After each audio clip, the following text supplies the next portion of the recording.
We're back.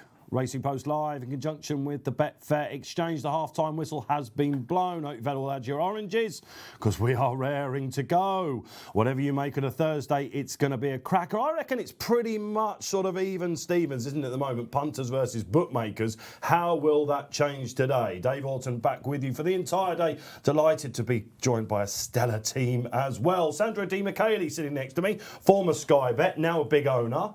We'll get to that a little bit. Well, I say a big owner, but you've had a bit of Midas about you on the owning side, haven't you? Brains, who's on the four-timer, coming up, on the all-weather. Yeah. Chosen Mate running in the Grand Annual tomorrow.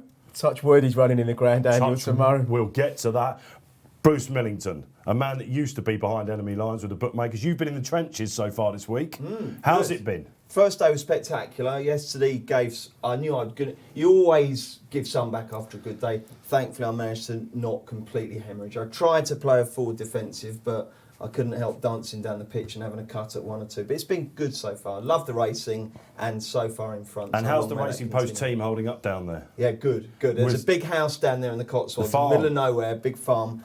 And we're being kept refreshed. The person who's got to put all the empty glass into the dust cart's got a fair old job, but it's good.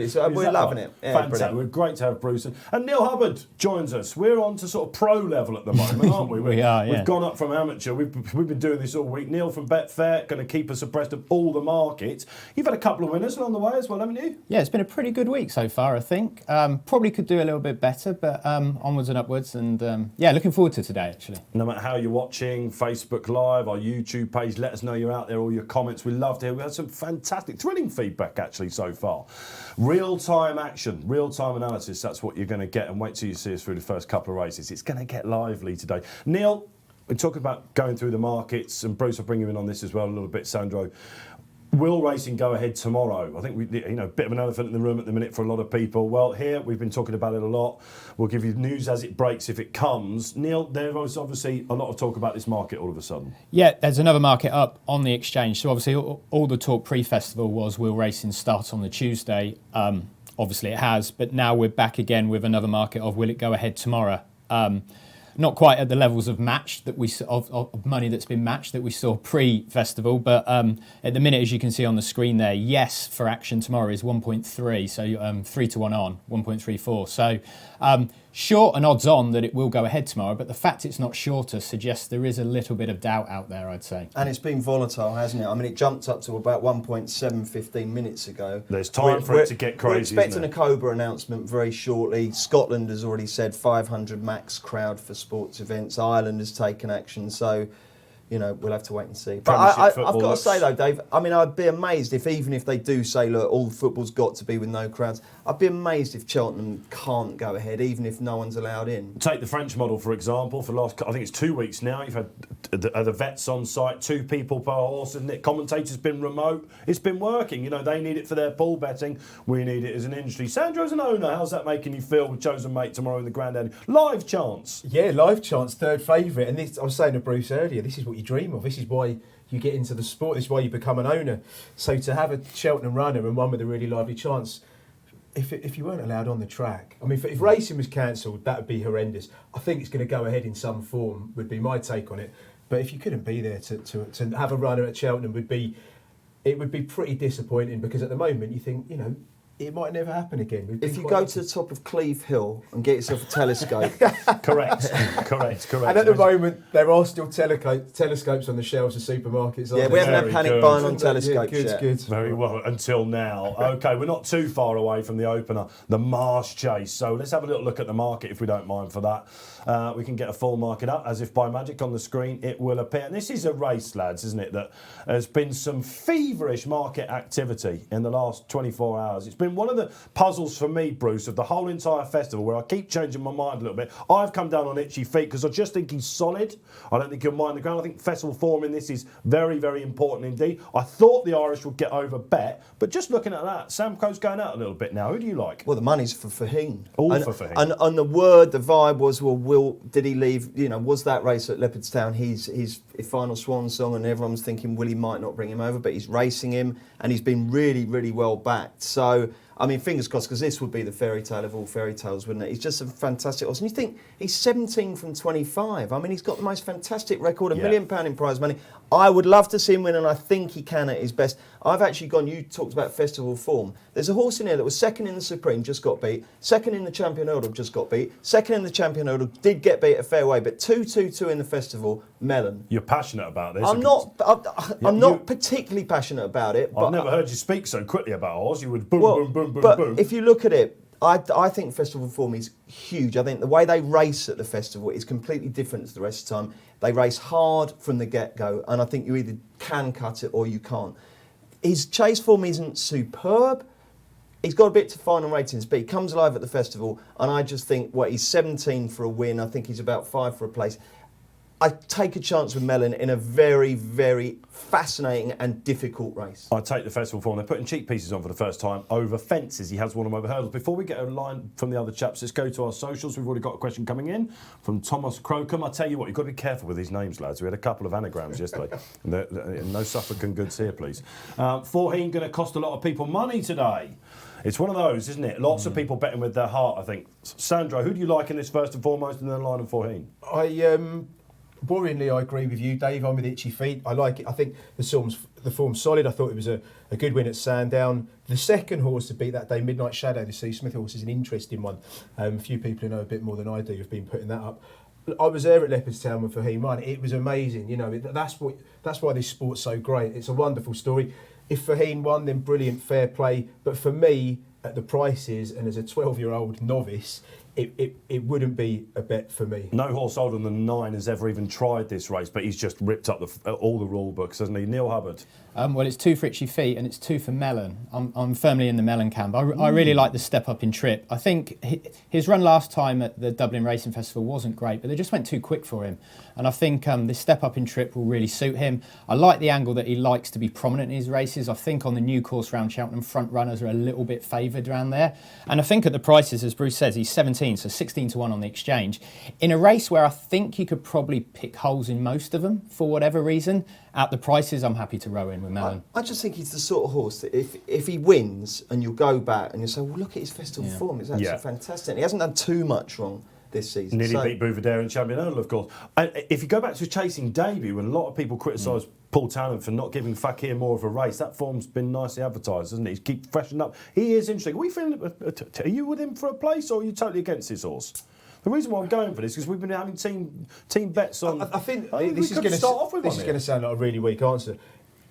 There isn't a standout horse in the race, and you can make cases for a lot of runners in here. So, but I'll be massively laying Mellon for a place.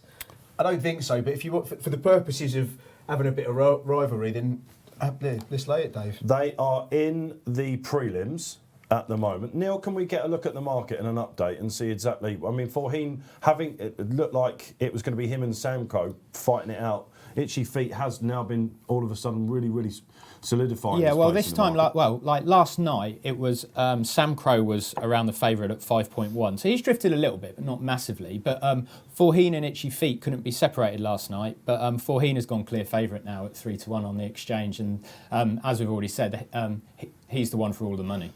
Crowds absolutely tipping in to Cheltenham still. How much of that is emotional money, and how much of that is informed money?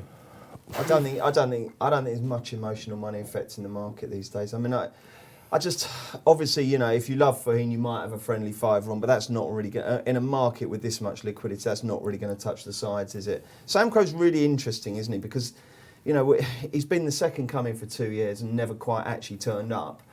Last time out, I was speaking to David Jennings about it, and he said that he scoped really badly after that, but they didn't even bother revealing that because they're so fed up with making excuses that they just thought everyone would say, oh, here we go again, the Samcro camp making another excuse. But if that is valid, they're not going to lie about it. He's had a wind up as well. He's had his wind done, so, you know, I mean, he is interesting. And I'll tell you what, I mean, in terms of angles on this race has got a lot. You've got Forheen, you've got Samcro, obviously. You've got Annie Mack with, you know, the fella from Love Island all over that. You've got Mellon, who's got great form. And you could, turning in the feeling of anticipation, if the right horses are at the front, will be absolutely fantastic. I can't wait for this. I think it's a brilliant, brilliant race. We'll get an idea of the ground as well, won't we? Drying all the time. It's now soft, good to soft in places, isn't it? And we will tell you everything about the ground when we get all the comments from the jockeys. You'll be hearing it first of all here. Let's have a look at what DJ thinks then, talking about the great man, down at the Racing Post Farm. Yes, we kick off Thursday's action with the Marsh Chase and two very interesting horses here. Potentially has-beens, Faheen and Samcro are obviously very, very interesting, but I think this can go to the up-and-coming horse in the race, and that is Itchy Feet, who I think can give Ollie Murphy his first Cheltenham Festival winner. I thought Itchy Feet would have been a strong second in last year's Supreme Novice Hurdle had he not made an absolute mess of the last. I love the way he travelled through that race. He only won a 3-runner race at Leicester just after Christmas, but I absolutely adored the way he jumped. He landed running at every fence, and he brought that level of jumping into the Scilly Isles at Sandown. That was a grade 1. I particularly liked the way he negotiated the railway fences. And coming down to the second last, he looked like he was going to be an easy winner. He nodded on landing. He lost a little bit of momentum, but then he was right back on it under Gavin Sheehan. He saw out the trip really, really well there. And I think when you look through this race, he is the one horse that is definitely improving. I think he's a proper grade 1 horse, and I think Itchy Feet will win. 3 then for Itchy Feet, 2 for Mellon to hit the frame. David Jennings had a better day almost than JP McManus yesterday, Bruce was saying, tipping it out of the park. Yeah, he was fantastic. I mean, he's been on Aramix all winter. Yeah, he has. And he also kept the faith with Champ when everyone else said it couldn't possibly get round. So he had a great day, and he's obviously spent a lot of it on that tie, which looks like it's got about a grand's worth of silk in it. The man knows how to spend money on clothes, doesn't he? Let's have a look at what the boys from My Racing are saying as well up on the screen. They've been having a pretty good week as well. I've got a feeling they're Itchy Feet as well, are they, lads? Rob and Dan in the studio. Yeah, okay, back at 4.8. Neil, is he still? He is 4.8, so yeah, pretty solid support. Are we a bit worried about Itchy Feet based on what Fiddler on the Roof and Esprit Delage did in terms of that winter Sandown ground? There has been a bit of a theory in or the now studio because this you week fancy about Itchy Feet, you're not bothered by that? Sandown form so far this week at the festival has not been mounting up, has it? I don't know whether that's a Sandown thing or whether it's certain yards. I think it could be stable form. It's amazing. At the moment, Hobbs and Tizard, Hobbs had an absolutely horrible day. I mean, he's such a nice fella. My heart went out to him. Sporting John was terrible, and then obviously had a disaster with Deffy, and it's such a shame. Yeah. Against that, though, I've seen this so often. Correct. Where people say, oh, Mullins hasn't won, or Nichols hasn't had a winner, and then on the Thursday they go bang, bang, bang. But I would say with the Hobbs, certainly, they've just run so badly. You would be worried that there's something. Yeah, and to a certain extent, the Tizzards, I think, as well. Fiddler on the Roof was awful, wasn't it? But the big breakaway was beaten after a hurdle. You know, Slate Power didn't really get home, and these powerhouse operations like Mullins. You're right, of course. Willie Mullins had the 1-2 in the bumper, typically, just when everyone starts to say, "Is there an issue?" And remember that year when he was going into this race, he knocked it out the park, didn't he? And then he was Nichols Canyon as well on this day. It was York Hill, Nichols Canyon. It can definitely happen. He had 4, I think. They're down at the start, then, chaps. We're getting a bit excited about this, aren't we? Now we've not mentioned Mr. Fisher, who's a very solid 4th favourite and is a class act. I mean, I wouldn't be surprised if he runs a really, really good race. 2 things that worried me about that, Bruce. I'm a big fan of the horse. I circled over tipping him for this. The course worries me. More stamina, of course, on the new course. And is he going to get a bit far back in the run? That's what I don't know. But I was really impressed with him. Well, we were talking off air about him, and I just think for Mr. Fisher, like, today's the day. Like, he was well fancied going into the Supreme. I think Dave Jennings was a big fan of him. Then he went up to Haydock in a handicap, went off favourite again, and was beaten. So it's like, he's obviously well regarded, but now it's like there shouldn't really be any excuses today. I just really want to see what he's capable inside of. out this year. Al maybe do a great deal for that Doncaster form. We've got Lisp going really well. Fancy the 3rd for the Grand Annual tomorrow as well. Right, circling down 3-1-14. Then looking like the SPs. The money horse unquestionably now has been Itchy Meat for Ollie Murphy. Wishing him Itchy really, Meat. really well. Itchy Meat. Let's not go there. That could well be a thing coming up.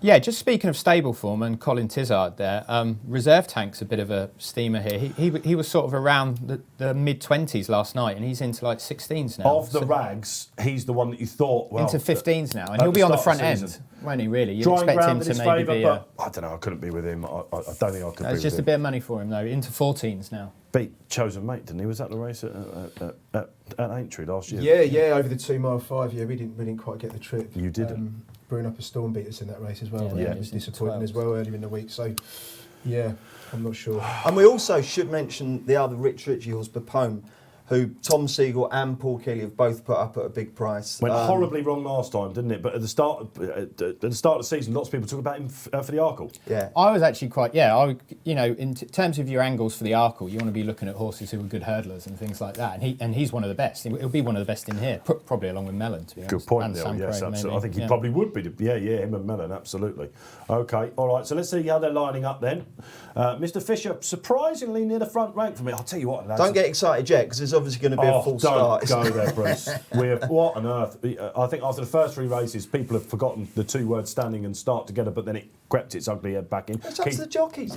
It's only down to the jockeys. They're overzealous. Tinks would tell you, Andrew Tinks. To be fair, he was pretty good. It's all about the Tinkler, rules. yeah. It's all about the rules. Keith Melrose said it's the starter's turn in the sun, all that sort of thing. And we're off and running then in the marsh. We're absolutely fine. I'll tell you what, lads, first thing I'm going to notice here is that Mr. Fisher's got a lovely inside pitch. He's definitely more prominent than I would expect. Look how prominent he is on Faheen. Look at Faheen making it all. It's just his way to go. So Reserve Tank taking a bit of a keen hold, but he's racing with a lot more zest than Tizard horses have done in the opener so far. Faheen's up there as well. Samcro tracking his old rival. Mellon, Bruce, a little bit keen or lovely pitch? He's fine.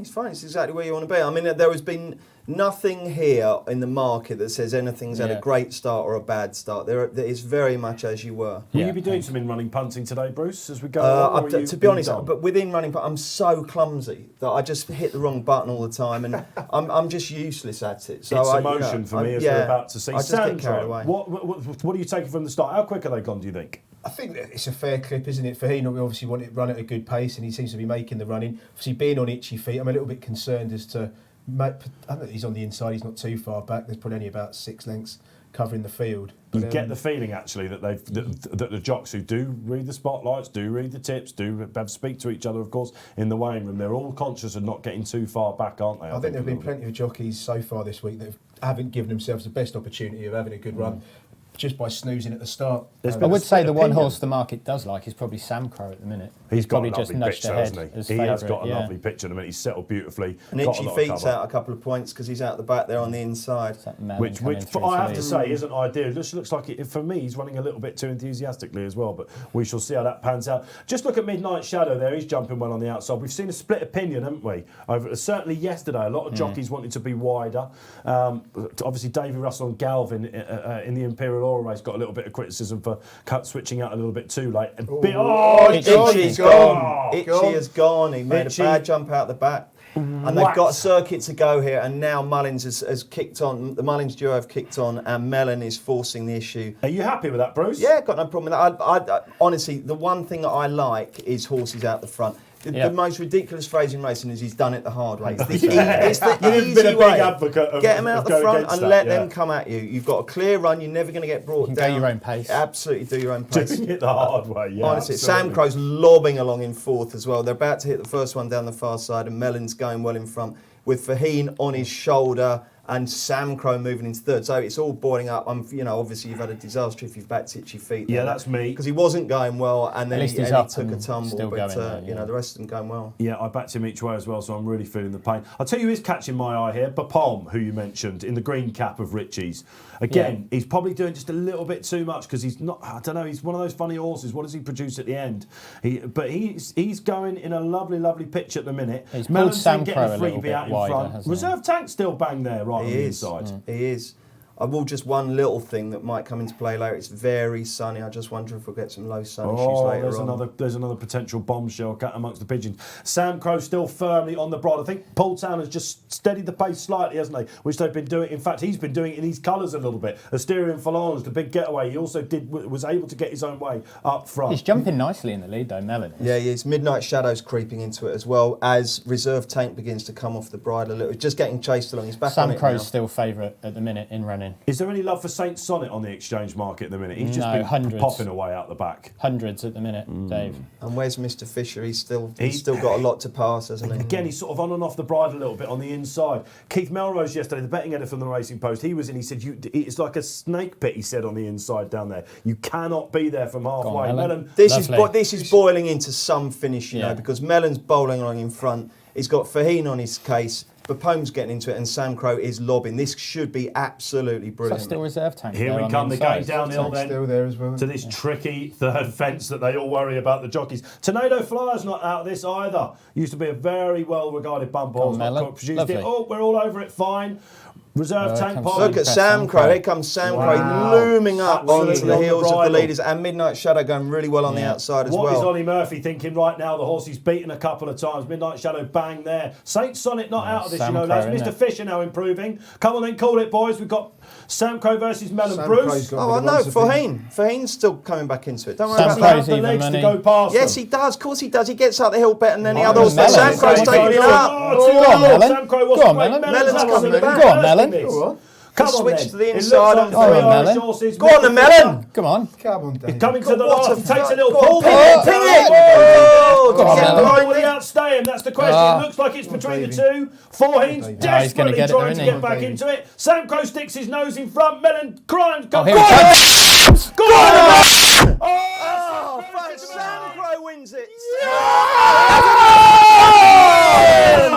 Oh, my think he's got it, hasn't he? gracious me. He's got it, hasn't he? Bruce Millington has got this, and not Neil Hubbard. Yeah, two's on the. Well, no, shorter Four's now. on Melon. Yeah, Oh four's my on. goodness gracious me. I tell you what, lads, go back to that last fence. You watch it. Paul takes a pull. I thought He's he'd given not it away. great. Oh, that's close. Woo, we're looking at the photo. That's close. I've got to back Samcro. One thing we now know is that Foreheen is definitely third. He's run a blinder, but he just didn't get the first run that he did on Samcro that time when he broke his heart.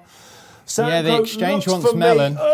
What's exchange? It's 1 to 3 and 2. Well, it's 1 to 3 and 3 to 1 basically, isn't it? Melon Yeah. just about fav, but it's going to favour the outside. This. My Oh, please Lord. win it, Melon. Oh no, what's Oh, it's a that? Samcro. That looks like Samcro. Samcro's doesn't it? gone fast. Yeah, now Anyone on that's that using angle, headphones out there in the minute, I think we've broken all sorts of decibel on that change of levels on the angle, first, lads. on that change of angle, the betting's flipped. Yeah, it looks near side to me slightly. I hate to say it, but he definitely gave himself a chance right on the line, God. Melon, didn't he? Yeah. What a race! What a race! I mean, that is just unbelievable. Would you take a dead eat now, Bruce? Yeah, I would actually now. What are the looking odds at for a it. dead eat, Neil? Do we have any? 1 No, to there's 2 nothing. Samcro and Wow. 2 to 1 Melon now. Wow, wow, wow. No one knows. They know. Could we possibly? When was the last dead eat He we goes had at to- Cheltenham? We're coming, we're waiting. You can tell the silence. It looks like Samcro. Samcro's got it. Samcro has got it on the nod. Oh, and Davy my Russell looks goodness surprised, gracious yeah. me. Samcro has been to the festival. He has produced. The final fence was where I think this was won and lost, chaps. Yeah. But what a start we have had to day 3 here on Racing Post Live. Absolute carnage in running up that running on. It was the final fence, wasn't it? It was I just think that final fence. He just took a little bit of a pull, didn't he? Yeah. Bruce is absolutely Can't shell believe shocked. it. Can't believe it. I thought you. That I Melon, thought- do you know what? When I backed him in the Supreme, he got done by blimmin' LeBate, didn't he? Do you remember? Yes, Yeah, he yeah. did. I was on him at Oh. 16s of winter. I mean, It's the my story God. of his festival That's his career fourth now. second at the Wow. festival. What a horse! Wow, wow, wow, But, wow. but you have got to say, Faheen, you are a superstar. 12, finishing that like that. What a race! What an unbelievable I think race! he also told you everything. That summed up Samcro's personality and career in that one run. You know, just doesn't know how to do it easily. They Could easily have got beaten. They you know. on the previews were very, very confident that he was everything that was coming. It was the talk of it, wasn't it? He is back. He's working. The way he's gone through that race, it's hard. I mean, he has done everything absolutely right. But I do think the final fence. We're going to look back at it in here, and Paul Townend just stood up a little bit. I don't know whether he was meeting it. I on wonder launch whether drive. he was a little bit dazzled by the sun there. Oh, you're punting this I out. just think he just took, as you say, just took a quick pull there. It was a bit odd, wasn't it? That is now 9 of the last Yeah, look, 11 here we go. runners of the Marsh gone to the Irish, by the way. Because in the main, he jumped Fine brilliantly, there. didn't he? He was playing Melon? the two out. He's given him a whack after the second last. He's actually got a length up on Samcro, who's had to dig deep. Foreheen does absolutely. But just look He here, switched lads. Foreheen to the inside. No, it was nothing. He just his head carriage was a little bit funny going into that. No, it was just steadying him over it. But he battled so well, didn't he? If I'm an analyst now and I'm looking at this, I'm thinking, the final fence is where it was. That's just Samcro down to a T, though. Isn't it? You see him as soon as he hits the front, he just doesn't like drop tools down tools, but he just because he's got a just head stops there, a like bit, doesn't he? Well, if you remember when he won his Ballymore, it was Black Op, wasn't it? It was coming back at him on the line. Yeah. So, but It's listen, literally on the nod though. That is. two-time festival winner now, Samcro. This could be one of the stories of the day. Of course, we've got Frodon in the Ryanair coming up. We've got Paisley Park bidding for the double as well on the front. Oh page my God, look at that! of That's the a Racing nose, Post isn't it? today. That It's is a all about nose. the golden anniversary. Well, Samcro has absolutely turned up. Gordon Elliott now top trainer with 4 winners, is it? I believe. That's another narrative that we will see Yeah, he's playing out. Yeah, as many winners as Henderson, but Elliott's had 5 seconds. So that takes him just to the top of Yeah. that, doesn't it? Wow, Davy Russell again showing exactly why. And another thing for he Mullins, is so worth we his can weight in probably gold. like Mullins with 2nd and 3rd there. You know, he's only had 1 winner, but he's hitting the bar a lot. Mr. Fisher's running all right for 4th, by the way. He has. I don't think he ever looked totally happy there, did he? But he's proven his stamina. So there you go, top 4 on the screen. The result of the Marsh Novice Chase and Samcro, 15-4. That's an interesting SP, isn't it? Mellon at 16. Great shout, Bruce. Great shout, Neil. You really fancied him for the play strongly. You've got your money there, I hope. Forheen, absolute blind, 130 favourite. And Mr. Fisher, best of the British, about 6 or 7 lengths off. So again, 9 of the last 11. Now gone to the Irish. It's a race they absolutely farm. Oh, Just glad I nabbed a bit of 2-1 on the photo there. if you're looking at, if you're the Brookses who own Itchy Feet, they've got Simply the Bets coming up. They've got, who else have St. they got? Calvados. They've got St. Calvin they've got Skanderberg as well in the Pertemps. Yeah. Huge day for them, isn't it? Yeah. And that was a really disappointing start. And it just shows you how difficult it is for these slightly smaller stables to get on the scoreboard in the Grade 1 races at the Cheltenham Festival. It was, I suppose if there was an eye catcher there, it was Pertemps. If you watch the finish again, he's coming back. But is he just one of those that's going to... I'm nowhere near it, was it? But he was coming back right at the finish. I don't know whether that's because they were I stopping. think what's really interesting He from takes that his way race, though, through. is what we spoke about pre-race in terms of the 3 that finished in the top 3 were all fairly prominent / leading throughout. There wasn't anything who came from off the pace there. It's been a theme, isn't it? And the ground looked certainly a lot kinder there, Bruce, didn't it? Don't you think? I think so. We'll check I the time. think so. We'll have to see what the times are and see Rob, what the can we get a jockey time said. as soon But as I we- mean, yeah, I mean, it's probably certainly. I got down there on Tuesday morning, and ever since I got there, it's been blustery and dry. It will dry out definitely. I mean, and so if you fancy one in the Gold Cup tomorrow that likes good or good to soft, don't rule it out. Honestly, Lost in because it could be translation absolutely it's anything, one that might just Could be improve for that, absolutely isn't it? anything, Okay, yeah. that's I'll tell you interesting. what, though, Dave.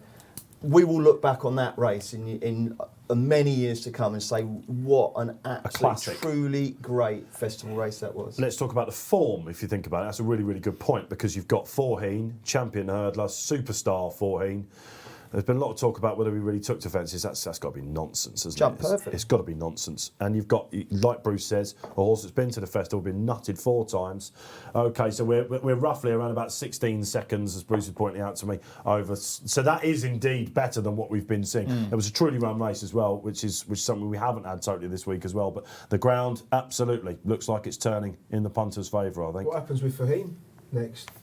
I think that'll be it. Do you I think that'll go be out on a high? they were thinking about retiring. What all right, obviously winning is a better way, but he's lost absolutely nothing there, has he? I mean, it was a heroic performance. Yeah. They'll see how he comes out of it, but they might give him one last spin at punch. I mean, don't forget, unfortunately, there might not be any options for him because if this virus comes out worse, but. Well, I mean, yeah. if he goes out there ends a great career. What a superstar he is, Do you not think there's I mean, he's still running so well. Is there not a case if he, had a break in the summer that you see whether he fancies it next season? 13-year-old, but. We were talking about retirement stories yesterday. One of the hilarious ones that we had was Mike Bite. Is this now retirement time? And Ross Briley, who was in, said there's always the fox hunter.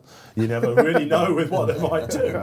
But so listen, that will be when the dust settles on this incredible festival. It was up there with the RSA, that finish, wasn't it? Exactly, It was Screamville. I think Superb. decibels have been broken. And In a more traditional finish way, in terms of, like, if you compare it to the RSA when something came from absolutely out it's of fair the to clouds, say that but finish yeah. is going to make the highlights reel, that's for sure. How are you enjoying it so far, lads? Should ask you that question. Well, I mean, apart from back in the 16 to 1 that get nutted on the line, I'm loving it. But no, seriously, it's good fun and it's, I mean, what better way to start the day? I mean, it's just The way I awesome. look at it, Bruce, it could have been a lot worse. You could have been on itchy feet like us two. Yes, exactly So, right. I'd have taken a 16 to 1 second. Yeah, my after Wednesday is Itchy creeping Feet into fell. Thursday, I've got to be honest. So I need a bit of a comeback, but I've got some strong... Long way fancies to go, later on. Dave. There is. It's only just started the second half, hasn't it? So that was the Marsh. Hope you're enjoying out there on Racing Post Live in conjunction with the Betfair Exchange. We're going to show you lots of angles about the exchange. If you're not so sure about that, send in some questions for Neil, all the different types of markets. We had a match bet actually yesterday, chaps. The team bets went all right yesterday, despite the fact the big lay was champ, the place lay, which we got quite rightly a few pelters for from you out there. But we had a match bet between Urgent to Regain and Might Bite. And you remember that there was a standing start, wasn't there, in the in that cross country, and I think it was because of Might Bite. He was one of the last that was there, and we were in the front rank, weren't we, Neil? And then all of a sudden they're right together, and for much of the way they went, we're going to have a couple of match bets, some obscure markets out there. Yeah, we can take a look around, see what we like. I mean, this is a big handicap coming up next, so we've got plenty of extra place markets that we could dip into if we fancied it. Yeah, we've got the Pertemps is going to be. Do we like anything with the Pertemps? Just looking forward a little bit. I find it an absolute. I'm going to lay Relegate. It's your pick, isn't it? Yeah, I do like Relegate. I think it's an interesting one. I think the marker 137. You would think he's got a fair bit in hand. Storytellers, but there are plenty others that will have plenty in hand as well. It's one of those races. You look at the races across the festival. And I think over a period of time, you sort of seem to really fall in love with races or have bad luck stories, or maybe just no luck at all. The Pertemps would be one of those for me. It's a minefield. I struggle with it a lot. Some people love getting their teeth into a 24-runner handicap, don't they? But is it not something that do you look at it and think that's scary, or do you like Keeley, for example? It's one of those smash one in this. Yeah. How many are there in that race are thrown in? There is so many that are trying to land a plot.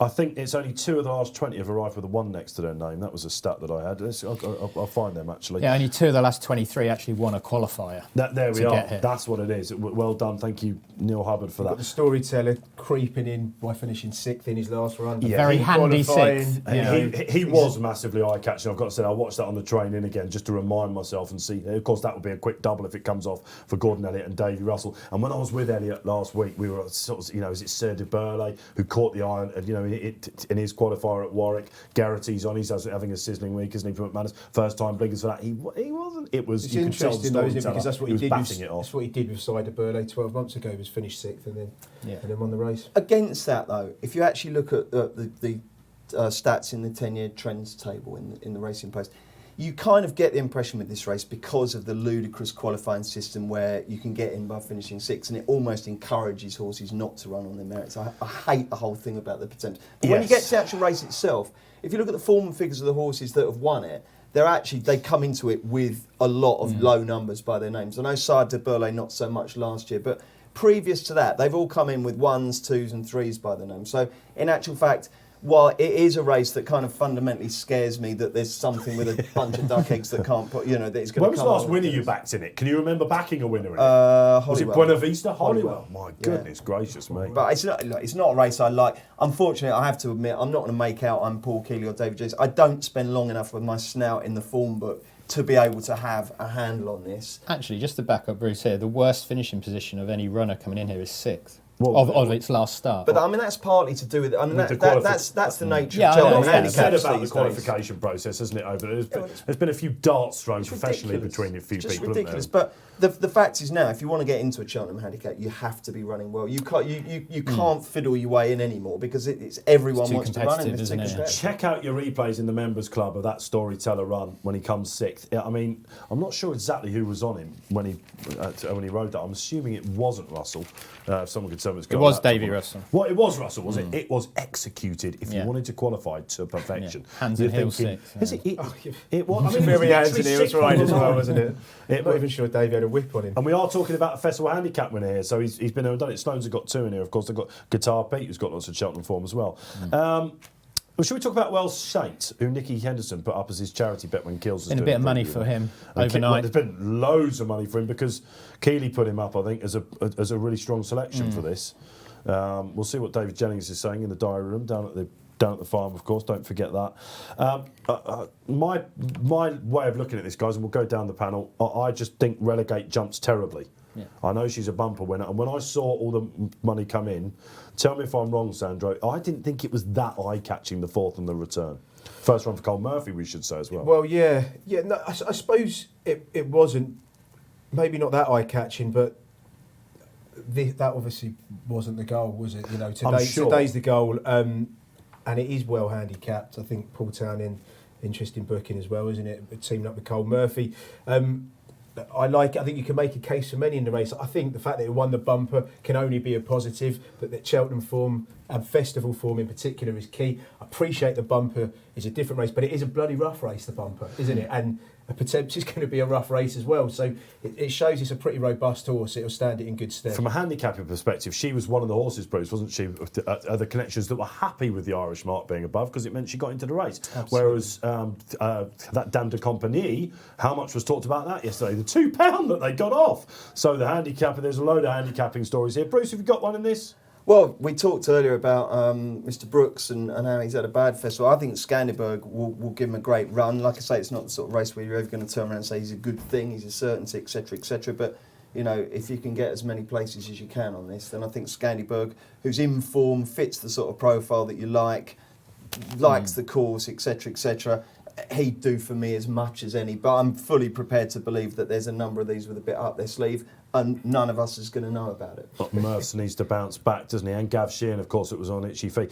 He's only had 11 starts, Skanderberg, hasn't he? And he got that lazy way of racing that I quite like. Neil Hubbard, have you got one? Yeah, I actually really like last year's winner, Sire de Burley, to go in again. I thought it was a brilliant ride from Geraghty last year. He met loads of little bits and bobs of trouble over there, and he eventually got him up right on the line. But really interesting, and I don't know whether I'm perhaps looking too much into this, but this will be his third run at the festival for Sire de Burley.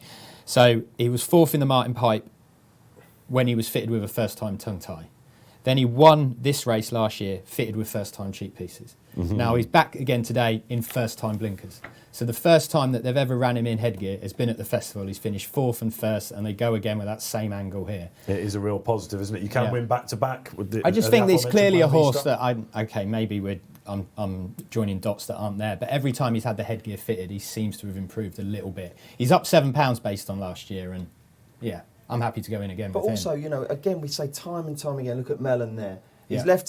left his form behind this year, but he's done it at festivals in the past, and it's exactly the same with this. Exactly. You have to believe there's a fundamental difference between how Cheltenham festival races are run and how normal races are run, and it's all about the pace. They plod around. Here, it's so competitive. Jockeys need to have a decent pitch. They don't want to get caught napping, and particularly in a race like this with the huge fields. If you've proved that you can survive the hurly-burly of a big field race, that is worth more than, I would say, an eye-catching run in a little field in a park course 2 months ago. And that comes back to the storyteller as well, who's a winner here. Sure. In big handicap already. Is he going to have to do a presenting Percy on this? Is he going to be that confident? Do you remember that year when he went on presenting Percy, Davy Russell? It was remarkable, the confidence he rode him with. And I think that was the break in the camel's back a little bit with the way you wanted to be in a Pertemps. Bruce is right. You remember Buena Vista just used to tear off, didn't he? Pipe, fit as a flea, come and catch me if you can. I've still got a bit. He's £2 lower than when he won the festival plate. So he's feasibly handicapped. Davey knows how to win this race. He didn't win it last year, but the previous 3 years Davey rode the winner, so he certainly knows how to ride the winner. And they're on a quick double. This used to be a race for the British. I don't think they went until since the 80s. They went ages without winning this, but the Irish have won the last 4 runnings. And Gordon Elliott, surprise, surprise, he's on a hat trick. Should we get some help with the market? Yeah.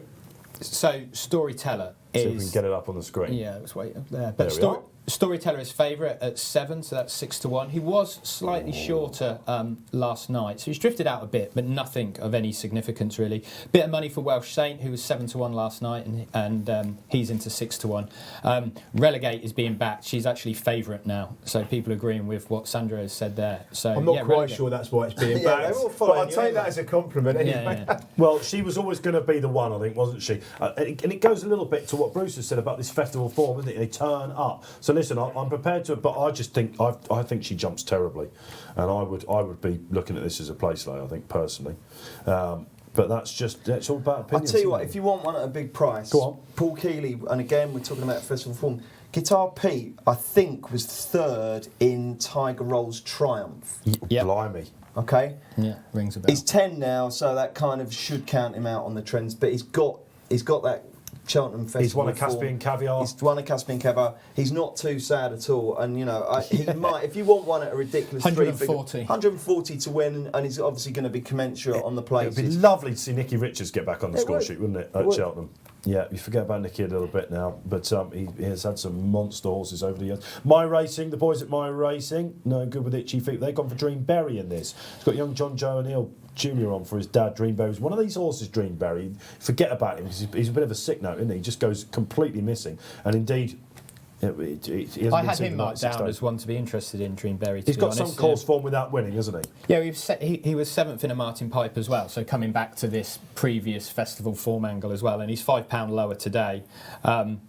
He got qualified for this on his first run for 400 odd days, so you could argue there's perhaps a little bit of an improvement to come off the back of that. I looked at him in the anti-post mile and I thought it might be a bit more about Aintree personally, but listen, McManus has done this over the years with Pertemps, hasn't he? One with, we were talking about it yesterday in the studio.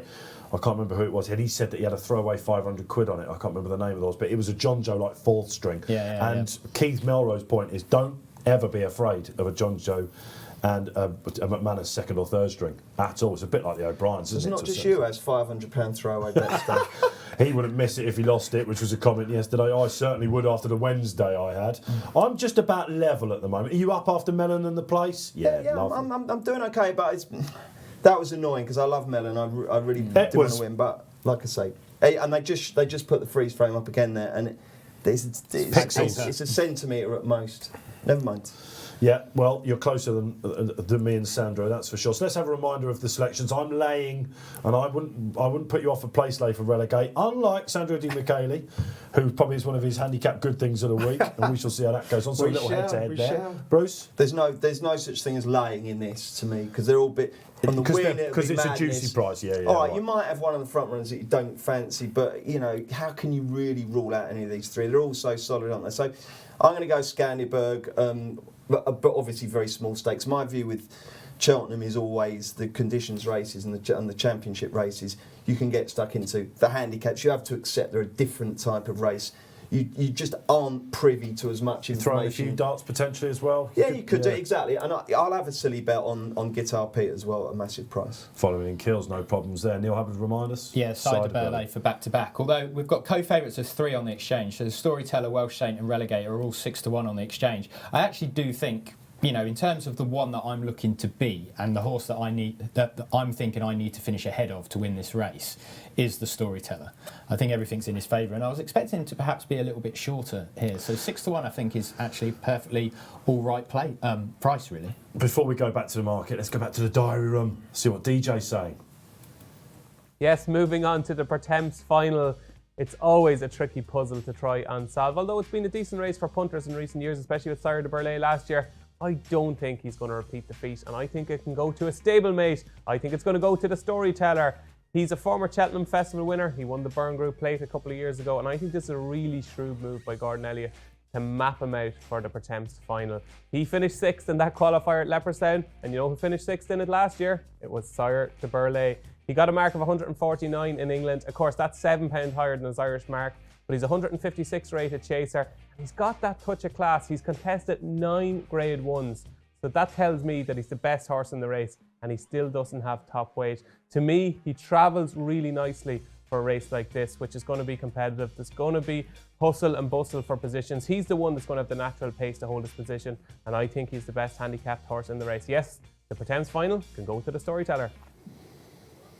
With a bit of more help if you needed it. DJ keeping it simple with the Storyteller. Gordon going for a 4-timer in something like the Pertemps. It's remarkable, isn't it? Should just say, Bruce, you mentioned briefly, it's shortening now to go ahead tomorrow on the these markets are never bad news because people are actually putting the money where their mouth is. Yeah. It's now 1 to 5 that racing will go ahead tomorrow, so fingers crossed. That doesn't mean it's over the line. I reckon the Cabinet Ministers, before they've gone into the Cobra meeting, they've watched the Marsh, haven't they? They've got, come on. It's a Tory stronghold. Ladies and gentlemen, we've got to make sure racing goes ahead tomorrow. How dare you accuse a Tory member of government of doing something like that, as if they would?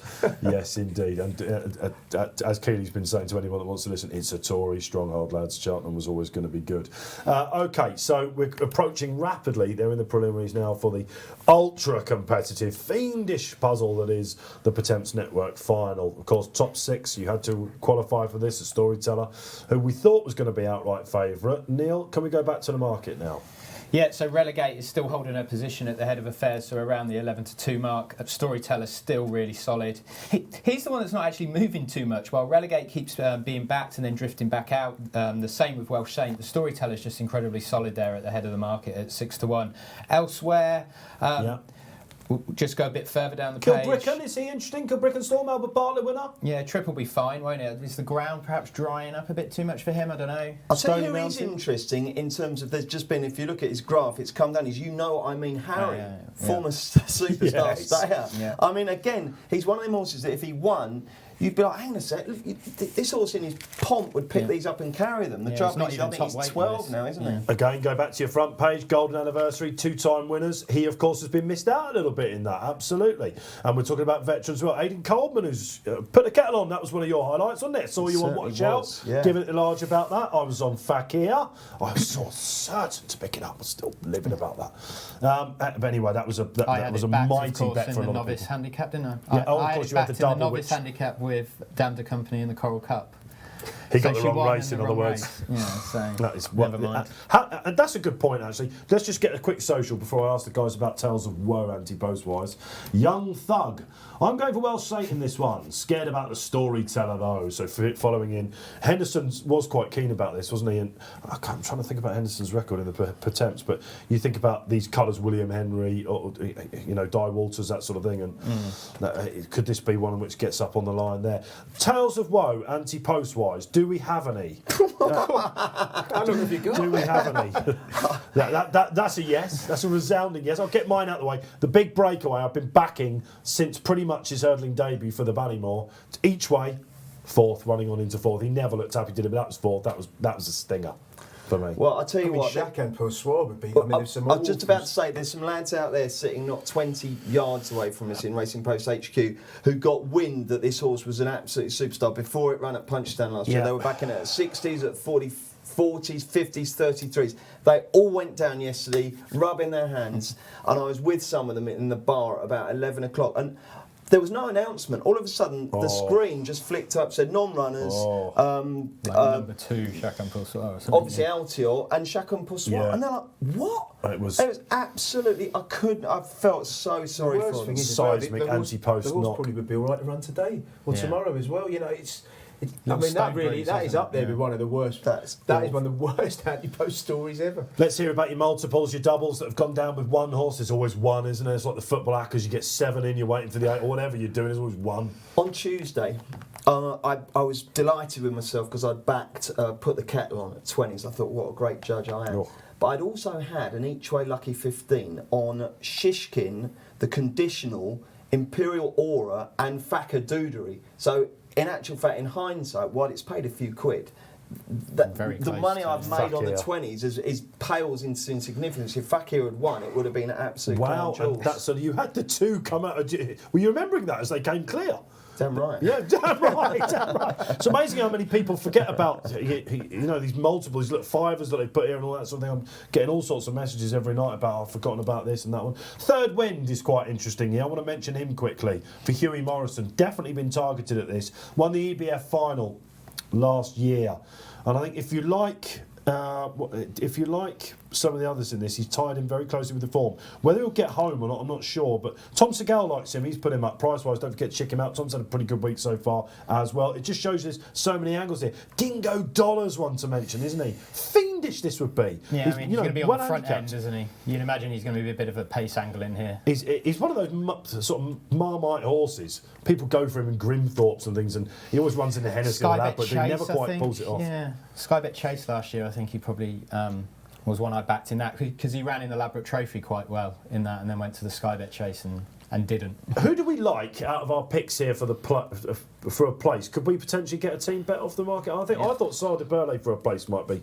I don't mind that Scandiberg for a place, to be honest. He's been round the course before. I like Scandiberg for a place makes a good case. It's a I'm nice going to rock the price, boat on that front. I like him. We've got a lot of choices. You can choose 4 places, 5, 6 or 7, can't you? We're going to get a team bet. So he's 10 to 1. This is a great idea. Sorry, let's have a quick look. So in the 4 to be placed, so he's just bigger than 2 to 1. In the 4 to be placed, and then obviously we're going to get shorter now. 5 to be placed, 2.66, and 6 to be placed, 2.2. What are we thinking, boys? I don't know. I mean, I think if you're going to back horse, one thing I never ever do is just back horse to be placed. Because if it wins, you're a little bit gutted as well. You're limiting your payout for being as right as you possibly could be. Hubbard, this is putting the cat amongst the pigeons with you. This is something we have not done yet. Well, no, but we can do win and place bet on Scandiberg. Let's do it. Sure. Let's do it with that. And we'll hope for some better luck for the Brooks. How many places do we want to be betting though in this place market though? That's what well, what's the win bet at the moment? That 12.5. 12.5. He's holding his position really strong in the market, isn't he? Yeah. Do you know what, Dave? This is a really, really stagnant market. There are no ripples whatsoever for anything. It's None incredible. of the McManus boys are coming down. And Those top three at the top of the market are just as you were really for the last 10, 15, 20 minutes really. Right, so we'll go for Scandiberg for the win then. Yeah. Let's go 5 places, shall we? Yeah. Happy Watch to it do finish that. 6th. There you go. So Neil putting on his bet there. Yeah, so that's 12.5. We're greened up. On Scandiberg there. And then in the 4 to be played, or 5 did you say? Yeah, 5. 5 places, yeah? Happy with that, Sandro? Absolutely. We've got absolutely. Come on. And in the 5 to be placed, we'll go here for Scandiberg. So into the blue column, the 2.72. And we'll have £10 on that as well, on Scandiberg. So Lovely. we are on. So Okay, win boys. and 5 places on Well, Scandiberg. we're looking out for the itchy feet colours, aren't we? The Rouge Vif colours. They have had a place already at the festival. Rouge Vif ran one in 3rd, didn't he? Albeit a mile behind. Yeah, I'll tell you what, as well, Dave, you'll know this as well as I do. When you work in this game, you find that some of these top owners who've got a lot of money, they're not always the most pleasant people that you'd want to go out and have a steak with. But Andrew Brooks is such a nice guy. Honestly, I met him for the first time at Cheltenham last year, and I just thought He left an impression any on success this fella has deserves. He's such a nice fella. So I really do hope that those colours get over the line at some point this Ollie week. Murphy, Venetia Williams, Harry Whittington, they're his trainers, aren't they? Yeah, he targets it well. He has had some very, very good horses over the time. St Calvados still to come, of course, and Simply the Bets, who is really short price, and you've got on the back of Imperial Aura, really. Bit too short, maybe. We'll come to that, won't we? We will indeed. So they're just ambling on their way down to the start. We can see third wing going down very nicely there for Hughie Morrison. And again, you're right though, Bruce. It's a really good point about the market. You'd expect one, maybe two. I thought it was going to be relegate when we were looking at the market earlier, but she has just sort of levelled out a little bit. 2A Permies quite interesting for Noel Mead. Owen Walsh claiming 7. A horse that they were thinking about maybe for a Gold Cup last year, and it's just the wheels have come off slightly. Whether he'll like the drying ground, I'm not sure. I still have it in my head that this sort of almost legendary Noel Mead rule that you back them before Christmas and not after Christmas stands firm. But I don't know whether that's true. I must admit, I haven't looked into it. It has come up. It has come up, and me and Graham Rodway on the first day were saying, do you remember, it used to be Mead all through the winter, and then he would get with some big horses, and they just wouldn't turn up.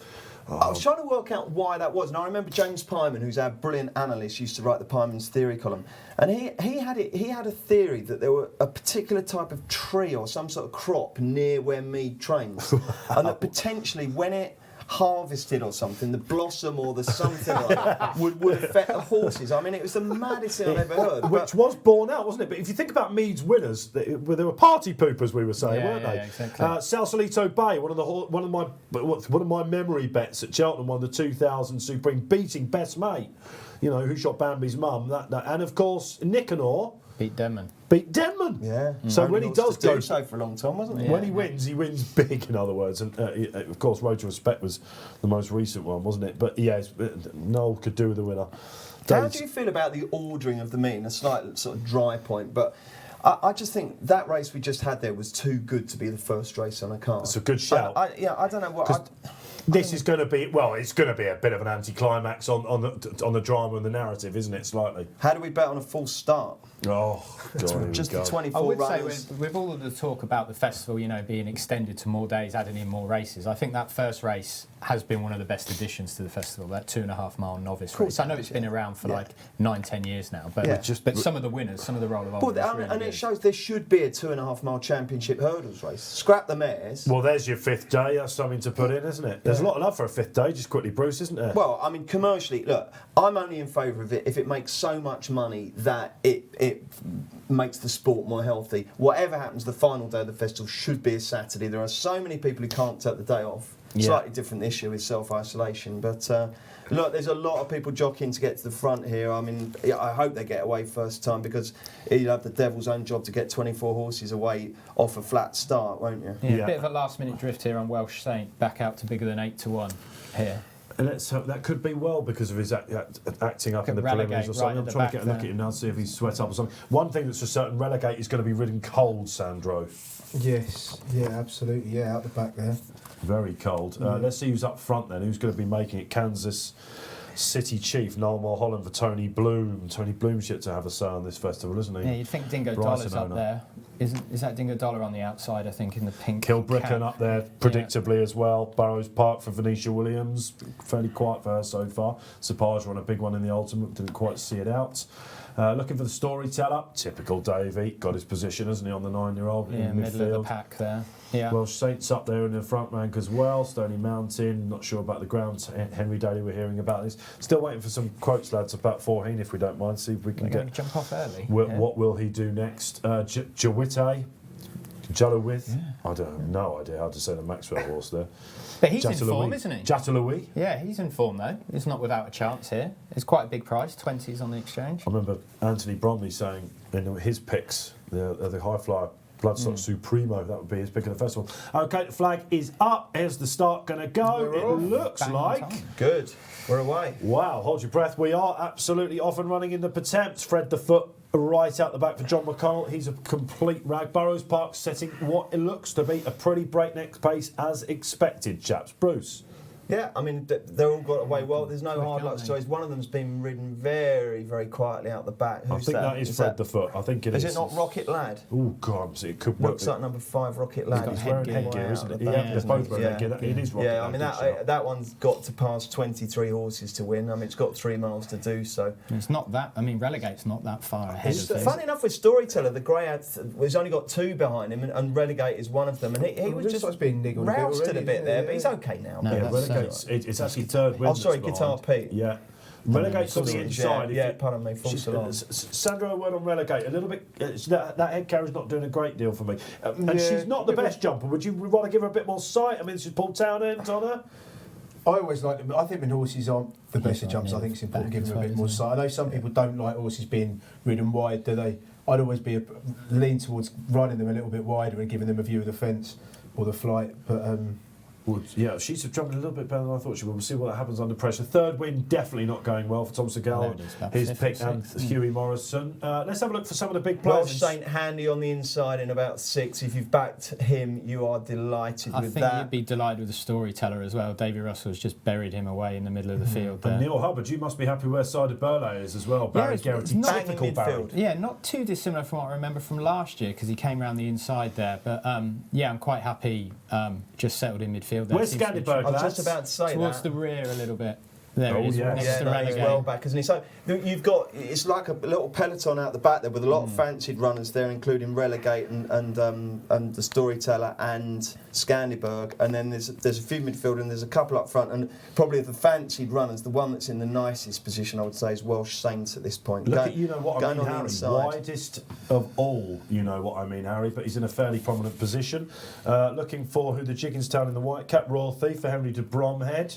The Tony Bloom colours of Kansas City Chief are out front. They've decided to make it all in the noseband. Just steadied it slightly now, chaps, haven't they? Concertinaing slightly. They went pretty hard to adopt their positions, but now they've just slowed it up. Let's make no bones about it. It will be a test. They've really bunched. See who's catching my eye? Copper Gone West for Tim Vaughan. Had a runner go really well in the Boodles yesterday. I keep having to remember the name of that Fred Winter. It changes every year. Oh yeah, he's quite prominent, isn't he, there, Dave? Yeah, I'll tell you who else is catching my eye. Rapper for Henry Daly, Richard Johnson, Racing Post ambassador. He could do with a change of luck, Bruce, couldn't he this week? Couldn't he? Absolutely. Yeah. Circuit to go.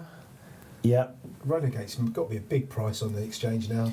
8, so he's only 7-1. Really? Yeah, but the exchange punters love a horse out the back, don't they? Welsh Saint's the one they've really gone off. He's 12 in running. Storyteller's and the Storyteller's strong at 6.2. He's got a nice position though, Welsh Saint, hasn't he? He's going fine on the inside. Guitar Pete hasn't really gone a stride or two, has he? No, he hasn't. When are they going to make the move? What do you reckon? About 3 out, usual Cheltenham, coming get down to that the hill, third last. swinging down, yeah.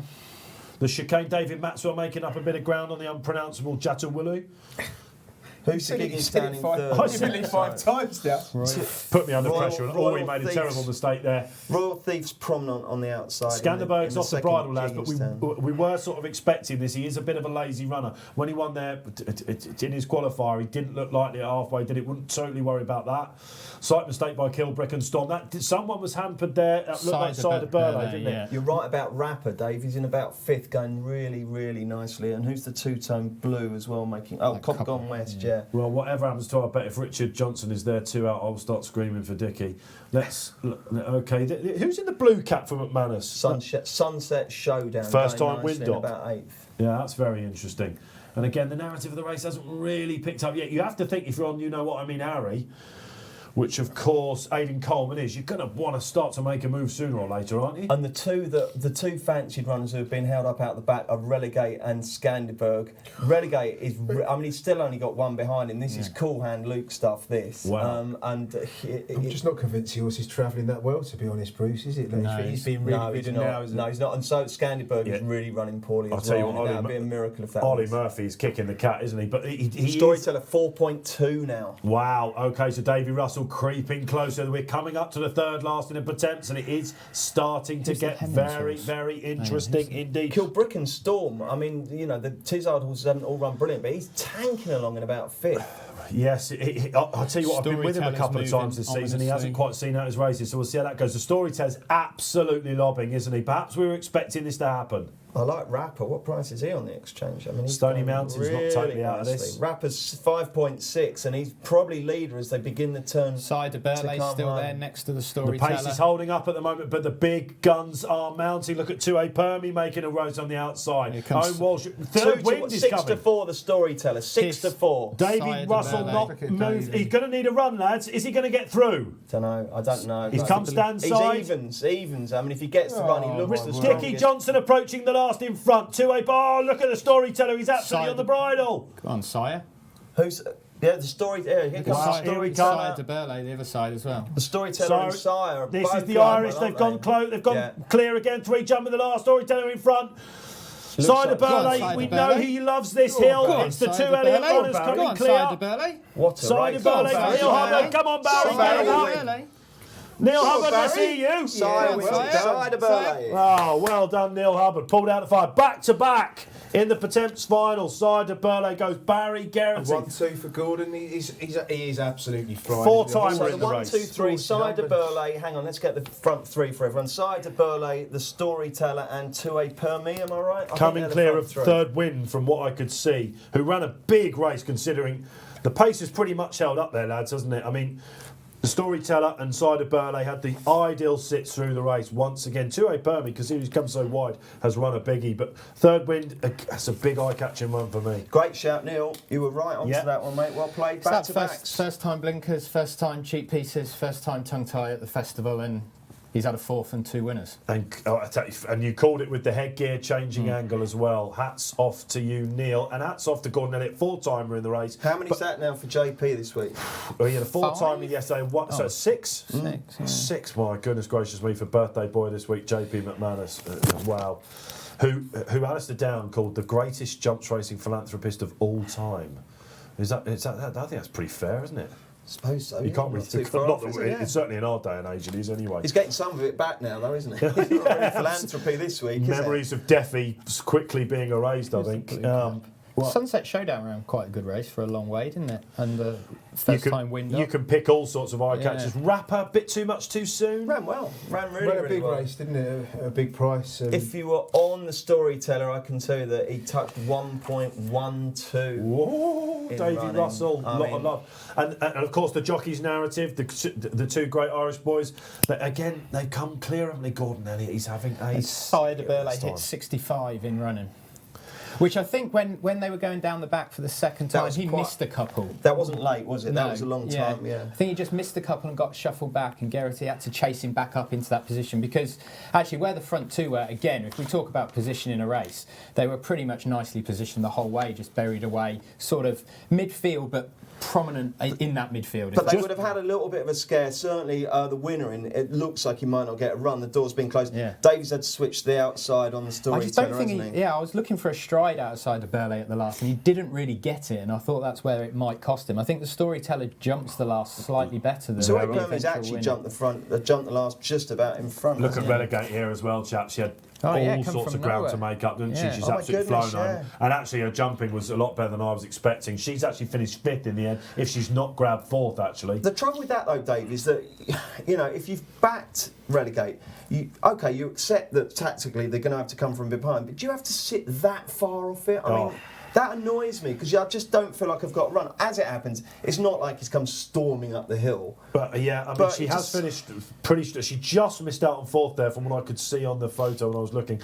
But you are right. I mean, if you're on a horse that's going to miss 1 or 2, if you know, and you're out the back, you're going to be up against it, aren't you? I mean, in this instance, it's come forward. It's been beaten a long way, isn't it?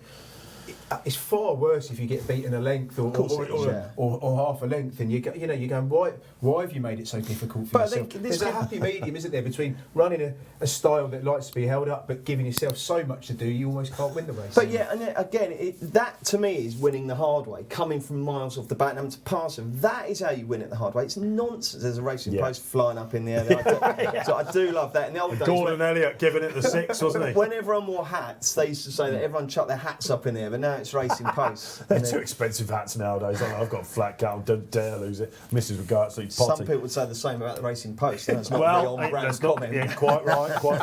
I think could double up as a good hat. Keith Melrose said this is our bling, lads. This is our bling on the table, isn't it? Absolutely. So, wow. So what a dramatic Pertemps that was. And I mean, the strong travellers have come to the fore again. Neil, it was reminiscent of last year, wasn't it? He did have that inside sit and had to come out again. And he was a little bit more convincing than last year. He's got £7 more on his back, we should say. It's a clear personal best. Yeah. They'll obviously be back to try and give Elliott a 5-timer in this race and the hat-trick. I just think he had a bit of a nicer passage this time. I can just remember last year it was a real rough race, and he was sort of on and off the bridle, and it was probably for me the ride of the festival last year. You're gonna say that, Neil Hubbard. Whereas this year he missed a couple down the back, but it was pretty straightforward, I guess. Really, it was only the jump at the last that I thought might have handed the initiative back to the storyteller, but I think he's won it pretty well, considering, as you say, he had £7 more on his back. Let's get the result in. Right, up there. Here we go. Pertemps Network Final. Second race of the 3rd day on the Cheltenham Festival. Another one for Elliott. That's 6 on the week now. Sire du Burley beats the Storyteller a 1-2. You can't say either of them wasn't fancying the way that Gordy ran up there on the at the stands on the run, and you could tell the stable had probably had a few quid on. 2A Permy ran a big race. A horse that's better known as for fences. For Noel Mead, that was a really good run, and the 3rd win for Hughie Morris as well, faring the best of the British, which has been a bit of a narrative of the day so far, chaps, hasn't it? The Irish horse is coming well clear. I can't. Where are you getting Gordy from? That's what we call him, Gordy Elliott. You don't like it? Well, I'm not close enough. I own 2 horses with him. I'm not allowed to call him Gordy. He was calling me Orts at one point last week. I wouldn't say in fairness we were having a few head-to-heads, but he's a mischievous chap, Gordon. I've got to tell you that he really can be a very mischievous chap. I remember Paul Keeley saying he went to the pub with him after racing, I think, at Punchestown last year, and he said, he looked round at all the entourage and he said, right, if you're not drinking vodka Red Bulls, get out now. He doesn't drink wine, he doesn't drink beer, it's vodka lemonade or vodka Red Bull. I've seen him drink beer, but he was interesting. He was drinking Coors Light over ice. Yeah, he is a bit of What a strange. I'm not sure it's going to catch on. He's like I say, cider over ice, maybe. Yeah, he comes over as pretty shy, doesn't he, Bruce? When you try and interview him first off, if he doesn't know you, for example, he not only is he a superstar trainer, you might think they're a bit guarded, but whereas Willie Mullins or Paul Nicholls would turn it on. He's mostly just trying not to swear, I think, isn't he? Yeah, there was a bit of that going on, and you've got to feel a bit for Ollie Murphy, his former pupil, who would have been heading into the day, wouldn't he, thinking this is a biggie for us. Skanderberg, he's plodded on. I've not used the word plodded yet this week, but I think that was a bit of a plod. Where did he just plod into mid-fifth? Okay. About 10th. I think because he came from the same position as Relegate then, but she obviously got closer. Relegate was always going better. Yeah. Skanderberg he was never ever going early, well. wasn't he? Yeah. 2 races down at the Cheltenham Festival. Yeah, both gone the way of Gordon Elliott at the minute. It was still, it could have been so different, couldn't it, in the Marsh? Mullins could have been steaming back all of a sudden like he did all those years ago. 2 for Ireland as well, never 2 winners. Nudges them ahead in the Presbury Cup. Yes, it did. We've got so much to come. Another 4 here on Racing Post Live. We're not going to cover the Kim Muir. Word about the Kim Muir, actually. My charity bet last week for Betfair was Champagne Platinum. I thought he would turn up in the novice handicap. He's here in the Kim Muir. I've got some really interesting stats about that. We'll talk about that later on. Disappointments in the race. I suppose you should have a little talk about that, shouldn't we? Probably Scandiberg, I suppose. Welsh Saint. Well, did anyone see what happened there? Was on the inside, fell in the hole. Yeah, that's about it. I think you've summed it up well there, Dave, didn't you? The analyst in the room. And for the first lap, he was the one the market wanted. You know, he was the one who they felt was in the best position. Well, he had seemingly a nice position, didn't he, just off the lead? But yeah. It just shows you how quickly the festival can change. Nicky Henderson, 2 fancied runners in the first 2 races, failing to hit the frame. Although, I'll tell you what, though, Dave, it's really important here that, and again, we touched upon it earlier on.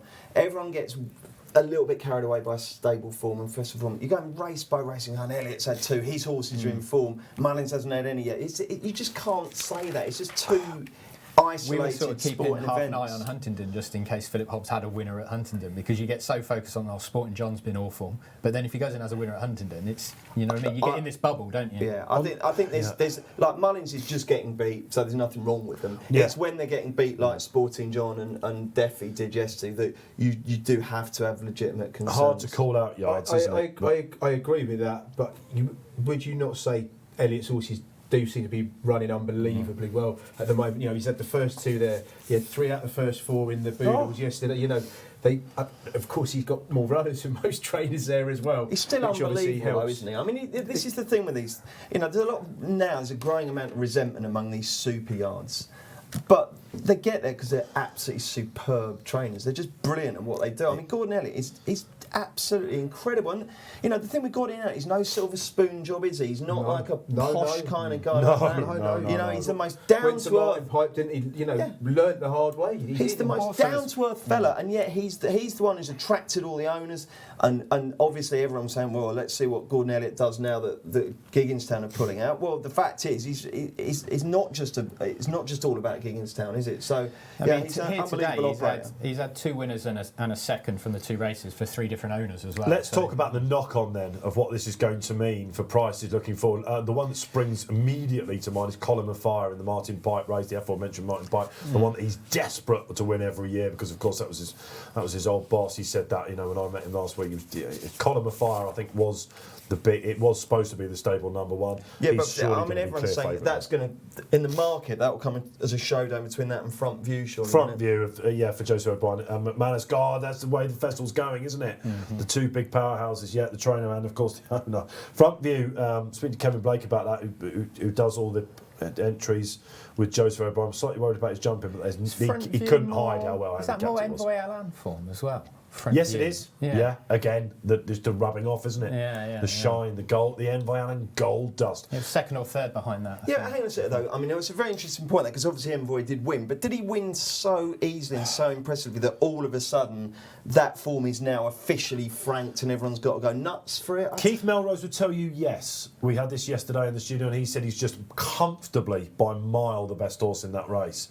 If you remember, the front 2 were up front, who did he beat? Oh, the Big Getaway, who faded, and Easy Work, who was keen all the way. And they were up there, they controlled the pace, and he was the only one. I mean, watching that back, though, when they turned for home, he was like, I think we commented on it, he was like 4 lengths down. And what did he win by in the end? 4.5. 4.5. So he turned around 8 lengths in probably 2 furlongs. It's a nice win. It's a really nice win, but I wouldn't still go not quite about that. Well, that's just a really good win, wasn't it? I mean, Sandro? It wasn't. Did you back him, Sandro? I didn't, but speaking to Davey a bit in the build, that was his biggest hope, his biggest, not bank is the wrong term, but he said, I'd give anything to have another horse on a ride as good as another ride on a horse as good as that, and you know, someone with his experience speaks that glowingly about a horse. Leading up to the festival, it was one of the stories, wasn't it? Where would he go? Think about in December, there was lots of love for the champion hurdle, wasn't it? And even last week at the preview you did, he was like, no, I'm seriously thinking about the Supreme. Would he have won the champion hurdle? Well, based Darva on that Star run? would tell. At the Darva Star form, he couldn't lay a candle. I mean, he prior couldn't to lay a glove that, on. 6 of his prior to yesterday, 6 of his 7 wins have been over 2 miles. It's only the Royal Bond and yesterday. Let's talk about this actually. Some stories we've not had Bruce in or Sandro in so far this week. Honeysuckle. We like that all through the winter. It was one of Bruce's big shouts on What a Shout. You said it should have run in the Champion. I was disappointed they didn't go to the Champion. I kept the faith. I kept the faith as well. And when it got to 4.5, you're thinking, how on earth? I don't want to half the time because that annoys people, but there's £2 on RPRs between them. She's progressive. Yeah. And then I had a thought on Tuesday. I thought, hang on a sec, Benny Dagier, obviously fantastic, brilliant in the Gamble, but she's been about for 3 or 4 years. She's not, and now, it's only now she's been elevated to this absolute superstar bracket, and I wasn't convinced. So that was good. And I think Honeysuckle would have won the Champion. That's what I was going to come to. Do you? Yeah, absolutely. With that £7 allowance. Yeah, I just think she definitely would. And I think probably Benny would as well. On a stiffer too than she faced at level. Well, that's right. But we were actually talking about Benny though with the Champion Hurdle because like pre the festival there was a lot of talk about will she go down the 2 mile route, and Willie Mullins was generally pretty dismissive of that, and we just didn't know whether it looked like she was outpaced by Honeysuckle. Carbon copy of Apple's Jade a couple of years ago. They did opt for the stayers. Maybe that's an inkling as to why he wasn't too keen on the 2 mile route. I think Willie's choice was between the mares and the stayers, because he said after the Galway, he said directly after, he said, my first thought there was that's got stayers written all over. And my immediate thought, I mean, listen, we were on Honeysuckle, so we got that lovely inside run, and those that were on Benny were. Even Willie Mullins himself weren't too sure about that tactical move. There wasn't much in there. Well, that's exactly what I mean, put it this way, they've both run their race. All that he's complaining about is that Power didn't chop off Honeysuckle. But all it looked to me was one should have run in the Champion and one should have run in the Stayers. She just didn't have that pace injection that Honeysuckle did. So anyway, was that the tactical battle so far on the festival? Shut me down if I'm wrong. Yeah, I thought it was. I thought it managed to ride Benny Dagier to sleep really, and that 4 lengths that they stole. But yet my phone was going crazy. People saying, "What's Townend doing? What's Power doing?" All the people that had lumped Benny were looking for the excuse, weren't they? And that was obviously. And I still think he got beaten by the better horse. What do we make of it?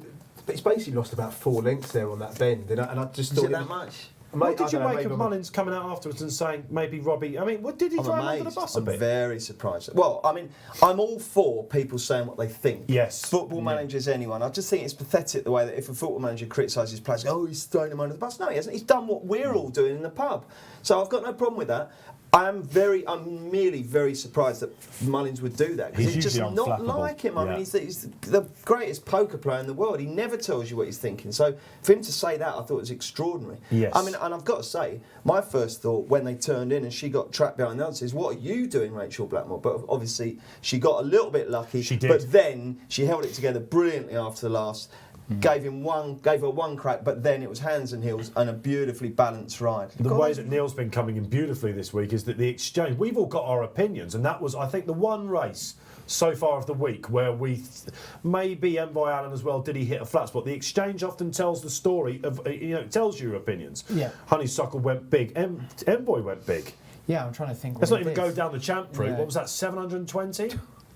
400. Yeah, but for pennies at much bigger prices, but for proper money at 400. Yeah, but then it got us talking about Honeysuckle. If they clashed her and Pertemps over 2 miles, how would you price it up? Well, they look like they're probably going to. That might be the case. Honeysuckle would have to come back in trip, of course. But yeah, how would we price that? Graham Rodway said 4 to 6. 4 to 6. Pertemps would be favourite, but I don't think she should 4 be. to 6. Yeah, you definitely sort of my opinion. I was like, at those prices. I didn't turn my nose up there. That's what do we make of Pertemps going forward? That's another great shout before we move on to the Ryanair.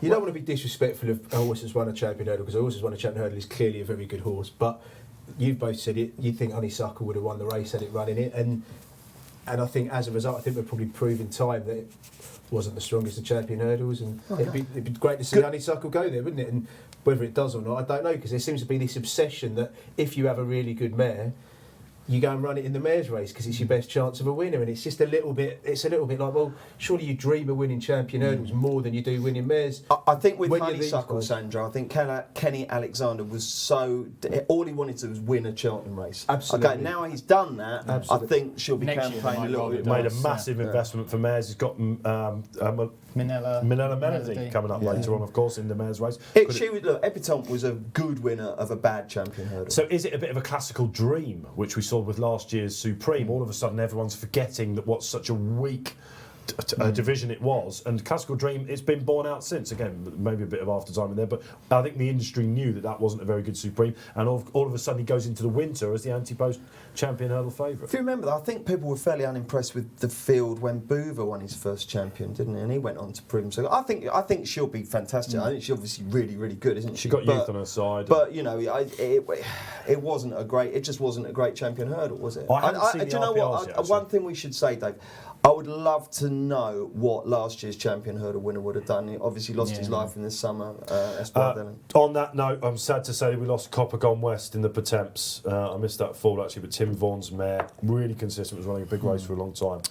Alan Johnson, Copper Gone West, has gone to the great stable in the sky, I'm afraid to say. Right, let's move on then. The Ryanair Chase 250 coming up, the feature race for me of the day. I know we've got Paisley Park, perhaps that's going to be a bit controversial, but from a punting perspective, this is going to make or break my week actually.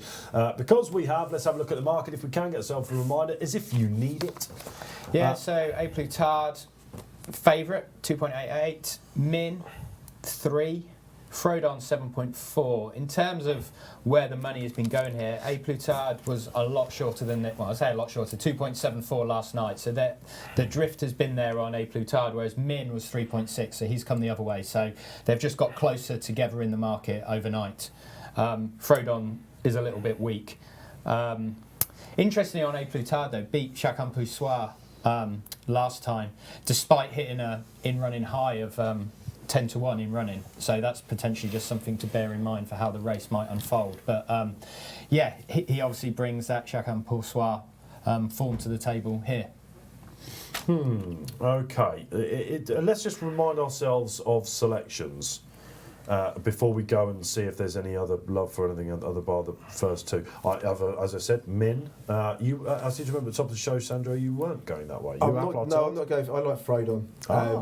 Maybe it's a little bit of a heart over head, but I just feel ever since it won this race 12 months ago, the whole horse has been campaign with this race in mind again, and I think Plutard. I think you could prove to be. I could turn out to be proven very wrong, and I think the Plutard could win very comfortably. I'm not a big fan of backing short price things, if I'm honest. And at around 15 to 8, I'd rather not play. I'd rather play something at a slightly bigger price. With regard to Min. I'm not fully convinced about how much he likes Cheltenham. I know Bruce is going to disagree with me massively, and it has come second to obviously one of the greatest horses for a very, very long time. But I just is that because you've been with Altior? More than, yeah, possibly. But or did you back him in the Supreme? I backed him in the Supreme, and he posted a long time out. I'm telling you, Sandro, this is what happens with punters and horses. I really hope I hope I'm not the sort of person that speaks from my pocket. Oh, Sandro, we all are, Sandro. But I am, of course. No harm in it. No, quite right. Yeah, I just have my doubts about Min, and I just think at the prices, I thought sort of around that 7.2 it is now on the exchange. I like Frodon. Really solid. Yeah, so. Second to Altior in one of the best Supremes ever. Yeah. Second to a peak Altior in the Champion Chase. Yeah. Last year does take some explaining because he helmet on his shield. It was poor. It was fifth in this beaten fairway. So that's the run. But I mean, I don't think that was anything to do with Cheltenham. I don't think Ruby was particularly enamoured with the ride he gave the horse. I can write that one off. I can write that. I thought it was bonkers him being around. He was around about 130 when I was looking again to get involved last week, and I still couldn't believe how big he was. The other thing I'd say about Frodon, 5 wins at Cheltenham, and does like the new course as well. You forget about him. And I do think sometimes Of course, festival wins are really important, but also there is a big difference between the new course and the old course, and I think new course form is also very important. His style of racing is suited to that as well, as we've sort of touched on. Yeah, but also he's trained by Paul Nicholls. I mean, look what he did with Millington. That's ridiculous. I mean, Paul Nicholls is an absolute proper genius, and I think the punters love Nicholls because they know that if he's training it, even if the horse might have a couple of links to final form, he finds it from somewhere sometimes. Bryony gets on fantastically with him, and I mean, it was wonderful last year. I just feel like this is a bit of a hotter assignment. I think that's fair. You remember that Undersow was in the race last year, so you couldn't say he didn't have a top-notcher in the race against him, but Undersow didn't really turn up, did he? So, and nor did Min. Yeah, absolutely. And ASO... Champion Chase. Sorry, Min, Min in the Champion Chase. ASO was second to him, if you remember, so they are the first two are reopposing here. Tactically, very interesting, the race. Min for you, Neil Hubbard, as well? Min, for me, his Mellon Chase win last year had an RPR of 180. A Plutard, when he beat Chacun Pour Soi, which is the bit of form which people are hanging their hat on coming in here, was an RPR of 170. So we know what Min's capable of. We don't really know exactly what A Plutard's capable of yet. So you're betting a little bit potential on A Plutard, whereas with Min, what you see is what you get. And I think the race will be run quite nicely for him here. I can see Frodon and ASO are probably the pace angles in here, which we know, being up there is key on this course. But you can see Townend just sitting perhaps just behind them, and if he can get that position, then I think he's going to be in A1 position here. Yeah, the tactics are interesting. I suppose the one thing that's interesting on the desk at the moment is the lack of love for A Plutard. My racing boys do like him. I think we're about to see it on the screen. Back at 2.8. Something interesting, I've just got some notes here that I was doing last week feverishly about this. A Plutard, was he flattered by that Chacun run? I think it was, Chacun having his first run back, tied up a bit, didn't he? This is the key to it, isn't it? Because if you do take the collateral form with Chacun Pour Soi, then A Plutard is entitled to be favourite, obviously, because he beat Chacun Pour Soi roughly as easily as Chacun Pour Soi beat Min, and they're all off the same weight. So that does take some explaining away, I suppose. Against that, Chacun Pour Soi, that was his first run of the season against A Plutard and his second against Min. Having said that, A Plutard was hard fit, wasn't he? Yeah, having said that though, I mean, I know people who are connected to the A Plutard, to the Chacun camp, and they were monumentally confident that first time out. So it is possible that form can be taken literally, in which case A Plutard is the right favourite, and he's progressive, isn't he? But I don't know, I just think Min is an underrated racehorse. I think the trip's fine for him. I must admit, my love for him was when there was when there was a bit more difference between the two of them in the market. Now they've come back closer together. Min's nothing more than fair value. Yeah, I think that's my point as well. I've got no problem at all with A Plutard. He was probably quite a long-term fancy of mine for this race. I'm glad they're running him here and not as Champion Chase. Personally, I think this is the right race for him. I really like him. It's just the fact that he's coming up against a really good horse here. Which goes back to the point we've been saying in it all week. This is the one festival, isn't it, where you have to be down on horses that ordinarily you absolutely massive fans of. Yeah. Champ was a great case in point of that. I mean, loves Shiskin at the start of the season, went totally against him as well. Good race, because let's look away from the three that we've mentioned. Shattered Love, previous festival winner, of course, a JLT winner, as it was known then. I spoke to Gordon Elliott about her last week and said she should run in the Ultima or one of the handicaps. She looked so handicapped. I wouldn't say exactly what he said, but he was agreeing with me. He said she definitely runs here. That was a decision of Jiggins Townsend. Riders on the Storm. Yeah. He is, again, loads of love for this horse. Remember, he was joint favourite with A Plutard in that festival handicap. Didn't turn up whatsoever. And yet, gone to Tristan Davis, pretty much shown what we were expecting him to show last year when he was with Tom Taft. New owners, of course, really well bought his Brune, hasn't he? Carl Hinchy. Did he fall in that A Plutard race last year? I think he fell at the festival. It was a fell, and then he pulled up at, I think it was Punchestown, wasn't it? It's just that Ascot race, isn't it? Yes. It was a really good win. There was nothing wrong with his win, but he was... I don't know, it seemed to take a lot out of them, doesn't it? Has he drifted in this? He's drifted like mad. I mean, I've just had a score on him at 15 because I just think he's too big. I mean, he wasn't particularly on my radar, but if you look at the way the market's gone now, I just think he comes into the reckoning based on that. There's an Arkle winner in this, chaps, as well, isn't there? Yeah. To Geneva. Was that one of the worst Arkles? Well, Western War Horses tends to be the modern day kind of of course for that. But, beat Champagne Fever somehow, didn't he? Western Wars for Pipe and Scudamore. Okay, we've gone through it. Let's see what the informed David Jennings thinks.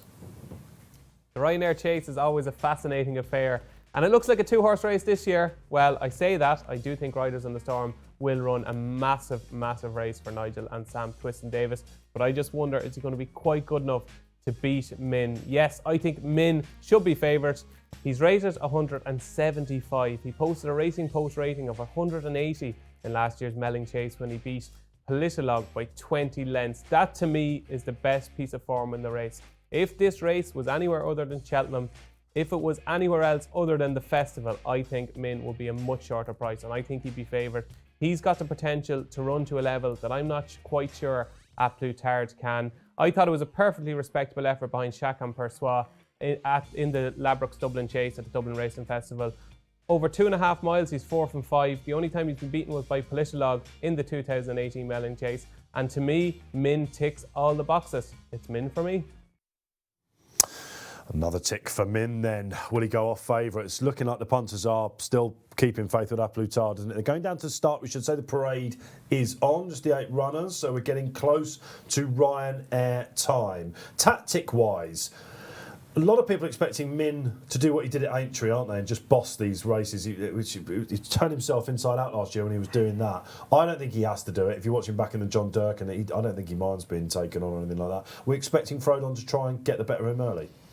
Yeah, Frodon and ASO maybe. ASO's in first time blinkers, isn't he? I imagine those two might be at the head of affairs. But as long as Min can slot in like just behind those two, I don't see that being an issue. I don't see it being a tactical affair. With 8 runners, someone's got to make a really bad mistake in order for tactics to come into it. I just don't think that will happen. But the fact there are 8 runners gives this a beautiful each-way shape, doesn't it? You know, I think there's going to be a lot of people looking at the likes of Riders on the Storm and San Calvados as well, and Shattered Love. So I think it's Frodon as well, maybe though. Easy. Yeah, absolutely. Yeah, but the thing is, normally if you get a race like this, 8 runners and a couple of hot pots and then a really clear third favourite, all the each way sharks lump on that third favourite, don't they? But I mean, I wouldn't be doing that thinking that this is an each way bet to nothing, because the other 5 are too good, in my opinion. Fair. Having backed Frodon, when you played the race in your mind a couple of times, were you hoping for an easy lead, or we saw last year with ASO that it was almost the more he was taken on, the better he got? Yeah, you'd expect Frodon to be right up there with ASO, wouldn't you? You just hope they don't go off too stupid. Who's going to be reeling cold then? We think Shattered Love might be reeling cold. Duke to Geneva is a certainty from Robbie Power.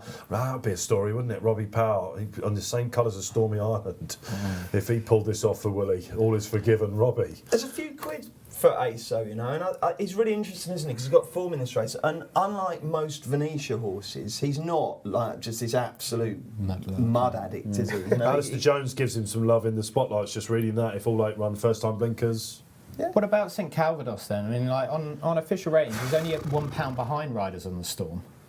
I love the horse, but I just have to say that... Do you love the horse? I do love the horse. I think he's really good, but I must say that love has waned slightly. I thought first time out was a really good run. Since then, just slightly disappointing. I've never been with him, I have to say that, but he's beaten me a couple of times. That handicap when he came. I am a tad bitter, is what I call my Clouseau horse. The eye goes a bit whenever I see his name. Again, I'd be surprised. But listen, Gav Sheehan and Harry Whittington. Gav Sheehan now in particular, we had him on Watershout a couple of weeks back. He was really hopeful of a very, very good festival. He's obviously still got a couple of chances later. There's another one there, see? We've had Gordy. Gav. And now it's Gav. Well, yeah. Mates and stars, this is what happens. This is what happens when you put people on in front of a camera. He's a good lad though, Gav, isn't he? He's absolutely sound. I had a couple of drinks with him. He's a bit of a nut up. Okay, so we're just, where are we? We're going down to the start now. They all look... let's have a look at the preliminaries, actually, Neil, in the market. We saw Welsh Saint was a drifter just before the off, wasn't it?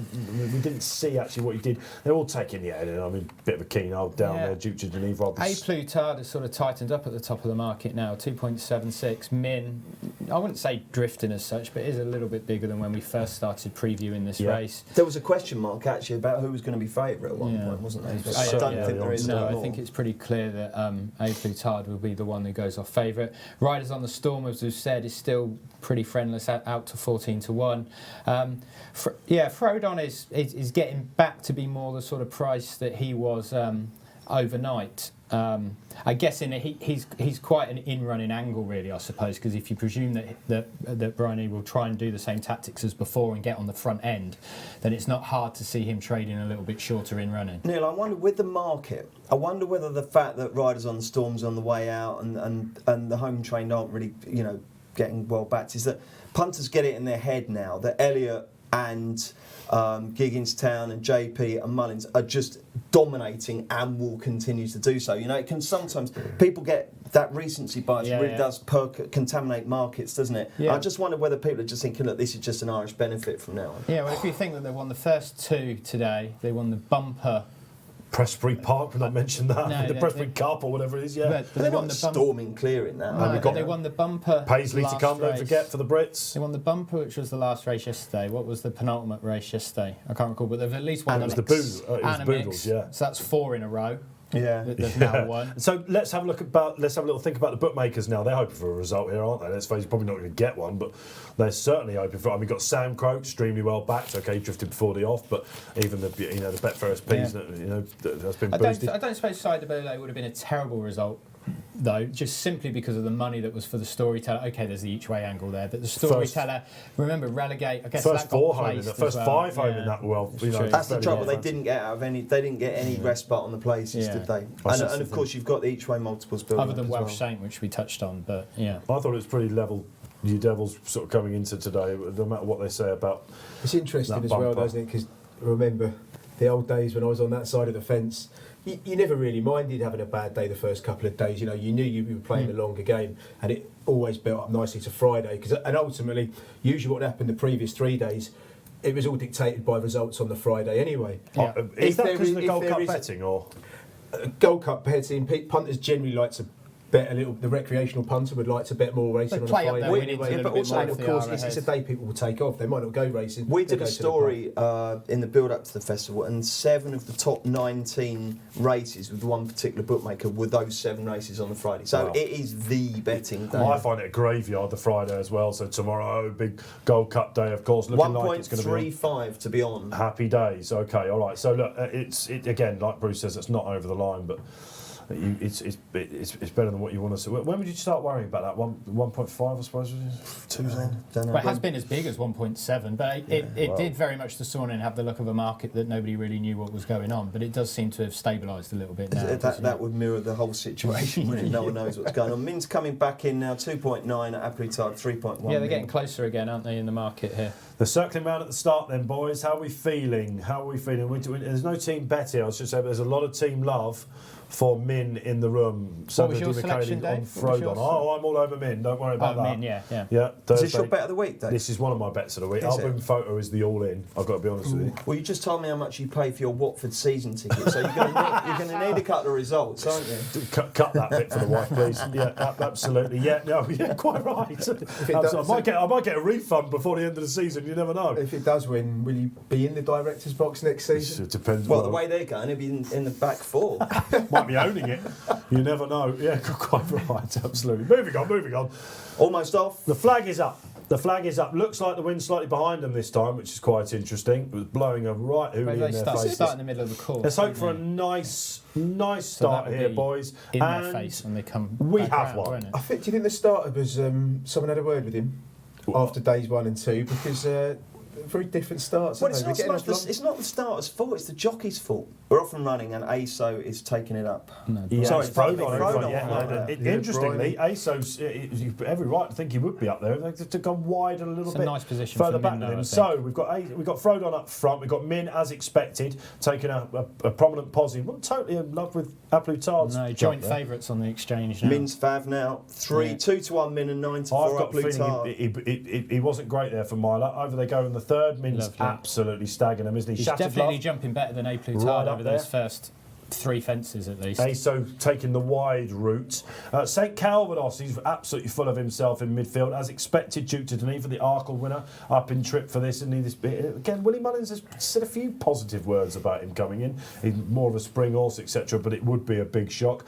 And Riders on the Storm, I was expecting him, Bruce, to be a bit more up there. No, Sam's decided to take a pull and sit out the back and let the race develop up front. So they're turning into the straight for the first time. and Frodon bowling on with Min in his slipstream. He's absolutely winging them, Min, isn't he? He's neat when he has to. ASO's getting a bit more prominent now, almost taking it up now, I think. What's the market saying, Neil? Yeah, A Plutard back to being favourite just ahead of Min, but there isn't a massive amount in it, really.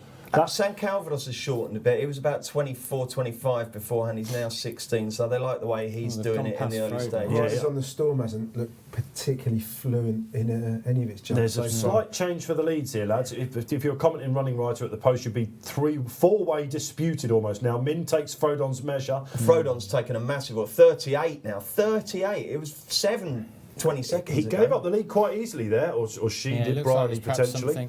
But Min's really full of himself up front. He's absolutely loving this, I think, and he is jumping extremely well. It's quite uncharacteristic of Frodon, though. Does that suggest they're going quick and he can't do it, or whether he's just, I don't know. It's a good shout. I think perhaps she didn't have much choice in the matter there, Bryony, potentially. But looking on for the front three, A Plutard right in behind them. If you're on the favourite now. Don't mind. Nothing. He's absolutely fine. Yeah, I do like those dual. And in actual fact, he's 6-4 now, so the market likes him. I do like the way St Calvados is going. I've got to say that, but by his standards, he does look on good form. And then we're going on the far side now. First on the far side, Min absolutely flew it again. Best jump of the season so far. It's a random thing to say, but his in the John Durkan, I thought, and Shakan Buswan, the 33 out when he got beaten. But that last jump, I think you'll find it was chosen mate at Gorham Park last time. Of course, he went clear up the hill. Sandro Di Michele's big white hope for the Grand Annual on Friday. Duke de Genève is 12 on the exchange, and he's an ARCA winner. He's shown absolutely nothing since, but there's a few people like him now. I think Shattered Love's running a big race, sort of at the minute. There's still a long way to go. From riders on the Storm there. So the big two in the market, there's about 2 lengths between them. Min, again, he has not touched a twig so far. Frodon on and off the bridle. Bryony's now trying to coax him back into a front roll on the inside. Shattered Love's gone really well through the race. Nothing can't win. Nothing cannot win this, I don't think. Obviously, if you're Frodon back, you don't like the fact that he's relinquished the lead, but he's still third. And he's got a heart as big as a beanbag. The key now for A Plutard fans is whether Shattered Love and Mark Walsh really try and get Min at it and soften him up slightly, I think. Rachel's just shaking the reins in to wake him up a little bit. He's jumping lovely, though, Min is. Out of the lead. Plutard off the bridle there a little bit. Yes, he is. He's out to 5 market now. All the way out to 5. And Duke to the Geneva all the time. What's Frodon back into now? 15.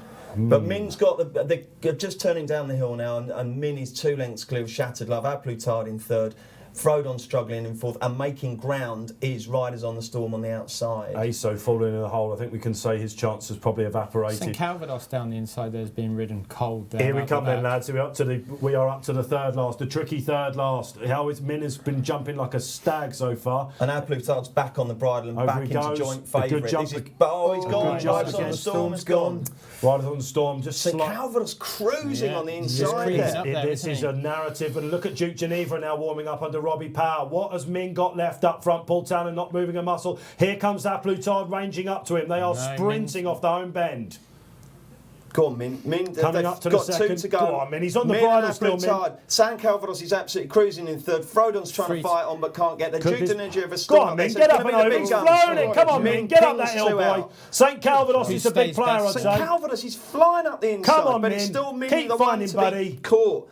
Come on, Min. St Calvados is the danger. A Plutard beaten. Over he goes. Go on, Min. Get on up there, my son. Come on, Min. Let's have it up, Min. The boys in the gallery are going, Min. Go on, Min. Come on, Min. Let's have it up. Go on, Min. St Calvados. Come on, St Calvados coming back to him. He's hiding. Come on, Min. Hey, Min. Come on, Min. Get on.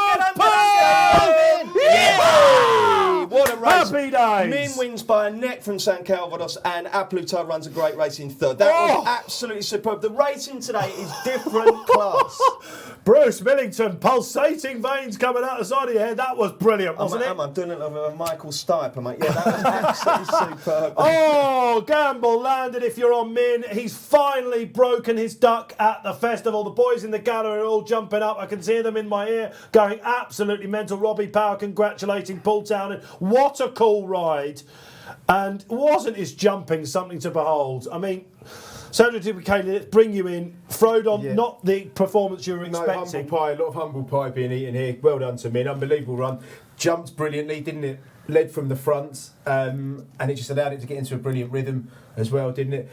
Incredible race, though. You could have made cases for so many horses at various points in that race. The in-play market was up and down, like you wouldn't believe, wasn't it? Yeah, and Paul Keeley. St Calvados 1.56. Let's have a word for Paul Keeley. Bruce, will he be lost voice at this point down there? He's been banging the drum, hasn't he? Yeah, but it won't be anything to do with the betting. I love how he tweeted, got a terrible cold, won't have a drink all week, and the next day he's throwing Guinness over Mick Fitzgerald. I was like, hang on a minute, what's going on here, Kills? Wow. God, that was a brilliant race, that was absolutely superb. I mean, we lost Riders on the Storm 3 out, and he was going really, really well. Just taken to the outside, and that horse claims, fence claims so many down there. We should say he's up. He sort of just clipped it, didn't he? Yeah, he's up on his feet, we should say. Riders on the Storm, he's fine. This is, at this point, turning in where you knew Frodon was cooked, I think, Sandro. Yeah, and it was traded at big prices, wasn't it? Much sooner than that. Yeah, it's funny, really. The second that Bryony wasn't in, the horse wasn't making all, it just seemed to unsettle it so much. I don't know if it's a case because it just wasn't running well enough. But two out, the action is all on the inside. Min's leading A Plutard. St Calvados has run an absolute storm. I would have thrown down my mic and walked out if St Calvados had beaten me here. This is what happens with me in St Calvados. I did say Let's have a look at the YouTube comment. We've got a comment on YouTube for us. Someone's watching us and it says, boom! Dave, season tickets, save for another year. Absolutely. And when Watford get relegated, it'll be even cheaper. I was thinking of having my son, actually, we got relegated. That may well happen now. But listen, Min deserves this because we talked about his Cheltenham record beforehand. He's an absolute superstar. If Altior had never been foaled, he would have won a Supreme and a Champion hurdle. He's now added the Ryanair, and I'm absolutely delighted. And you know what, Richie, I mean, the beam on his face will be absolutely huge because he was so close with Fahim, wasn't he? Yeah. He put so much in, and he's absolutely. And Benny, of course, on the first day, the disappointment of that, and absolutely. So, listen, that was superb. And if you've been watching Min through the season, and indeed at Aintree last season, Punchdown, he's got that will to win, which a lot of people knocked him for when he was young years, because he was supposed to be the Vautour on the Duvan, wasn't he? And he didn't quite come up to that. This is absolutely sensational stuff. 9-year-old Min takes out the Ryanair. A Plutard. Let's pick the bones from that slightly. I mean, St Calvados has probably run the race of his life, Bruce, we can say that. And happy days, Andrew Brooks as well. That would have given him a massive bonus after some of the disappointments he's had. His owner, and I just think that there's a biggie, isn't there? Would you go to Sandown maybe with St Calvados, something like Celebration? Exactly, that's his sort of race, isn't it? Yeah. Well, we said before the race he was only rated a pound behind Riders of the Storm, and yet was 10 points bigger on the exchange. So there was certainly a case to be made for him. Interestingly, though, with St Calvados, he was second off under a big weight in a Cheltenham handicap on his prep before this.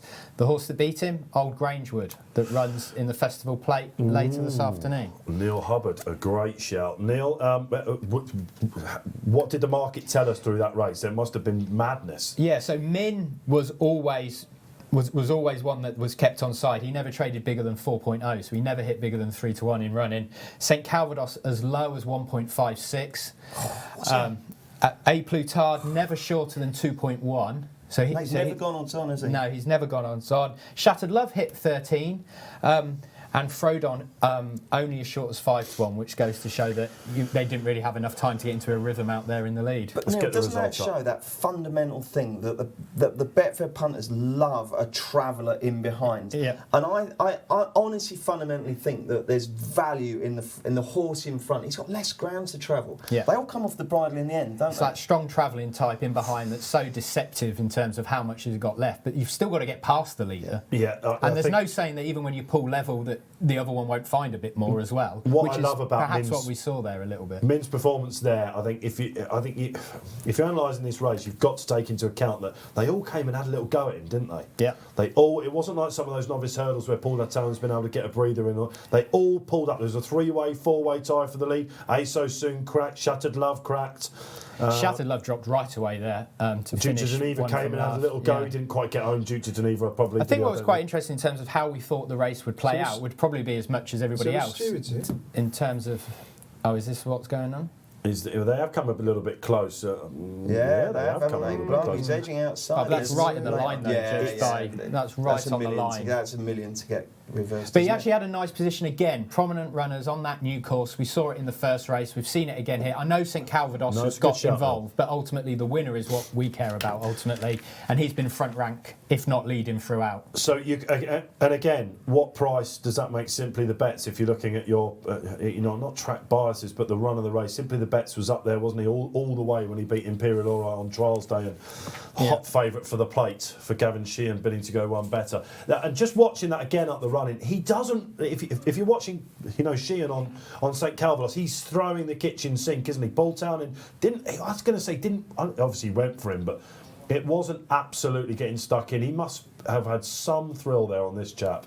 Look at that jump 2 out. I mean, it's marvellous. He was really good throughout, wasn't he, Min? He barely touched a twig, Just stuck him out there, and he said, "Come and catch me if you can." It's funny, isn't it? Because look, Sheehan's come up the inside as they jump the last. He's a little bit untidy there, and then he's pulled him on the outside because obviously Tannen's bagged the rail, and Tannen has come off the rail, but I don't think there's a chance in hell of that getting no real excuses for A Plutard, I don't think. He didn't jump. He sort of missed a couple, I think. I think he's met two stronger stayers there, personally, looking at that as well. I mean, look, there's only 2-3 lengths in it. Maybe the Champion Chase would have been an interesting. Well, I was just about to say that, right? Because Min and A Plutard have both. You don't need to frank that for me. It's too top level, but it does make you think. With Defi having run like a drain, Shakun just would have won that. So it's yet another sickener for those for the connections, and that's why it's nice that they've got the win here. This is what you get on Racing Post Live: real-time reaction from the experts here in the studio. And what we loved about that, obviously, Sandro, you weren't with us on this one, but we were genuinely. I still appreciated the spectacle. Well, quite right. This is this is why I think people are quite enjoy the show if you're out there watching all the time. This is good stuff, isn't it?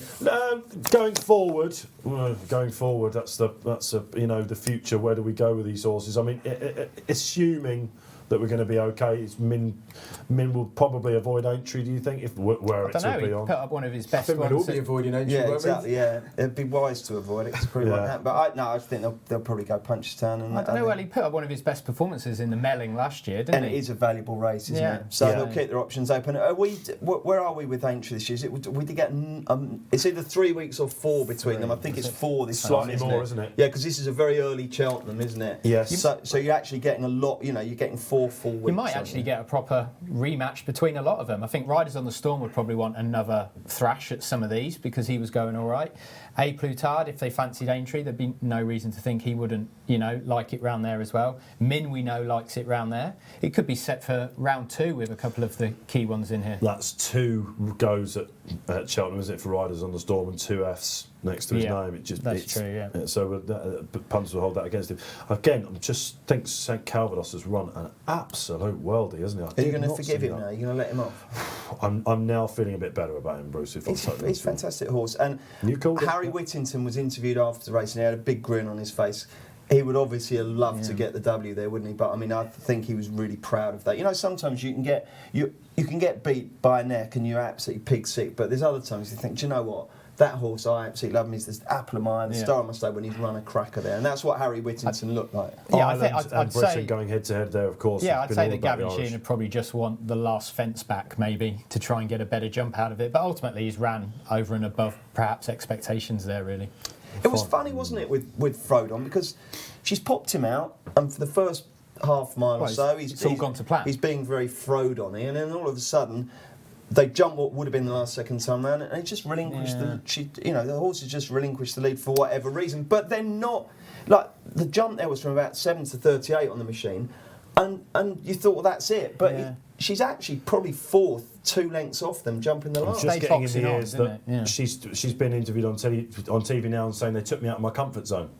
I still think he's run a blinder in the circumstances. That's kind of Brian to say that, isn't it? But so that suggests she's deliberately taken that pull then, doesn't it? I think that she was probably worried about being taken on. It looked like was a bit too easy, wasn't it? And Min has kind of gone, I'm not happy with the pace she's setting. Townend, I'm on a horse that loves to get on with it.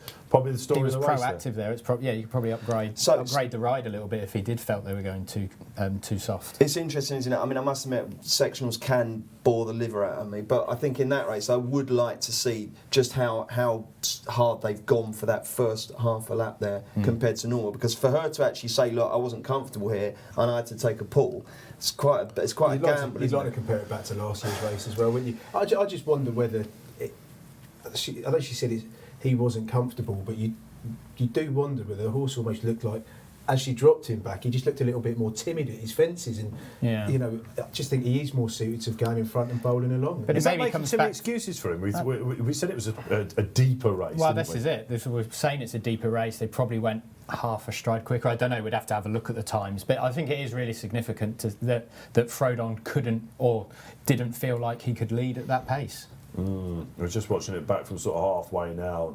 We did say, didn't we, through the race, but Bruce called it at first, and I said, it looks like he's full of himself, St Calvados. From an in-running perspective, I don't know, you probably would pick him up, and he was a lot shorter than you thought he would be. It's a fantastic day so far. Those three finishes have all been absolutely brilliant. I mean, you'd be sick if you were on the over on the Dizzies today, though, wouldn't you? You would, yeah, absolutely would. You're in a bit of a hole at this point. I normally am, actually. I'm a sucker for distance buying, but I left it alone this week, thanks, yeah. Yeah, okay, so the bookmakers now, they're really hoping that the banker of the festival for a lot of people, over the Irish bankers, Envoy Allen, Benny Didier, this was the big one. Paisley Park coming up in the Stayers Hurdle, 3:30. We are warming up for what a lot of people's highlight of the entire festival will be. What sort of price is the great Emilavelle warrior, Neil Hubbard? He is around 8 to 11 on the exchange at the minute, so 1.73. Clear favourite, as you would expect. Summerhill Boy, 11.5. Apples J, 12.5. Emitom, the progressive youngster, 13. Penn Hill, Albert Bartlett and former winner of this race, 16. And City Island, who tried his hand over fences but didn't entirely convince. Back to hurdles, he can be backed at 23 in the win market. And don't forget Ronald Pump. There's been love for him on the previews all around. Yes, Sandro, you like him? Yeah, it's a horse I like. Look, don't get me wrong, I think Paisley Park's an incredible horse. I'm just not a fan of backing favourites. I don't like backing short odds on things, in all honesty. I think it'd be wonderful for the sport if Paisley Park went and won well. But I like Ronald Pump. It's a really interesting horse. He's had a strange kind of prep. It's his last race was in a chase.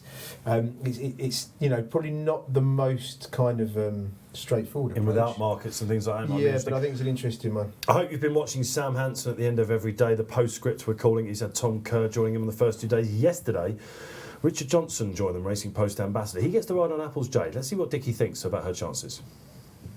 Hello from Cheltenham Racecourse. It is the end of the day 2 of the 2020 Cheltenham Festival, and a day of drama we have witnessed. I'm Sam Hansen, and I'm delighted to say that I'm joined to discuss the day's events by reigning champion jockey Richard Johnson, and also Racing Post columnist Richard Johnson, and Racing Post editor Tom Kerr. Thank you both very much for joining us. So it's been a real day of drama, a day that you certainly couldn't script. And we'll start with the feature race of the day, the Champion Chase, which sort of unravelled as we got closer to race time, with obviously Altior, then Chacun-Pour-Soi not running. And then the horse we all thought would then pick up the mantle, Defi de Soy, looked like a penalty kick, didn't run his race at all. Dickie, what's the word on the street about him? Yeah, no, I was obviously watching it, and I know the horse really well, and even early on, even sort of passing the stands, I thought he's not really jumping as fluently as you'd like, and he just looked a bit laboured. The ground is very, very hard work today, but again, he just didn't sparkle, and afterwards, Barry and Philip were all a bit lost, really. Lucky enough, he seems absolutely 100%, but yeah, very disappointed, and like I say, he looked like the perfect horse for the race, and as the race sort of, like you say, with Chacun-Pour-Soi as well going out this morning, you thought it was his race to win, but just shows us there's no certainties in this job. No, absolutely not. Politolog, though, I suppose he almost deserved that win, really, because he's sort of been in every dogfight, hasn't he? He's been in the Champion Chase numerous times.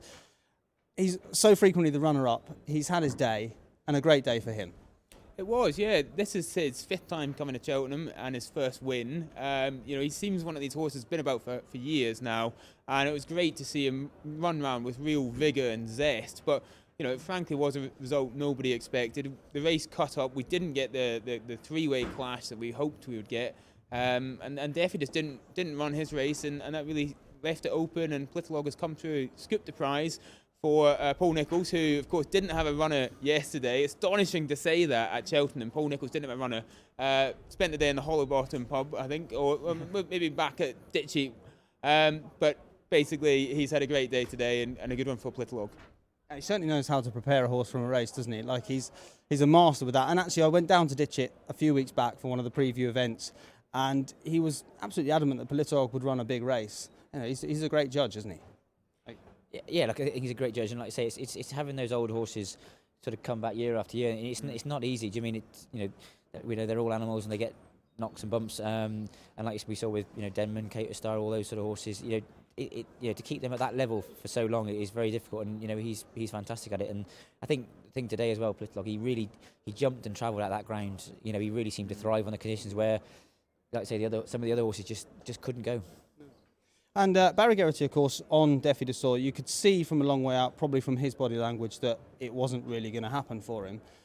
Champ, on the other hand, in the RSA, it looked to all the world like it wasn't going to happen for him either. But Barry was clearly still driving. And then after last, he suddenly hit overdrive, and that was incredible. Yeah, I think it just shows how much natural talent Champ's got. Look, again, in that sort of tacky ground, he down the back straight, I thought he was finding the fences were sort of almost coming quicker than he could cope with. And I think Barry's given him a great ride, because he's obviously, he gave him a bit of daylight. He's nursed him into the race. He's nursed him for 3 miles really, and then when he's really asked him for everything, he's found plenty, and it just shows the talent, I think, of the horse. But also obviously Barry's had a fantastic day, but that's it just shows he's such a good horseman. He could manage to do that. He obviously, after the fall here the last day, again, as we said before, it's not an ideal preparation, but I think a lot of the credit has to go down to Barry. I think he's nursed the horse around, given him the confidence to do it, and then found at the end as well. Tom, do you think it could be argued that the two that were leading for most of the way got into battle with each other a little bit early? Well, it might have happened. They did seem to be running on fumes going up that hill, and we know how punishing the hill can be. But nonetheless, this is one of the great miracle finishes at Cheltenham. Hit 400 in running on Betfair, so some people have done extremely well out of that. But taking the last, I can't think many people gave Champ any hope, but he just flew up the hill. It was absolutely thrilling. The crowd came to their feet as one. It was an absolutely thrilling race, and that's what the hill at Cheltenham can deliver, these absolutely blockbuster, stunning finishes. And blockbuster, I think, is something that a lot of people might describe Tiger Roll as. We were all anticipating, hoping to see him come back and win at his 5th festival. Alas, it wasn't to be. Easy's Land, a very emphatic winner on the day. Yeah, he was, and I think a lot of people will be saying, "Oh, did Tiger Roll not perform and everything else?" But actually, I saw the replay back up the straight, they were both a long, long way clear of everything else in the race.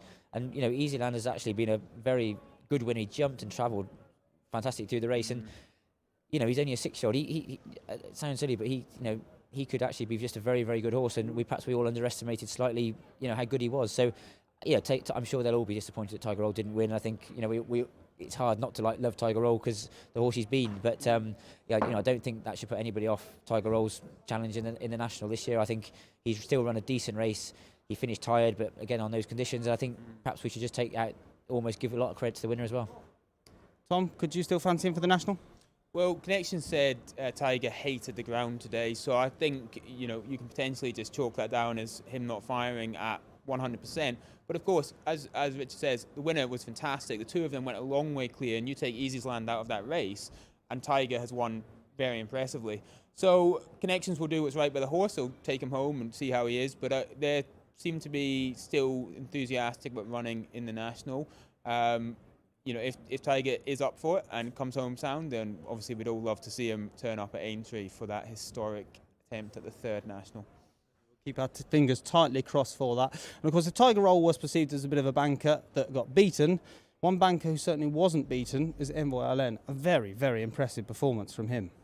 Yeah, I think probably at the moment after 2 days, he's the horse has probably sort of made everyone sort of think, God, he really is, going to be very, very special. He's obviously still a young horse, and we were coming down the hill, and I thought, there's a few going quite nicely, and then all of a sudden he hit top gear off the bend, and he very quickly put the race to bed, and he's very professional. He jumped, he travelled, and the way he won I thought was very, very impressive. And he's the horse I think you take out of the race, or out of the meeting so far, thinking next year, whether they stay over hurdles or over fences, everyone's going to be worried and trying to avoid him wherever he goes. It's interesting that you say he's a horse that looks like he's going to be very good. I mean, he's already very good. But like you say, that performance it looked as though we haven't yet seen the best of him, which is a frightening thought, isn't it, Tom? It was a stunning performance, and one of those rare examples where you see a well-backed horse going around and giving people very little to worry about, frankly. I think the interesting thing now is where Connections go next, because they've got a serious talent on their hands and a big choice to make about his future direction. I mean, it's a nice choice to have, let's be honest, but it will be interesting to see what they do. Richard, have you got any views on what they should do? Not really. Look, I'm sure he'll jump a fence, and I'm sure he is a chaser, probably, in the making. But, obviously, I think after this year, we've all seen the champion hurdles looked very open this year, and obviously the winner I think was impressive yesterday. But, perhaps what was behind him or behind her wasn't anything to be excited about. So it'll be interesting to see. I think it would definitely, you could see easily them deciding to have a go at the champion hurdle next year. Again, or they can go chasing. But I mean, it's a lovely problem to have. But he does just seem to have an awful lot of talent and class as well. I should point out as well, it's great to see you back in action today, obviously after your tumble yesterday. You've got a day to look forward to tomorrow too. Yeah, good rise tomorrow. I thought Le Bagoir's got hopefully a great chance in the plate handicap.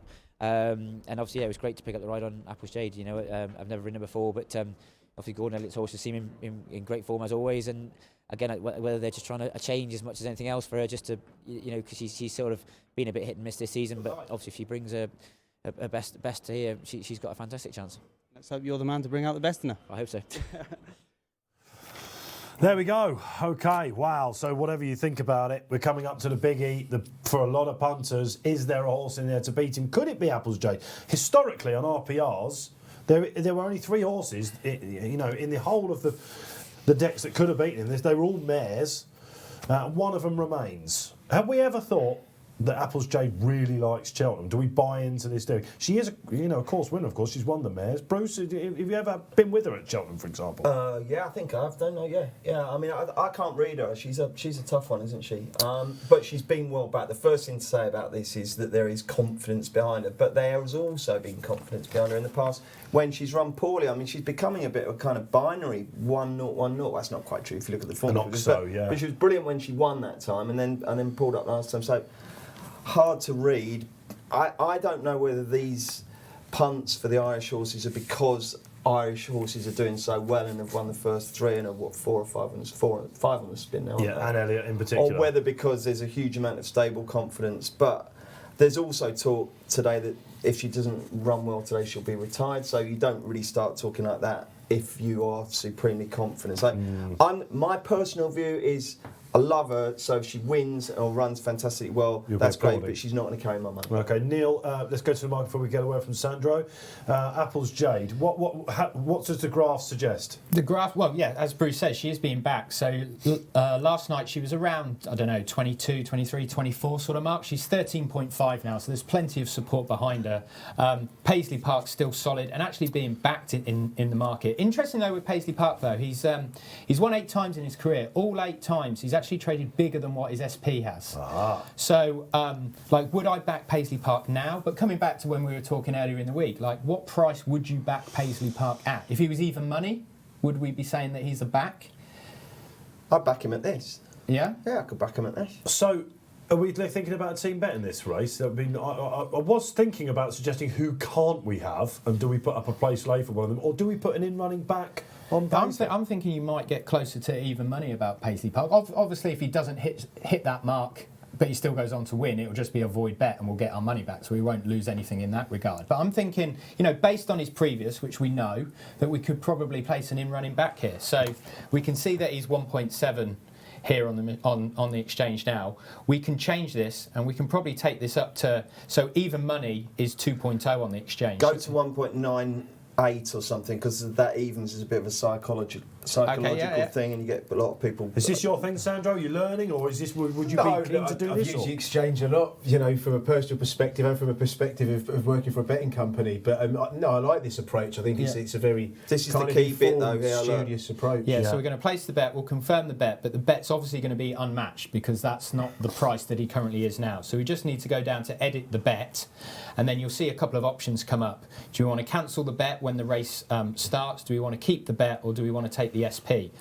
Superior knowledge on this. What we want to do is keep the bet. So what that means is once the race goes live at the in-play stage, our bet will still be logged. And when the market starts to move, if he hits that 1.98 that we've requested here, then our bet should get matched. And one key there, Neil, is that if this is your plan, you do it as early as possible because your money is at the front of the queue at that price, isn't it? Yeah. So now if we were to go back in and put up, say, another £20, our initial £20 would be first in the queue, then the next one sits above it, and so on and so on and so on. Not only getting the price, you've got to be at the front of the queue for many, many things. Okay, so that's the team bet then. We're hoping that Paisley hits his flat spot. Okay, let's have a look at some potential flies in here. Two spring out. Well, actually, there's a couple, actually. And I'll go to him first. But Lamy Serge, Neil, you've got a little talk about his in-running, his history. Yeah, so a bit like Paisley Park, where we've touched on there. Lamy Serge, he's been beaten 18 times since joining Nicky Henderson, which is what it is. But in 12 of them, he's actually traded at less than 2-1 in running. And on 9 of those occasions, he's traded at less than evens in the run. Yeah. So basically, in half of all defeats for Nicky Henderson, he's traded at shorter than even money. Which Hands up who's been on one of them. Yes, absolutely. Which Sandro, is he your Clouseau horse like St Galvanos was me? So many people out there. I mean, when he got beaten first time up, everyone thought he threw it away, didn't he? I'm totally sure that was the case. He was just really, really keen to the race. But Dale Jacob on. He's actually a huge price. He's 90 on the exchange here. So if he does manage to hit odds on at any stage during this race, you'll be in a cracking position, trading position here. There's a very liquid, very buoyant betting without the FAV market, and that's where I'd look to back Lamy because he's 32 on that. Lamy, you've just done a Gordy, you've just done a Gav. Yeah, Gav, yeah. So on that, if you think he's going to get there and maybe just dodge up or just find one too good as he won't, you could get 32 without the FAV. And I think that market's really interesting because it's actually 9-2 the field. So if you've got the completely different one horse dominated main market, but if you focus on this without market, it's really competitive. It's like a handicap. Well, listen, because there are so many form angles in, aren't there? If you like Apple's Jade, which we kind of a little bit of love for out there, we can see her running because you've got to love Bacardi's, haven't you? Who of course taken a scalp twice this season. What about City Island? He would any of us be surprised if he won this? Champ form from last year. Yeah, he's had a wind up as well. There's the wind up, Martin, but didn't go over fences. Yeah. Well, he's got plenty of talent, hasn't he, based on that Ballymore win? No, it's we chose a mate, raced against it in a beginner's chase earlier in the season. Obviously, didn't take to chasing. It's just funny, isn't it, that then they go, we'll go back, and the next thing you're in the States, aren't you? Bouverdare's done it. Yeah, absolutely. Let's see on social, we've got a question I'm just hearing. Here's James Smith. Have I got a chance with Donna Diamond in the stayers? Donna's Diamond. Who did it? I was slammed by Emma Tom last time. So, I don't know, 11-year-old. What price? Neil, it's got to be $1 million, isn't it? On Donna's Diamond, yeah, really big price. Just hold on a sec while we go down. I scroll down, 360 in the win. Yeah, so a massive price. What about Emiton? Yeah, listen, Neil, I'll tell you what, we're going to come to him. He definitely deserves a big mention. We're going to come to him after we have a look at some stats.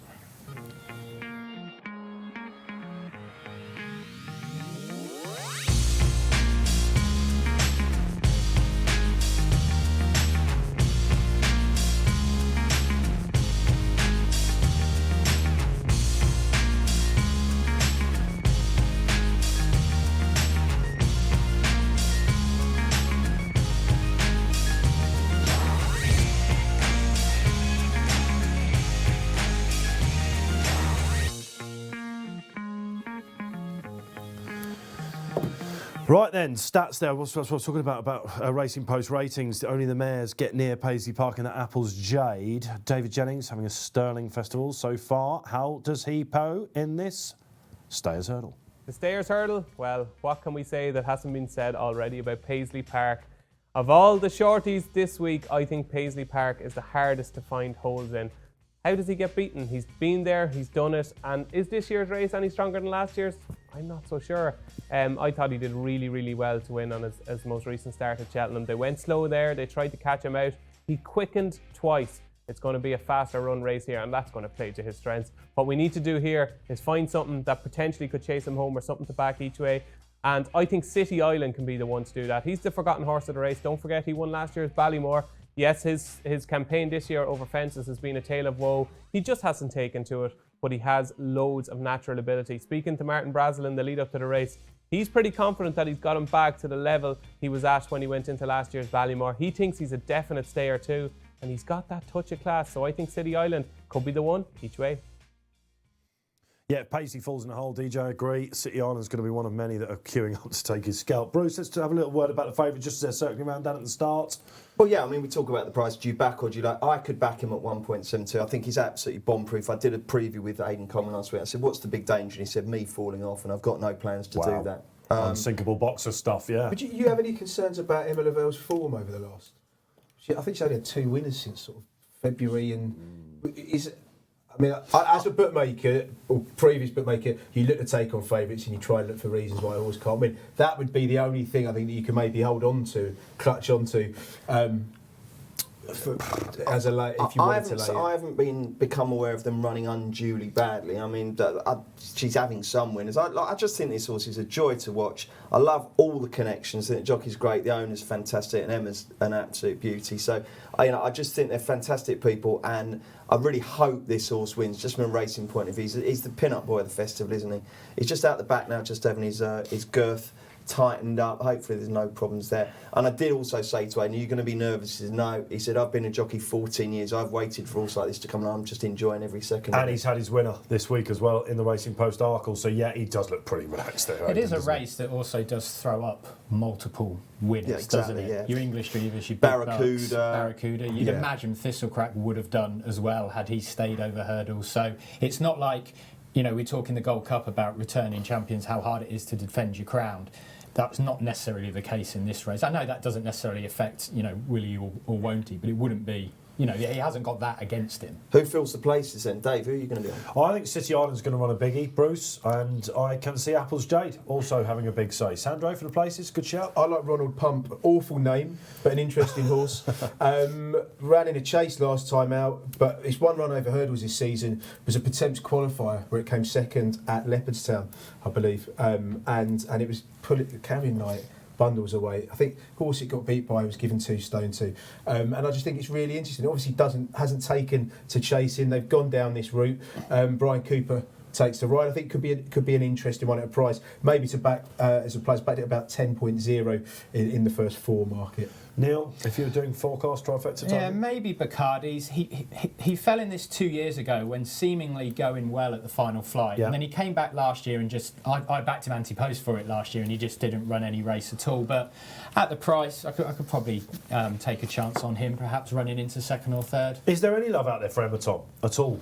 I quite like him, but he's the type of horse that always sort of sucks me in, this sort of young, progressive, sort. And now this is his big test, and I don't know. I mean, he's the one horse in the field that we don't really know how good he is. He's 6 from 8, isn't he? Yeah. But it's the track, I'm not sure. But he didn't beat a rival, did he? I know it's his return, and Warren's horses are in much better form now. I like Somerville as the danger. I just think he won his Supreme, and rather like Deffy after he won the Triumph, he had this sort of forgotten year, didn't he, where everything went wrong. But he's back now. He's running really well. I mean, he was, he's a dangerous horse. He's very uncomplicated. You'll see him up the front, and I think if you're backing each way, I think you'd have a job to see 3 getting past. Just very quickly, Paisley Park out to 4 to 5 on the exchange now. Apple's Jade into 8.8 now, so around the 8 to 1 mark. Wow. So that's a proper that's move a big for smash, her. Isn't it? Now, whether that's because of the form of the Elliott Yard, of course. I'd say there's a little bit more in it than that with this horse, with a P next to her name, and Marmite horse from many at the track. Race before that, she won a Grade 1 over this trip by 15, 20 lengths. Flag is up, chaps. They're walking in. We've probably got about another 10 or 20 seconds until they get in. Please, another good start here. The start's been all right today, haven't they, pretty much? Yeah, all good. Yeah. The jockeys have listened. Let's see. Penhill, he's one we haven't mentioned, isn't he? Albert past winner. Yeah, past winner, of course, absolutely. He's out the back, isn't he? He has been ridden very cold indeed as they go off in the 2020 Stayers heard on Donna Diamond for our YouTube brand. And now Apple's Jade. I think this is the way to ride her.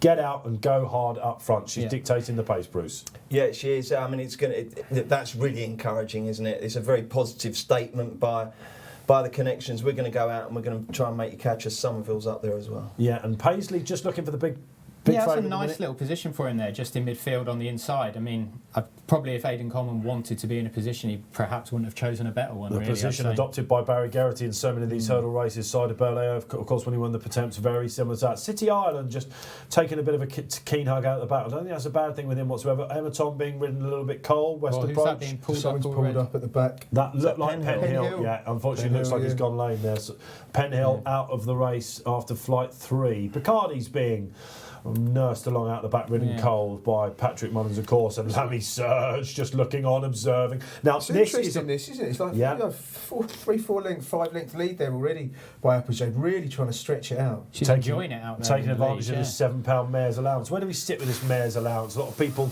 Keith Melrose banging on, not quite calling it a cheat allowance, but saying it needs to be revisited, the age for weight for age. That's one for another day, Dave. We're in the heat of battle. I think you might be right. But I mean, this is a fascinating move because she's not just decided to make it, she's decided to go miles clear. And I'm not sure about this. I mean, again, if someone's sitting there with a stopwatch, they'd know whether or not this is too fast or just a great move. But if you're going to cook out the front for 3 miles, you've really got to be on your game. Would you say that these blinkers have maybe lit her up a little bit? Yeah, it's possible, isn't it? It's possible. I wouldn't see this as a positive, but the exchange does. She's only 5-1 now. This is the first time Dickie's ever sat on her, we should say that, on a race course, of course. Just looking at that, ask Dylan, Ferguson, O'Brien, Paddy Brennan, he's adopting the 3rd spot at the minute. Somerville Boy's got a nice pitch, Bruce. You were giving him some love before. Yeah, I like him, and I mean, I think they probably thought he was going to be a bit more prominent, but I think probably the jockeys just looked up and thought, well, if that's what you want to do on Apple's Jade, then go for it. Paisley's slotted in 5th on the rail. Yeah, what price Paisley now? Same as what he was, really, 4 to 5 in running. The market move is definitely for Apples, 5.6 now.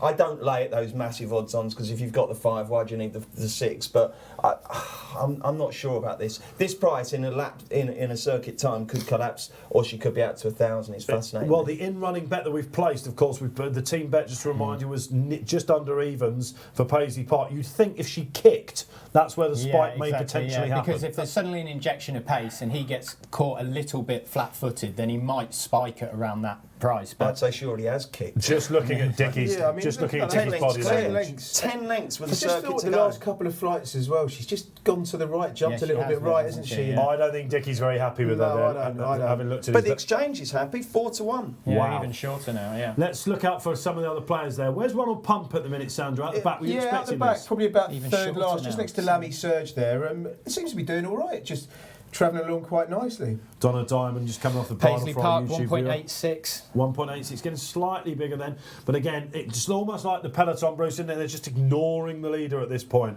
She's too. I tell you what, they will not be ignoring her. That's the one thing, because normally if you see a horse out the front that far clear, if it's 100 to 1 shot, you do ignore it. But if it's Apple's Jade, you certainly don't, because the jockey's too good, the trainer's too good, and more importantly, she's too good. You'd be having a chat with each other right now, going, "Hang on a minute, she's good. Is this me, or is she just going? Is starting to close the gap a little bit now. Yeah, the gap's kind of hanging at 7-8 lengths, isn't it? I mean, she's ploughing on nicely down the far side, jumping well. She really is. I mean, but this would be a career-defining. She's already defined her career, but I mean, this would be an astonishing performance. Just beginning to edge out now, 6-7 to 1 on the exchange, and Paisley Park shortening. City Island just started to lose some ground to defend. He wasn't great at the last. Emerton wasn't great at the last, but is now making ground as well. To Be Fair is there, of course. Pertemps Final. Also, we think about the old To Be Fair. They really don't come tougher than him. He's still going all right. Jumping well. Where's the Lammy? There he is, right out the back. Observe. I'll tell you what. Patrick Mullins came in for a bit of stick and carefully selected, didn't he? It's gone back out. It's gone back out. 8 to 1. And there's a few that have been ridden now, aren't there? She's kicked again. Now here comes Paisley. Now he's hitting his flat spot, Neil. What price has he got? Still 1.76. The market hasn't really. 1.87. 3.6 Apples Jade, 3.5 Apples Jade, 4 now. This is fascinating. This is when you've got one going clear like this. It's absolutely fascinating on the in running. She's probably 5 lengths clear now, and going back out to 7 now. Somerville Boy making a move now. We're matched on pace. And who's this on the outside? Liz Nagar, Oscar. Yeah, Paisley is matched. He's bigger than even money now. Listen to Oscar making a move on the outside. Didn't get home in the Albert Bartlett last year, but that was on much worse ground. And only 9 now, Paisley Park. City Island coming back trouble, into it. Paisley Park has got a and fight there's something on. else having a cruise down. Is that Ronald Pump? Ronald Pump for Sandro Di Michele coming into this. I'll tell you what, Lisnagar, Oscar. All sorts of trouble Paisley Park has found on that turn, but here he comes now. Look at Bacardi's in there and cruising up on the outside. Bacardi's from a mile back. Come on, Paisley, pick up. Paisley, look, he's in all sorts. To be fair, he's cruising. Paisley Park looks in all sorts of trouble. Bacardi's is cruising. Wow, Lisnagar, Oscar, there could be a huge shock. Come on, Brian. Boy, and come on, Brian. Go on, Michele. Get it up, Di Michele. Cruising. Go on, come on, Sandro. Cheer this on. Lisnagar Oscar's going clear. It's going to be Lisnagar Oscar, surely. No, here's Pertemps on the Lisnagar Oscar looks like he's had it. You can hear the gallery going crazy. Wow. Lisnagar Oscar is going to win it by 2 lengths. Wow. From Ronald Pump, Bacardi's is going to get 3rd, and 4th on the outside is Emitom, and Paisley Park is 8th, and that is a horror for the favourite backers. He didn't look happy going over the line. He was racing slightly awkwardly. We'll see about the postscript for that, but Paisley Park bombs out in the Stayers Hurdle. 50 to 1. How much of that is down to the way that Apples Jade has run that race, and it's just pulled the race apart in the way it's run, isn't it? Because funny there, Paisley Park just didn't find anything. She has fallen in a hole, of course. Apples Jade as the closers mounted. Lisnagar Oscar, I backed it in the Albert Bartlett last year, just didn't get home. Everyone thought it was going to be an RSA horse over fences. It hasn't turned out. A winner for Rebecca Curtis. 2nd time that she has won a Grade 1, of course, at the Cheltenham Festival. You think back to Fisher's Cross in the Albert Bartlett all those years ago. Wow, I mean, you can sort of tell by the reaction here in the studio. It's hard to say. Sandro, you must have thought you were going to pick him up at one point. He just got the last one wrong. Yeah, he did get the last one wrong, didn't he? He thought he clouted it quite hard, to be honest. But got a place at a nice price, isn't it? About 9 to 1. The place. So wow. Okay, fair play. Sandro Di Michele called it. Bacardi's Bruce at one point looked like he was coming, didn't he? Cruised into it. Yeah, absolutely. That was an amazing tactical race, that wasn't it? And Adam Wedge has really given that a superb ride, hasn't he? Just timed it perfectly. Cruised up down the far side. Didn't let Apples Jade get too far out of his sight. And jumping 3 out, Apples Jade was still in front, but I mean, she evaporated very quickly. But yeah, Bacardi's Patrick put him into the race really nicely, and Ronald Pump looked like he was going to absolutely flying along, wasn't he? Yeah, it would have gone short, I'd imagine, in running, wouldn't it? Ronald Pump hit 1.71. Well, he was the last off the bridle, I think. Well, just Bacardi's hit 1.55. Wow. That's incredible. But again, Lisnagar Oscar, Adam Wedge has said, look, 2 out, I'm not messing about it, I'm going to hit the front. That TriCar still pay a few quid. Lisnagar Oscar 50, Ronald Pump 20, Bacardi's 33 to 1, and the bookies will be having a few Bacardis after that. They fight. Well, that's the scalp. That's 2 scalps. That's arguably 3 scalps on the day so far. Benny de Jure, Defi Desoy, Paisley Park, the bank could have maybe Tiger Roll yesterday. So look, there's some juicy ones for them, absolutely. So they will be telling you they're having a terrible week with that. There's millions and millions. I'll tell you what, Dave, I've got to say this. Where the hell was Lammy Such? That's just his sort of race. Carnage, tactical change. You just expected him to come flying into it. He hasn't fancied it at all. A bit like So Royale yesterday. You thought that he might travel into it, but he didn't do anything. It's a sad sight to see Paisley trailing in like that. And Aidan Cobb was having a little look down as he went over the line. He did just look to be pulling up a little bit. Sandro, you said about the lean spell that Emma Lavelle has been going through. We'll see if anything evaporates from that. But I don't know. I think he found a bit of trouble, didn't he? But he was beaten at the time when he found the trouble, no doubt. To be fair, they're on a decent race. They've finished 6th, I think. Yeah, there's Paisley just crossing the line, just in front of Apples Jade, who they attempted to make all. And it didn't work. That was a fascinating race, that. It really, really was. And I'd tell you what, I mean, I could have had 1,000 guesses. I wouldn't have got near to that try. Yeah, absolutely. I mean, and Adam Wedge, big story here. He's been having a really good season so far, mainly for his boss, Evan Williams. A lot of people have been saying he's been riding at the peak of his powers, and that is a huge win for Adam Wedge, just watching him go over the line. Just Massive a couple of smile. takeaways from this. It looks like Lisnagar Oscar hit 450 in running for £5. There was pennies matched at 590, but 450, so 449 to 1. So that tops champ. that Tops Champ, and it looks like, I'm just waiting on it to be confirmed, but his projected BSP, so the starting price on the exchange, we've seen that his official starting price was 50, his Betfair starting price 108. Nice. Wow. So plenty of value there on the exchange. Paisley hit 1.62 in running. Ronald Pump, we've said 1.71. Bacardi's 1.55. Yeah. Apple's Jade 3.5. But I know Paisley started odds on, but in that race, 3 horses hit odds on in running and didn't win. Wow.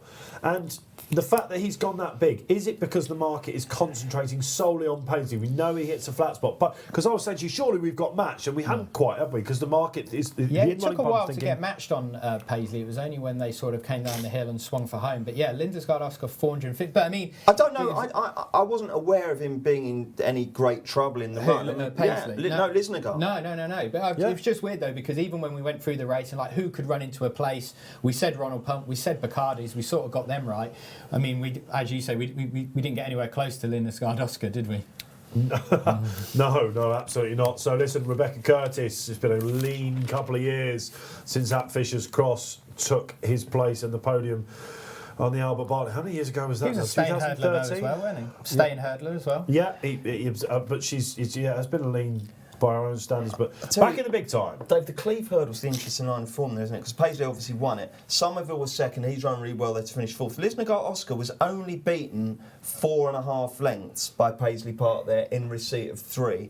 To be fair, who's run a cracker there was fourth. So yeah, I suppose there might be one or two people who, if you're just looking at prices, say, well, Lisnagar's probably 6 lengths off the Fav there, and he's 50s and the Fav's 4 to 5. So hopefully someone's backed him, but I think generally speaking the loudest cheers there were coming from the betting ring. Yeah, that's absolutely. It's not just the singles there as well, is it? It's all the multis that Paisley would have just have been the foundation I think as I've well. got one that's been sunk, I must say that But I mean, there would have been people there with either your Min that puts with Paisley Park, or I know Aplutar's lost, but I mean, like you'd come to race 4 and you just automatically tick Paisley Park, even for the place pot. The place pot's probably going to pay big now as well, based on those 3 that. Oh yeah, that's an absolute place pot killer, that isn't it? Yeah, absolutely. Yeah. Big time. But like Bruce says, I guess that Cleve Hurdle form was there. Somerville Boy, absolutely cruising, turning in. Didn't get home? He just stayed on, but not good enough. He's run a perfectly good race there. You know, the connections would be pleased enough. Fair enough, okay. So basically, an absolute seismic result.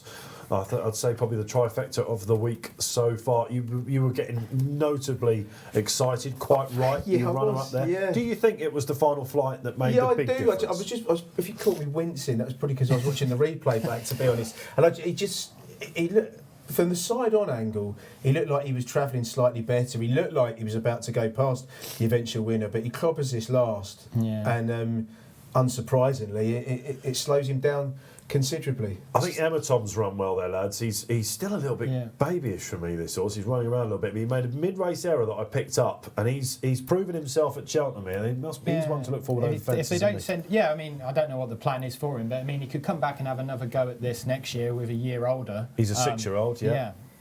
Although he's probably ideal to go RSA or something maybe next year, isn't he? Was anyone thinking at any stage, despite the fact that he found a bit of trouble and he came off the bridle, were you expecting the superstar to pull it out the bag at any stage at the home straight? No. I don't know whether, when they crossed the road, I think it is, on the track, he looked like he'd maybe just found his feet then, and then he might kick, but he went for, say, half a dozen strides and there was no real reaction there. He just looks like he's maybe run flat there. He's hit the flat spot and not come out of it, hasn't he? Exactly, it's really disappointing, that. Everything up to the point when he turns for home went as you would expect. Yeah, he's being niggled along, but we know that's what we'd expect. And then when he starts to be niggled a little bit more, that's when, historically, he has picked up and he's gone through the gears, and they just weren't there today. I just wonder whether the way Apple Jade's run the race has just got so many horses out of his comfort zone and ended up running the race in a fashion that they weren't that comfortable with. Yeah, maybe. I think he should have been fine with that. I mean, I think the way that he went over the line didn't look great. Does it come back to the point that you made then, Sandro, pre-race about, I don't know, form of the stable and stuff like this, but you did flag it as something to be aware of, and maybe he has run just flat. Yeah, maybe I was clutching at straws a little bit, but like I said, you want to find reasons to take on a favourite. But he ran like that might be a thing, though. Potentially. I mean, it could be coincidence, who knows? But What do we know about the Racing for Fun syndicate who've had the winner? It's certainly aptly named. They've had some fun there, haven't they? Yeah, a lot more fun than they had the Albert Bartlett, like I said last year. The Albert Bartlett last year, you remember behind Manello Indo and Alaho, who gave that form, maybe we need to look back at that race a bit more, but he just didn't get, I think it was 4th or 5th, something like that. But I mean, they've both run really well yesterday, haven't they? Yeah, exactly. And I think the better ground has definitely helped him. If you remember back at the start of the season, everyone thought this would be one of the RSA sort of jewels in the pack, if you like. I just think that he just hasn't. It's amazing, isn't it, how the festival can do this? I'm not sure if I had back him in like a Pertemps qualifier this year. Was he running a Pertemps qualifier, something like that? Lindesgard Oscar. Yeah. Very possibly. So listen, seismic shock. We're trying to make sense of it. Well, the exact is 1400 and something. So the TriCast's going to be absolutely outrageous. 885 on the tote to 50. Not too many racing posts being whimmied up in the air there. It was almost one here for a minute. Yeah, and again we're talking about 25 seconds over standard. So they were slowing up at the line, obviously, weren't they? So. Time of the day so far. It's really interesting there, isn't it? The point you've made there, Neil, just about how fast did Applesjade go there? Because she's too good to let out of your sight, aren't you? But maybe she did just go too quick, and maybe a lot of them have had to use too much petrol in order to keep tabs on her. Is that the last time we've seen Applesjade? Probably. Well, they did say that if she gets beat, that is the last time, so you'd have to say probably. And she's taken off in the blinkers, they didn't quite work out. You could just tell with Dickie, as he was turning out onto the far side, we've watched him for years, haven't we? I think it'd he was probably resigned. be fitting for Applesjade to call it a day at Punchestown, maybe, if they wanted to go there, just based on home soil. And also, this is the thing with her, Neil, is that she tends to progress as the spring goes on, doesn't she? So they'll look at what she's done at Aintree and what she's done at Punchestown. They might say, why not have one more crack? Yeah. We'll hope Penhill's all right out of that race as well. He pulled up early, didn't he, Willie Mullins and Tony Bloom? The week he was expecting. Just tucked away in midfield there as they go out on the final circuit, aren't they? Quite wide, actually. So from an in-running perspective, are we surprised at how short Applesjade went then? What did she get to? 3.5. I think that's fair, isn't it? I don't know. Because it comes back to that class thing, isn't it? She was like 10 lengths clear, and then you start thinking, well, hang on, though, this is Applesjade. She's won however many Grade 1s. On her penultimate start, she won a Grade 1 over this trip by 15-odd lengths or something. It's not like she hasn't shown anything this year. The good news is we're hearing that Penhill has walked back into his box absolutely fine. That's great news, and we're still awaiting the postscript on Paisley Park. Exactly what will emerge from Team Lavelle about that. I don't think it'll be anything now, will it? They'll take him away and do some tests, and we'll find out in the morning, I'd imagine. Put the cat amongst the pigeons now that he's been beaten over hurdles. Is it too late to go chasing with him? Would they think about something like that? That's what they wanted to do with him right at the start of his career. Spoke to him about this a couple of times, and it was a huge progression, wasn't he, from that handicap to winning the race? But yeah, more than that, where does this leave 3 mile staying hurdling for next season? I mean, who's going to come out? We've obviously still got the Albert Bartlett to come. Yes, but have you seen a horse now from the novice division? You think, well, it's made for him or her to step up. That is a great. I guess shout. we might know a bit more tomorrow after the Albert Bartlett. Yeah, that I guess it comes into isn't it? Yeah. I mean, would anything that ran behind Envoy Allen, maybe the big getaway, maybe the big breakaway he was staying on at the end, but it's a huge leap they've got to make, they're all isn't it? Classic candidates to go chasing. Anyway, I guess it might be a really interesting anti-post race. Those types of horses who perhaps they don't spark over fences and they think, oh, I'll revert back City Island style. You don't know. And all of a sudden, those horses that aren't in the thinking for this race, if we sit here in 12 months' time, the race will probably have a totally different look to it in terms of what we project it to be now. Okay, so we're just hearing in my ear, we're just waiting for news on Paisley Park. We think it might be all good, but I think obviously they're probably having their own little team huddle, aren't they, at this point, to pick out exactly what went wrong there in just the confirmation of his ISP of his BSP. Sorry, 120 was his Betfair starting price there for Lindesgard Oscar, matched at 440 in the anti-post market, and touched 450 in running. So yeah, but 120 BSP for Lindesgard. Of the bankers so far this week, just Envoy Allen doing the business. So if you've been back in the shorties, Shishkin looked certain to be one, didn't he? But that was unbelievable how we went. 10.5 Tiger B, Paisley B. We have seen some very, very strange betting races so far. Again, I just think we're just waiting now really for the Paisley postscripts, and then that's the stayers done for 2020. We'll see how that form works out going forward. I mean, We've got two horses that. I don't want to call them handicaps, because certainly not that. But you look, you've got Bacardi's there. That would be your benchmark for the race, probably. You know, horses when you talk about horses for next year, though, I don't know what the plan would be with Ronald Pump, but he's only a 7-year-old, isn't he? Well, they've tried chasing, haven't they? Yeah, and he didn't take to it, so they've gone back hurdling this route. You would think he'd be. They'd keep him as a staying hurdler, really, wouldn't you? Yeah. It's a case of losing 2 shoes for Paisley Park, we're hearing. Emma Lavella's reported that to the BHA. Something Andrew Tinkler said when we had him in on Tuesday, ex-jockey, 2-time winning festival jockey, he said, when it starts to dry later in the week, you're going to see shoes flying up all over the place. And he thinks it really hampers horses. I must admit, from an analyst's point of view, we don't often say that it's detracted that much from the performances. He was saying as well, 2 shoes he's lost. He was saying as well, and something that I heard Ruby Walsh say as well, that actually to get over this ground, you need it to rain more. Well, because then it rains, so they can get through it becomes a more. bit looser, yeah. So, no, listen, that's the postscript on Paisley Park. He's lost 2 shoes, but he's absolutely fine, apparently, and will live to fight another day, and I'm quite sure he will be bouncing back. That is the Stayers Hurdle. We move on. It's Brown Advisory Merrible Plate. Stable plate. I should never get that total right. These handicaps are becoming. What was wrong with the old Mile Fleet? That was the classic, wasn't it? Absolutely. The Brown Advisory and Mirabelle Stable Plate handicap chase, Grade 3 coming up, and there will be a hot pot in it. We are pretty much expecting, although maybe he's on the drift. The week they're having and the week the British are having. I don't know. The day the British are having potentially. Well, of course, we should say. Rebecca Curtis striking back there. Let's have a look at the market then. He was around about 3-1 this morning, chaps, when I woke up. Neil? Yeah, 7-2, so 4.5. So he's around the same price as he was overnight. Old Grangewood we sort of touched on because of his form that's related to St Calvados, who ran such a good race earlier today. There's been a bit of reaction off the back of that, and he's into 13. Ben Dundee for Gordon Elliott, 12, second favourite. But predictably, just an incredibly competitive festival handicap, really, that you could probably give a dozen a chance, if not more. Okay, that's a look then. So he's holding his price really, really well, isn't he? I'd suggest that's probably got to do with the early results. It was always going to be fascinating with this race to see whether after that lovely trifecta that the bookmakers have just enjoyed that they might try and get this one. The 2 things in his favour, I suppose, that the form has been massively boosted by Imperial Aura. Yeah, it could get another boost when On the Slopes runs in the Grand Annual tomorrow as well. It's third to him on trials day, and his run style. He's obviously a novice in the race. So we've got a question on YouTube, and I think, Bruce, this might be one for you to answer because I've seen your pick in this race. Anyone fancy Spirit of the Games? Question mark. Take it away, Bruce Millington. Me. I mean, this is the time of the festival.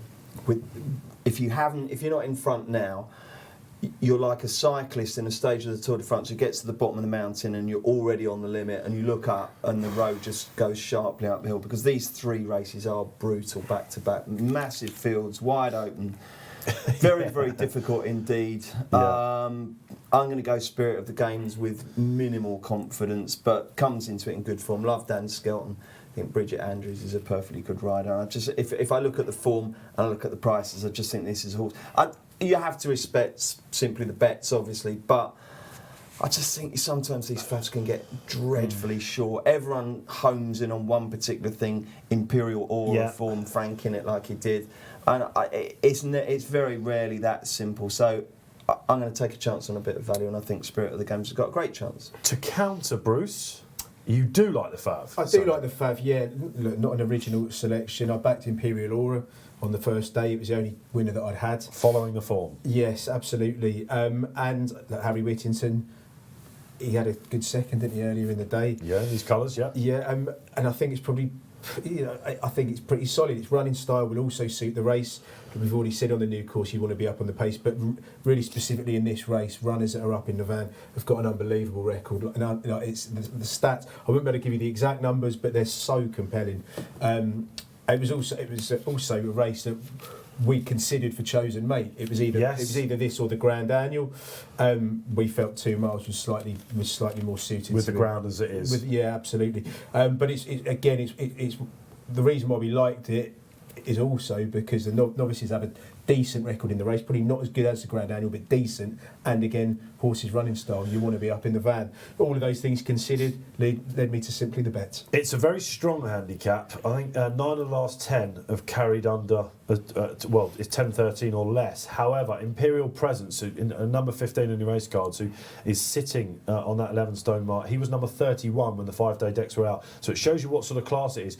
Up at the top of the weights, you've got some very interesting horses. Before we do that, I'll tell you my selection. I've gone for Ben Dundee, who I'm bound to get the Elliott good thing sunk now probably today. The last 2 days I'm having, but I think he was prepped for this over hurdles last time.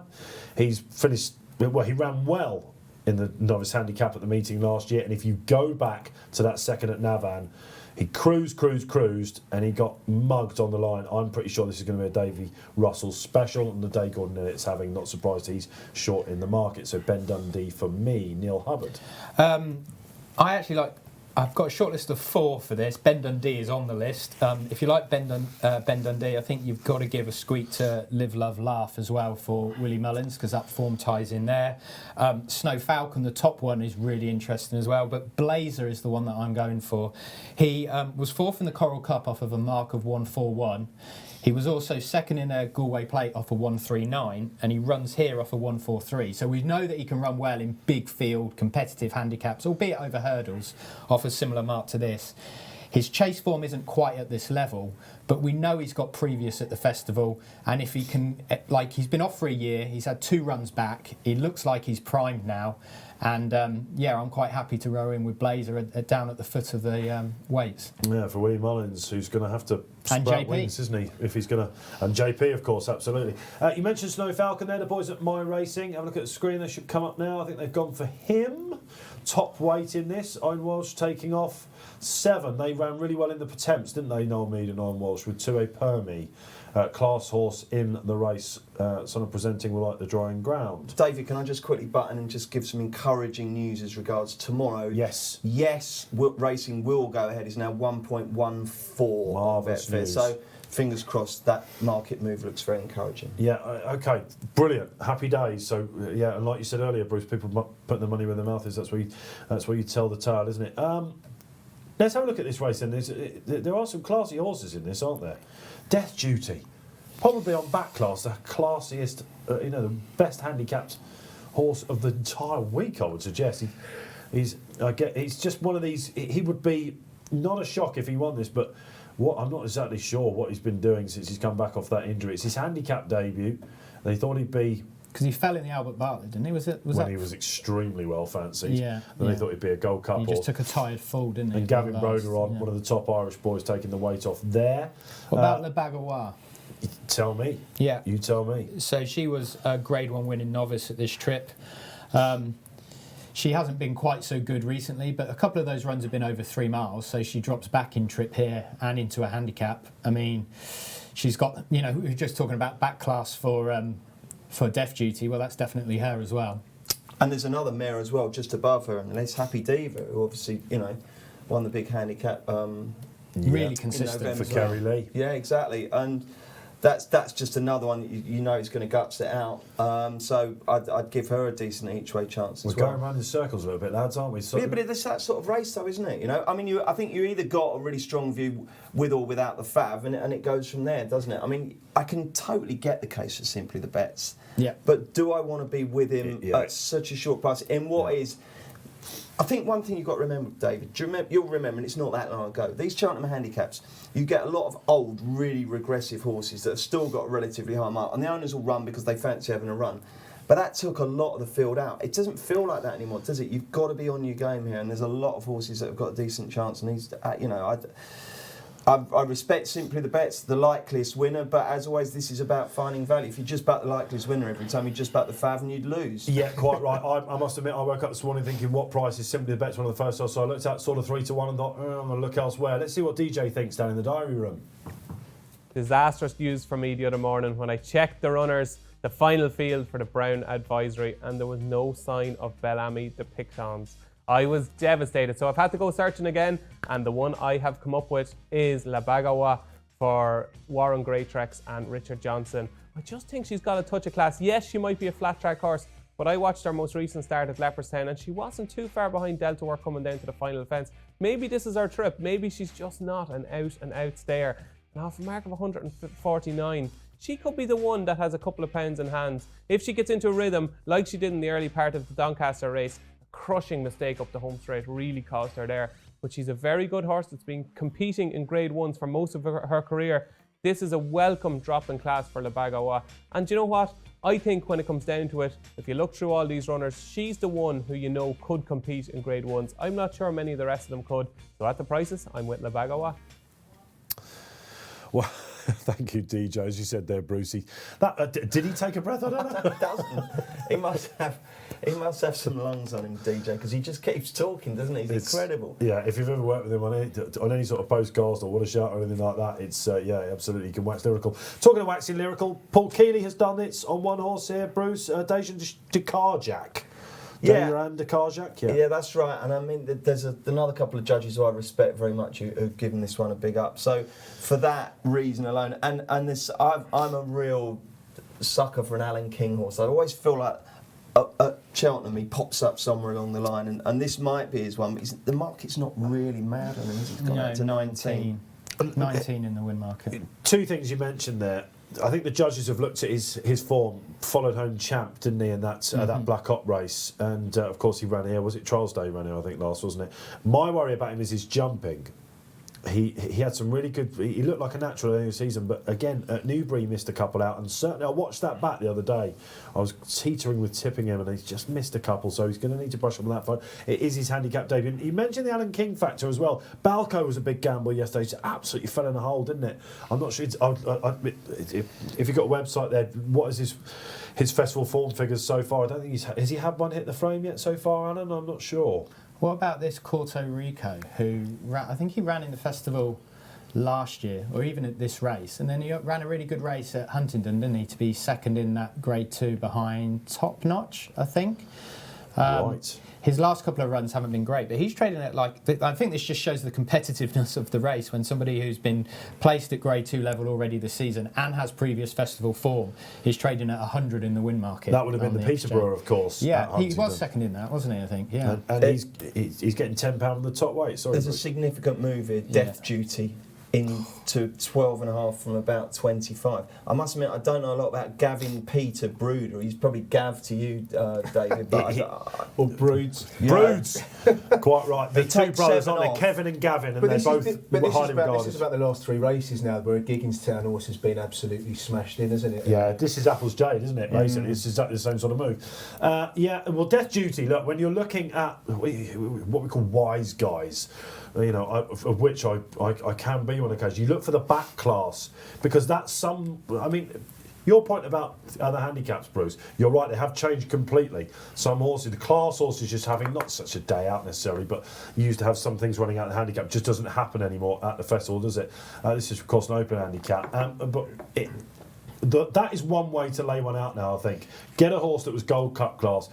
They often have an injury or something like that, or they maybe lost their way a little bit. If you can get them back to somewhere where they used to be, the handicapper gives a lot of love to these sort of horses. And we're talking about a horse that's got RPRs way above his handicap mark here, so no surprise to see a little bit of money for him whatsoever. Another one that probably falls into that category is Mr. Whittaker, isn't it? Yes, someone's put him up, haven't they? Was it Keels? I can't remember who put this up. Someone in our anti-post festival winner.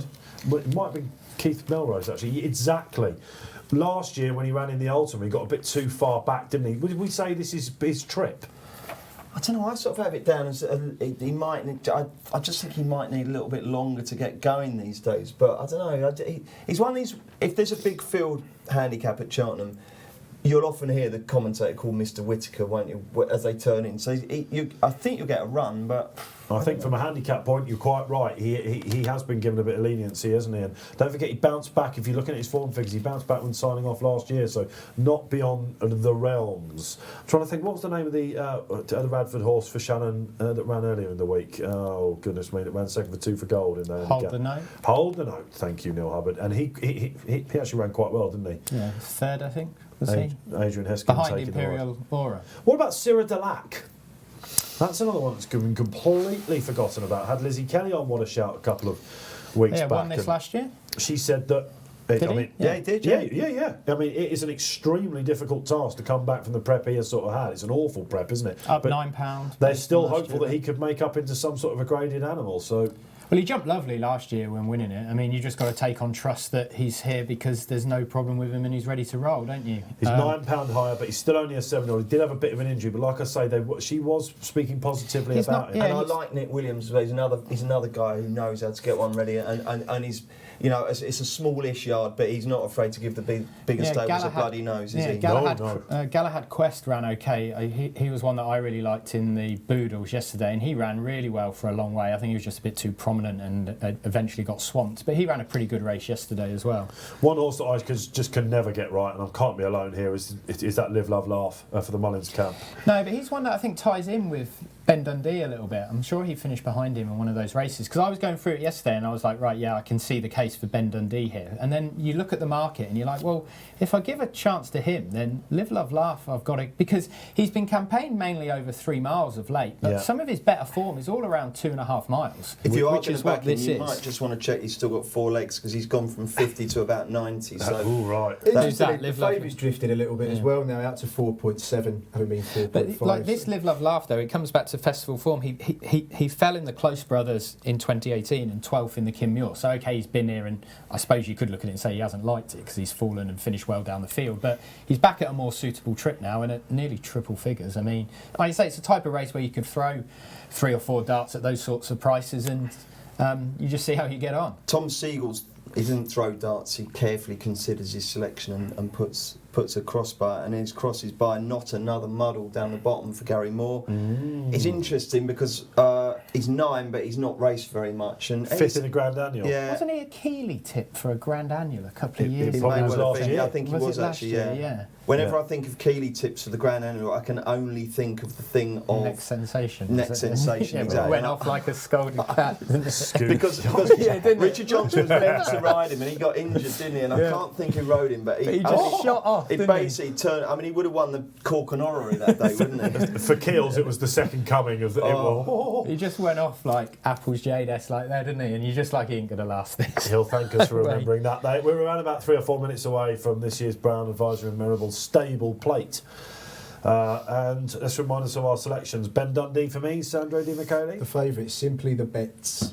Bruce? I'm going for Spirit of the Games, who's run well at the festival before and isn't, by the look of the jockey bookings, the Skelton's first stream, but I don't worry about that. That has gone Bridget's way before Bridget Andrews. And Neil Hubbard. Blazer for me, for Willie Mullins. Just a quick one, Deaf Duty into 9-1. So now. Again 8-1, 9-1. Sorry. Could this be Elliott liabilities? I don't know really. I think it's just probably his fans, his legion of fans. So they're circling round at the start. There's a lot of money for Springtown Lake, by the way. Tom O'Brien rides that, and again, it's really interesting just to see the ones that are holding up, the ones that are drifting, the ones that are coming in. And like I say, Springtown Lake is very much a market positive, but the market positive.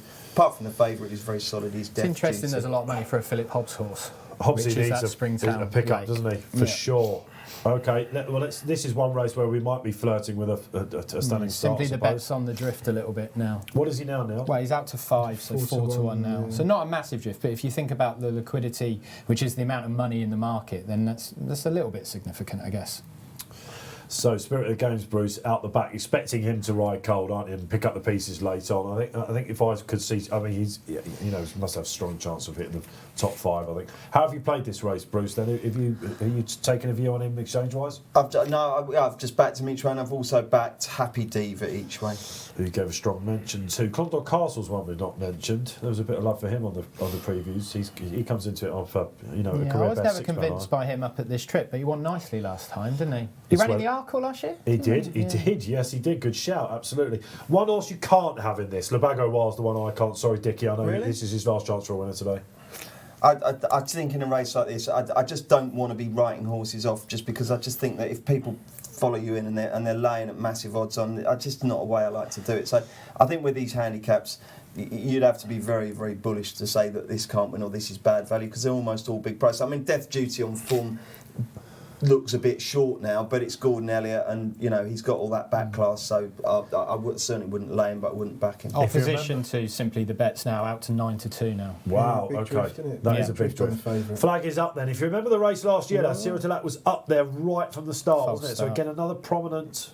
This is a full start, isn't it? Can they let him go now? This doesn't look great. Go on, what's wrong with that? Let him go. What's wrong with that? They have to beat a canter, don't they? This is like a standing start. What's going on there? He could let him go now, and he has. That's fine. There's a couple that have taken a bit of time to get going. But Spirit of the Games was always going to do that. But the trouble is, being out the back for a cantering start is different to being out the back for a standing start. Nice start for Simply the Bets, isn't it? Up there on the rail, a lovely position. That's him leading there, isn't it? Corto Rico at the back, he belted one. But Cheltenham, as expected, is up there. Simply the Bets on the inside, like you say, Sandro, absolutely lovely. Springtown Lake perfectly. Up there. You couldn't want a better position, really, could you? Springtown Lake up there. Like Robin Foray is going to be ridden right out the back here, and so is Blazer. Yeah, he's at the Louis Vac pouch, who's having just a Ben second Dundee, just nicely in the middle of the pack. well, both the Hobbs horses. Charmont, who comes in there for James Hewitt and Dennis O'Regan. I tell you what, I haven't spoken much about Dennis O'Regan this weekend. A little peck there from Death Duty, but so when they peck, they tend not to lose any impetus, so that's absolutely fine. I bet Kills has backed Highway 101 here. He's been every watch shout we've done when this chap's running, he's been putting him up. He's been pulled up the last twice, but wouldn't be totally surprised. The Baggo War up there as well. Ben Dundee got a lovely sit. Typical Davey. It's Midfield. a nice position for him, isn't it? Yeah, Mr. Whittaker up there in about 8th as well. But if you back the Fav, you're happy, A, because it's in front, and B, because it's shortened. There was a drift before to 9-2, he's now 3-1. He can just get in a lovely rhythm, can't he, on the inside as well. And Gav's got to be pretty confident about this. Again, live, love, laugh. You can see why so many people go for this. He's tanking his way, isn't he? And he's got a nice position. Yeah, but there's over a lap to go. If you're not tanking now, then you can forget it, can't you? Well, some of them aren't. I mean, Charmont's in a bit of problems at the back. Robin DeFore ran well at the Randy Carrojack made a mistake. Yeah, is that just getting rid of a little bit?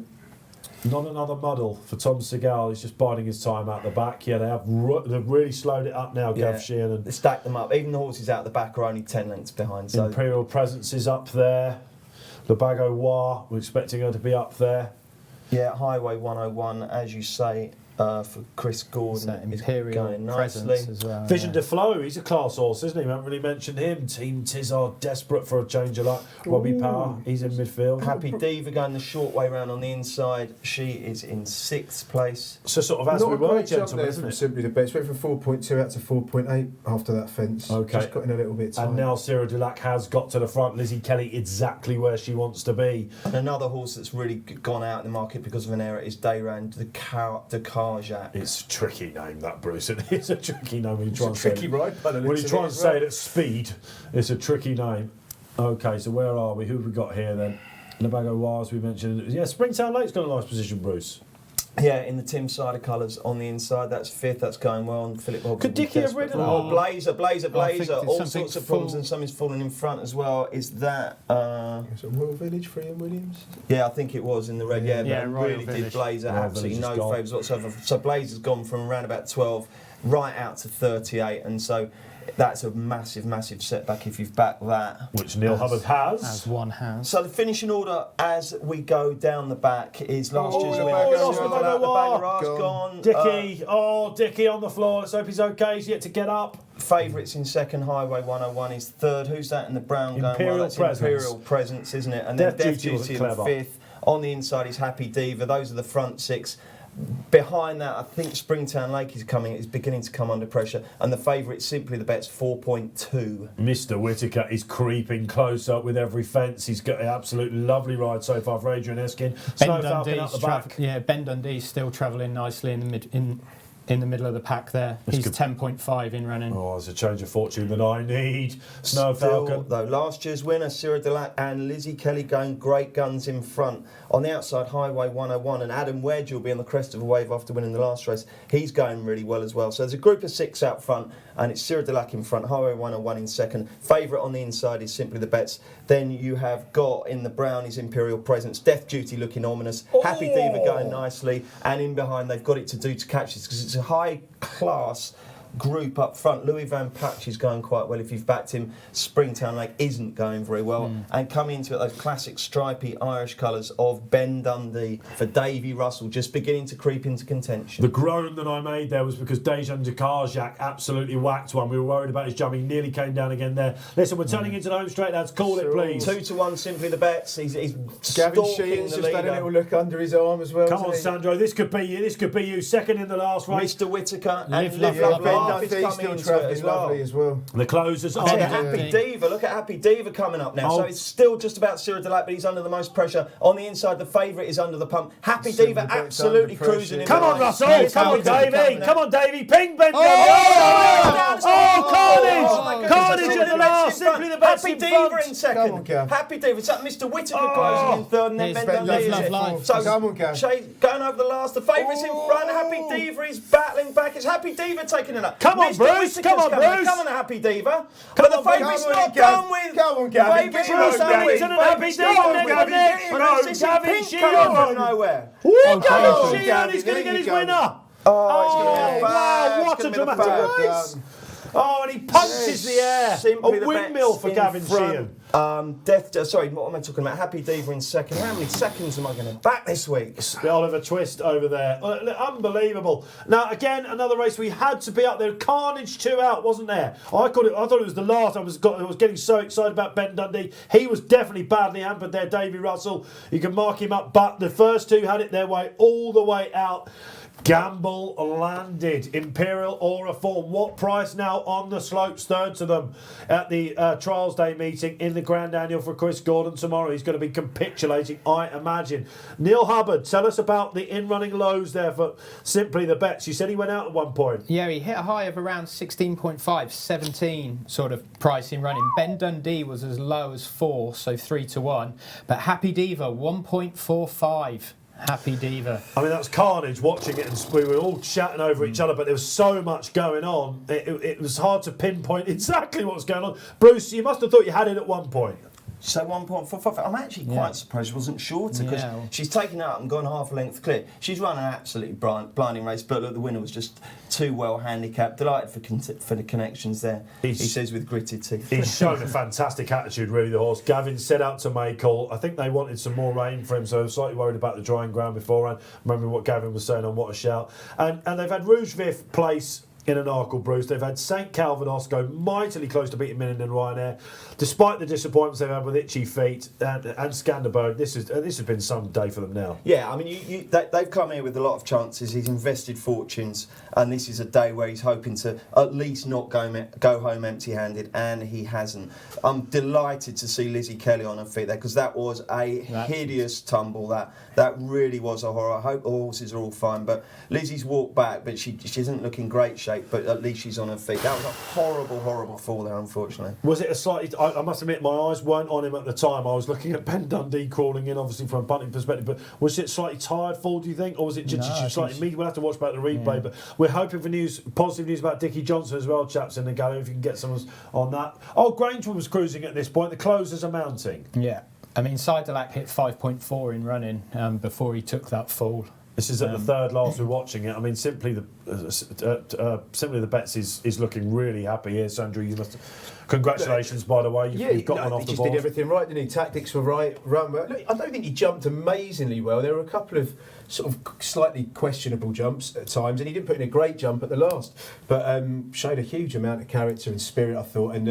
And like you said, when he went behind to Happy Diva there as they got over the last, you thought it was race over. But here comes the fall. We're just coming to the second last now. Happy Diva. He's not tired at all. Just went for a stride and didn't come up. Perla. Brought down Imperial Presence as well. Just went for a stride and he didn't come up. Live, Love, Laugh. I thought Live, Love, Laugh was going to do something here. Well, yeah, as we were talking about, he actually hit 8-1 in running, which doesn't potentially sound very low, but when you consider we were talking about his SP of being around 100, if you were on, you did have had plenty of opportunity to trade there. It was actually a scruffy old jump by the winner at the last, wasn't it? He's definitely done a far better jump there, but he's cut in the end. He's too good. He's come away. He's beat the loose horse by a length, and he's beaten Happy Diva by a length and a quarter. Mr. Whittaker, who, as we said beforehand, he always features somewhere along the way. He's run a really gallant race for an exposed horse to finish third, and Old Grangewood for fourth. If you've backed anything fixed odds at a big price, Ben Dundee gets done for fifth on the line by, I think, Spirit of the Games. What a judge.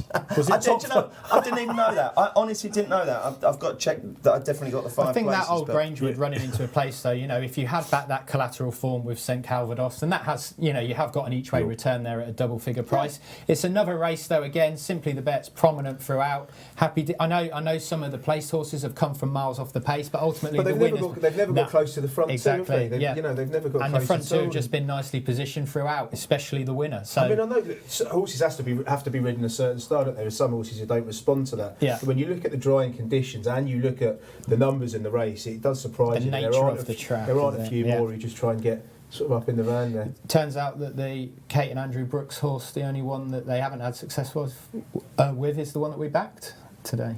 Yeah, Skanderberg, Itchy Feet, of every course, other as well. one has hit the frame. Well, Itchy didn't get round, did he? But talking from a punting perspective, Neil, what price did Ben Dundee touch in the run then? If we watch back, so 3-1.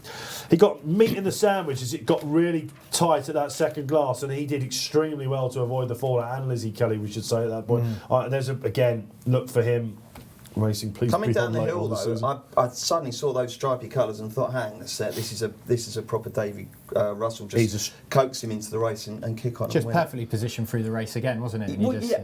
You say perfectly positioned, but isn't perfectly positioned up the front. Yeah, well, as more prominent, I guess. But you weren't. I don't think we would have many complaints if you were on him through the race. No, I know that, but again, I just think fundamentally, if they're all going well, you want to have less ground between you and the finishing post and the others, and that's exactly what Gavin Sheehan did. It was just interesting, wasn't it? When he really asked the question, he didn't really close the gap on the leaders. No. Jockey celebrations. Harry Skelton springs to mind. You could see they've all celebrated, but certainly Skelton yesterday on Politolog you could see it. But as Gavin went over the line there, the energy, the electricity that came, it was a windmill selection. It came out, the relief that he must feel, having had the near misses, been on the deck, couple of disappointments. Rouge Vif, I think he thought was going to run better. Whoa, we were watching the fall again. That took Springtown. I think it's a combination of things as well, isn't it? When you're a jockey and you've got owners like the Brooks, you build a great relationship with them as well, don't you? And just as happy for the stable staff, the owners. The people that are in there week in, week out as you are for yourself. No, I love it. The wilder the better for me. I mean, I don't know how they do it, because if I've been pony trekking once and sat there holding onto the reins like, desperately clinging on. I mean, how they manage to do what they do is incredible. But yeah, give it the big and neck. I guess there's an element of, I don't know if pressure's the right word, expectation maybe, because he's on a handicap good thing here, isn't he, in inverted commas, because of the Imperial Law reform. He's at the head of a market in a really strong betting market at a festival handicap. It's a big deal. Of course it is. Looking again, how's Lizzie Kelly? What is she made of? Granite. I mean, that was awful. She's got absolutely buried there. That was just so hard. Oh, my goodness me. Yeah, absolutely delighted to see Lizzie up. Did we get something on Dickie as well, chaps? We're still waiting to hear about Dickie. We'll get that to you as soon as we does a bit of work can. Up here, on Fridays, because she obviously sat on the news desk, didn't she? She was sitting on the news desk doing stories, and I said to her once, "Can I make you a cup of tea?" She goes, "No, I don't trust you." So I said, "What do you mean?" And she gave me these instructions. That sounds a bit like her, to be honest. If she ever becomes a trainer, her riding instructions based on her tea instructions going to mean those complicated things of all time. She can be quite a steely character, actually, if you don't know her. But absolutely. Well, listen, where would he have finished, Cyril Delac, then? Was he still going to be? I mean, it was a big run, considering he pulled up, he's come off the injury. You got to feel for him a little bit, haven't you? Just form-wise, looks pretty. It was a typical festival handicap, I guess. Mr. Whittaker, that was a bounce back to form. Was it Death Duty? I thought he was going to get there at one point. He just maybe flattened out a little bit. Back to the drawing board with him. Vision like of the Flow. old reliable yardsticks, Old Grangewood, Spirit of the Games, Mr. Whittaker. They've all sort of come to the fore there, haven't they? So you've got to just say, for a typical festival handicap, the form's going to be pretty solid moving forward. What do we do with Simply the Bets now? Is he capable of going up the rung toward. I mean, when horses win this race, no matter how they win it, Cyril Delac last year, you're thinking, is he a Ryanair type? Could we be going there with him? The fact that if he irons out his jumping, there's definitely 5 or 6 lengths improvement in him. You think so, wouldn't you? And you'd like to think, next season as a, no longer a novice, you'd like to think his jumping would improve. And there's plenty of attractive big handicaps as well, aren't there? As well as graded races, maybe the Paddy Power or something like the old Paddy Power as it was. He's won a 25-24 runner handicap as a novice here. I think when he could have been in. I know he's probably balloted out of the other race, but to come here and take on into open company. In essence, it's no mean feat. Let's the just see what Victor Gold Cup, I think is probably where I would be writing. You might be going. Just quick news that Dickie Johnson has got up. Okay, he's fine. If a little bit sore, which is the word we're getting. But that's 2 decks now, isn't it, for Dickie Bruce, having made this monumental effort to get back for the Cheltenham Festival. It was a remarkable recovery. 2 winners back on his comeback. Everyone was like, right, he's back. It just shows you what an absolute minefield this place can be. And also being a jockey, doesn't it? I mean, was it? How long was it he was out for? 37 days. 37 days with a broken arm. It was a shoulder and everything, wasn't it? And I think we looked on the BHA website. It was supposed to be, I think they recommend 68 or something. And the lads will remind me of that in the gallery because we were doing this on What Shouts. When we had him back, we were like, what are you doing here? Do you know what I mean? Actually, Sheehan was on with him as well. And they're just like, he's just something completely else. So absolutely delighted for Gavin Sheehan. And for the owners, I just think that's fantastic. We can just see here in the studio Kerry Lee being interviewed. Some mare that, isn't it, Bruce? And I know you've come up second again, mate. You've hit the crossbar again. But she was cruising at the last, wasn't she? And actually, when we saw the close up, you were right, Sandro. He fiddled it a little bit, didn't he? You must have thought. I mean, he really had no right to win after that, I think. I've just got to say one thing about that. I backed Happy Diva to be placed in the first 5. It wasn't matched, so I put a keep bet up, and my laptop's died, so I don't know if it was matched. Bruce's laptop has died. That's the next bombshell in here. We've got one race to go. Switching to the phone, everyone, which is what I should have been doing, really, but I haven't really had much time to do that. Listen, that's the Brown Advisory Merivale Plate. Did we get the result up on the screen? Let's see if we can remind ourselves. We did, or we've had it up, I'm told anyway, and Bruce told you the results. So let's hope you're watching out there, Racing Post Live, in conjunction with the Betfair Exchange. Myself, Dave Orton, Sandro Di Michele, he's just had his first winner on the board, feeling over the moon. Bruce has hit the crossbar a couple of times, Mellon in particular, and Happy Diva there. Neil Hubbard, who has had a winner or 2 along the way. Side of Burley. Yeah, that was a nice one. Yeah. You're all doing a lot better than me so far, let's put it that way. OK, so we've got one more to come your way. Here on Racing Post Live, it is the mares. It doesn't get much trickier than this, does it? I mean, there's a hot favourite in it, Milana Melody. Let's switch our attention to this now. The thing to say about it, since the race's inception, Willie Mullins has won every single edition, including with a 50-1 shot last year. Market, Neil Hubbard for the mares. Yes, so Manila Melody, 4.3 currently on the Betfair Exchange. She was 3.9 overnight, so a small drift, but I wouldn't say that's anything massively significant. Cole Reevy is the one for the money, though, 5.3 now. She was 7.6 overnight. Concertista, who was second in the race last year, same price, 5-1 as she was overnight. She's holding up really well. And the Nicky Henderson mare, Floressa, is 10, having been 8.8 overnight. And then if you do fancy any of the bigger price ones, here's a look of the whole market. Remembering last year that the winner was 50-1, as you say. Actually, a BSP of 96 last year. So if you do fancy ones at a bigger price, there's plenty of value to be had. OK, yes, indeed. Now, let's start with the market leader, Bruce. Done very little wrong, this mare, has she? And beat Cole Reevy last time. Yeah, exactly. I mean, on RPR, she's got, she's not the favourite, but, it's Kenny Alexander again, isn't it, in the honeysuckle colours? Yeah. And Henry did a fantastic job getting her to win. So, it's the same connections as last time. Do I think she's entitled to be shorter than Concertista and Cole Reevy? Probably Cole Reevy, yes, and Concertista, probably no. That would be my fancy. Let's go for selections then, because you mentioned Cole Reevy. I put her up when she was a slightly bigger price this morning, I had a little bit on her. Mainly because she's got a slight turnaround at the weights, but I've got a feeling they're going to do the tactics different. When she ran the champion bumper here a couple of years ago, they gave her too much to do, and ever since they've had a front rank, I think she did a bit too much last time. I watched it again last night, and I mean, listen, I'll be totally honest, I was looking to try and get away from the favourite.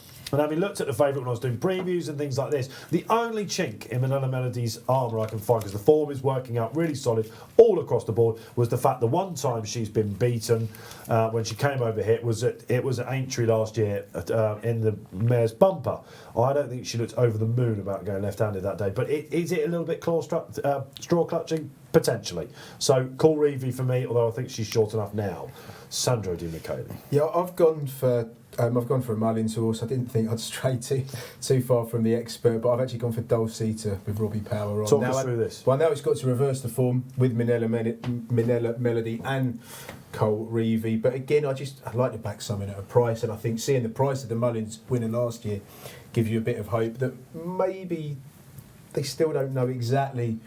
You know, you've got a smaller sample size of form to go out, and maybe they don't know exactly who their best choices are, or maybe their first choices, don't turn out to be the better horses in time. So I'm clutching at straws a little bit, but I thought I'd rather have a go at one of Willie's at a slightly bigger price than some of the other ones at the front. There's a few straws being clutched out on there, but it was Jared Sullivan that won the race last year, wasn't it? Of course, with Eglatine du Soy for Neil Fahili when he bowed out. Of course, remember that. Bruce, Concertista. Yeah, it's funny, beaten narrowly last year by the outsider winner, and I think they've come to the conclusion, well, she's still a novice, so we'll prepare her for this.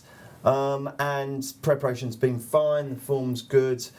I just, I don't have a strong opinion. I did have a very strong opinion, but then Marie's Rock went lame, and that did for that. So I'm kind of a bit down on this race as a result of that anti-post setback. But I'm not mad on these mares races anyway. But so this, if there's a race this week, I've spent the least time on it's this. But I looked at Concertista and just thought this would be one of the races that people that don't like the 4-day festival. This would be the first race they come to see. You don't need a mare's novice hurdle.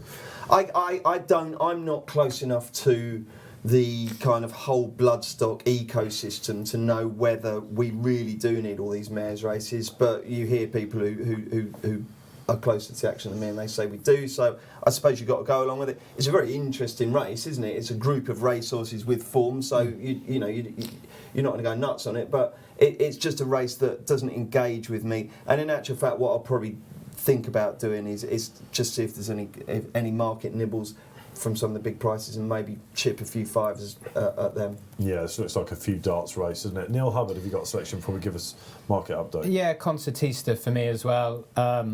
We keep coming back to the festival form angle. Well, she's got it in this race. The fact that she hasn't managed to get ahead in front and she's still a maiden is perhaps a slight concern. But then her form last time when she was third at Leopardstown, when she gave £2 to Black Tears, yes, who came out and was second nearly in the Coral Cup. In the Coral Cup, I mean, that form is rock solid, you would think. So potentially a little surprise she's not a bit shorter here and would be clear favourite for me. So again, it's not a I mean, like Dolcita, as Sandro says, you can give a chance to.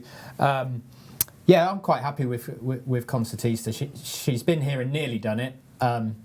And her recent form looks really solid. So. She was a hurdling debutant, wasn't she, when she got nutted in the race last year? We'll come back to that. Just news that we were expecting to hear. It was Mare's race. It was fitting time to say. Applesjade has indeed been retired. So Applesjade off to the paddock for Jigginstown. Fantastic Happy career. Retirement, Apples. No, quite right. Deserved. Again, showing my bloodstock ignorance, does that give them time to mate with her this year? Or that's something that we need someone from the outside to see that. I've got a feeling probably not actually, but again, I'm sort of guessing a little bit. January, February, March sort of time. Yeah. So they're not elephants, are they? So I suppose the gestation period. I don't know. Lots of worries about the bloodstock injury, aren't there, at the moment with this coronavirus? Of course, Floressa is a horse that I want to talk about. For Nicky Henderson, you said that Marie's Rock was your fancy. I just think about who that was, but of course Midland Park, wasn't it, the Taunton winner? Nicky, of course, had the champion hurdle winner somehow beaten in this race last year. Floressa really nearly got put over the rail at Doncaster last time. I backed to that date. I don't think she would have beaten Lady Buttons had there not been that scrimmaging, but she definitely would have been second. I'm slightly worried about her up the hill. Has she been negative in the market, Neil? Yeah, a little bit, but not hugely. She was probably 8-1, and now she's out to 9-1. She, obviously, stable's in great form, isn't it? She beat Jeremy's Flame at Newbury earlier, who was then second in the Tolworth. So that's actually not a bad form angle there. She's probably best of the home charge, as the market would suggest. It does look a very Irish-centric market at the top there. All I would say is that if you're going to back Floressa, who finished third at Doncaster, behind her in fourth, only a length and a half, admittedly in receipt of £2, was Time to Chill. Okay, I know little or nothing about Kelly Morgan and her recent record or anything, but this thing's 150 on the machine. Should it not be Adam shorter? Wedge is riding. Steve Mason, the brilliant RPR guru, has got this £7 off top rated with an improver arrow. So again, what I'm saying, talking about horses at huge prices that you might just have a throwaway couple of quid on, I think Time to Chill falls into that bracket. He is brilliant, Steve Mason, isn't he? He's absolutely superb. Honestly, not for nothing do we call him Mace the Ace. Mace the Ace. One of the great things about our national hunt season starting is seeing Steve back at the top of the handicappers tips again. He's really, really good. Had a couple of winners earlier, and in fact, Pertemps was one of his big winners on the week. Fair play, Steve. Again, all right. So look, I'm pretty happy with the way I'm playing this with Cole Reevey. Can we call her the market mover, Neil? Yeah, definitely. She is, where are we? Yeah, 5.3, so 4-1, whereas last night she was as big as 13-2 generally on the machine. So, Constantista's been put up by pretty much every judge out there. Keeley, Hugh Taylor, from all the publications have gone for this, haven't they? The reason why I didn't jump on that bandwagon was because I watched the race again, and I know she was only just beaten in it, but she travelled really, really well. I don't know, I could see something. I don't know, it was a bit of a funny race last year, wasn't it? And I thought there might be maybe something a tad classier. But that was, of course, her handling debut. Am I looking a bit of a gift horse here? All the right faces are on, aren't they? They are. Do you know what, though? It's funny, we always talk about this, that whenever you get these races where Keeley and Spotlight and everyone tips the same horse, there's always a big punt on them. But they never quite get over the line. If 2 or 3 of them tip it, Tom and Paul, that's great. But if it's all 4, aren't they? But this, like I say, Spotlight, Keeley, you mentioned Hugh Taylor, Tom Sigel, they're all on this, and that has to be a positive because you're talking about people who, from September onwards, or obviously they're tipping for the next day, but they're always with Cheltenham in mind. And then once we get to February, they are just absolutely devouring form every single waking hour, and if they can't get it right, then who can? And if they're all calling the same horse, to me that's a massive positive. And I will also say this: someone said to me yesterday at Cheltenham, they said, "What have you heard? What do you know?" And I said, "Well, what do you mean?" I said, "Well, have you heard anything? I hate giving tips on what have you heard.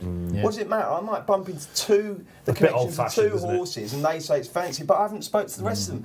What I love is formed judges who've spent ages saying if they all agree on the horse, that's a positive. One question that I always get asked by people that don't come into your office, don't know anything, they assume that Paul and Tom work next to each other.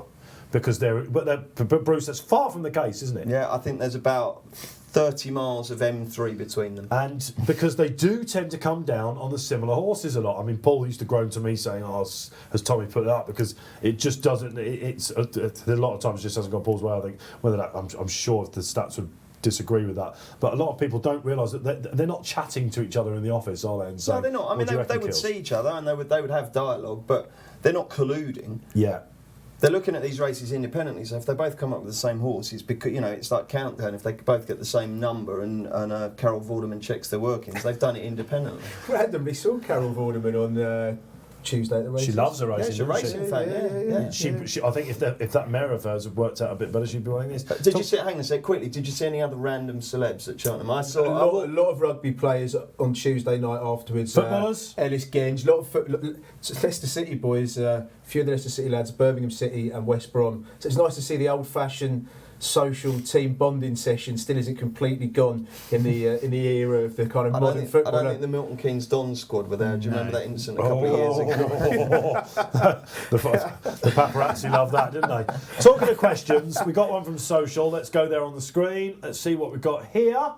Is this an anagram? No, it's Christian Kelly. Vienna Court at a huge price. I think she will love the race how it will be run.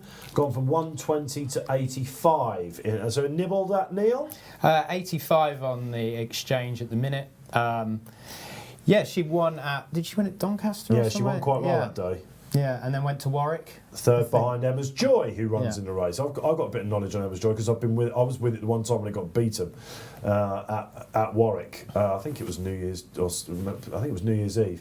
Harry Skelton went bombing clear on it, and it was picked up by a horse of Nichols that's won twice since, Silana, something like that, I think it's called, in the Andy Stewart colours. I'd be slightly worried about the track for Emma's Joy, I've got to say the hill. Vienna Court, I think Sam will do what he did on Riders on the Storm and just wait out the back and bide his time, so that price may contract a little bit. Last race then, guys. Shall we have a team bet for the...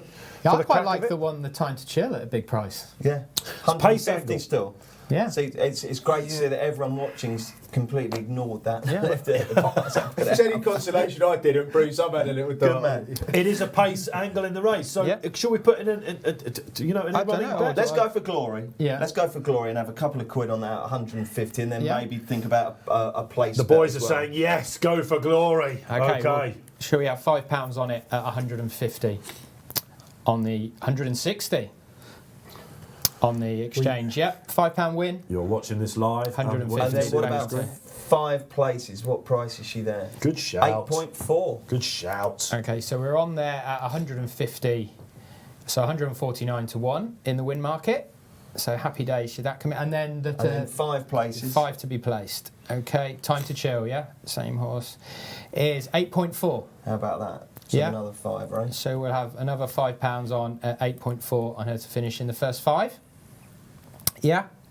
Okay, let's place this bet, confirm it, and there you go, green, so we're on. What are we doing, splitting this 4 ways, yeah? Absolutely, happy days. We buy the boys in the gallery a drink, Well, we can drink in a pub, let's get in a pub, absolutely, afterwards, that's an absolute certainty, isn't it? Okay, so Time to Chill, I was just reading Steve Boo's Spotlight comment, may have been flattered last time, I'm pretty sure I did the analysis for that race. She will go hard and for a long way, and Adam Wedge is on a double, of course.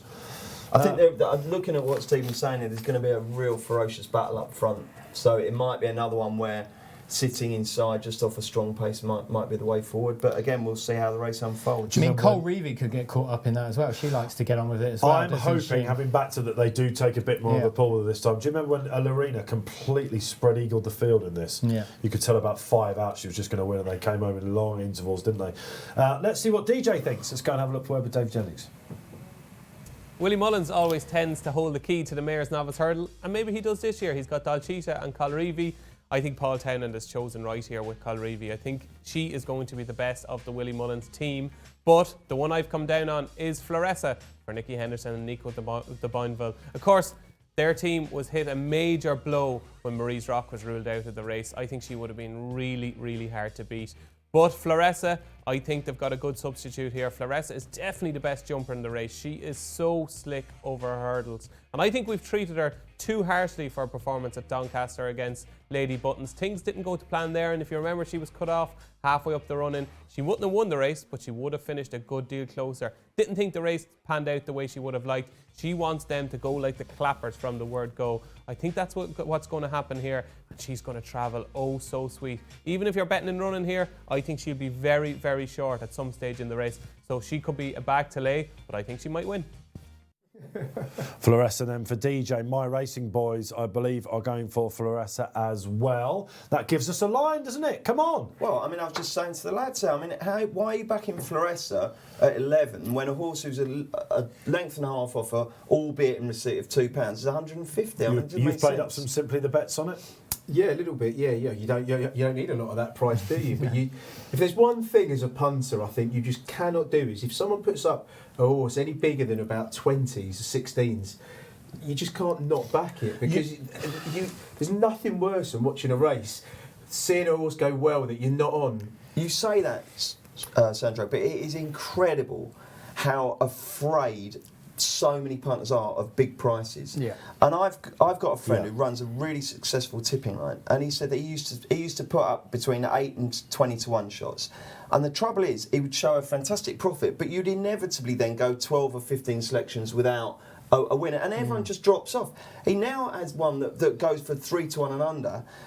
It's still in profit, but nothing like as much. But they absolutely love it. They just want a winner. It's incredible. Tell us the obvious sometimes, because it gives you the, it's what you're looking at. You want someone to tell you you're okay to be back in these things. But how many times have you been somewhere? But I know you have a day at the races, and especially the big meets like this, you're just bombarded with unbelievable information. There'll be that one horse that all of a sudden has gone into contention. You think, oh my God, I didn't back it. It was a 33 It's just shot. that endorsement around something that's shorter. If you think that, say, Min's going to win and go, why isn't Min shorter? Why isn't Min shorter? And then you see a Paul Keeley or someone tip it, you're like, okay, then, that backs up my opinion. Validation, isn't it? I'll tell you what, if there's an ironically named horse in this, it's full of surprises. The 9 horse for Neil Mulholland, the JP McManus and Barry Geraghty. 70 on the exchange. Would it be a surprise? And Joel Stockdale on YouTube has said, what do you think, lads, to full of surprises? Sandro, any thought on this?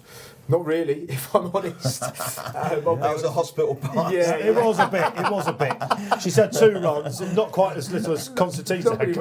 Hospital. Barry Geraghty's on it. He's had a great week so far, hasn't he? But in all honesty, no. She's actually a half sister to Lac Fontana. I should have come to Neil Hubbard, shouldn't I? She won the He's got stuck in his studs. Did she win the county hurdle? Ooh, Is that Paul Nicholls' Lac Fontana, yes. Yeah, was it county it or would it have been great? It probably was a county, wasn't it? Yeah. Good so shout. she's a half sister to Lac In Jared Fontana. Yeah. Sullivan's colours, I I've think. sussed another one at a massive price. I Go was on. talking about these trailways. Getaway to the Rock. Again, an RPR improver, only £6 off top.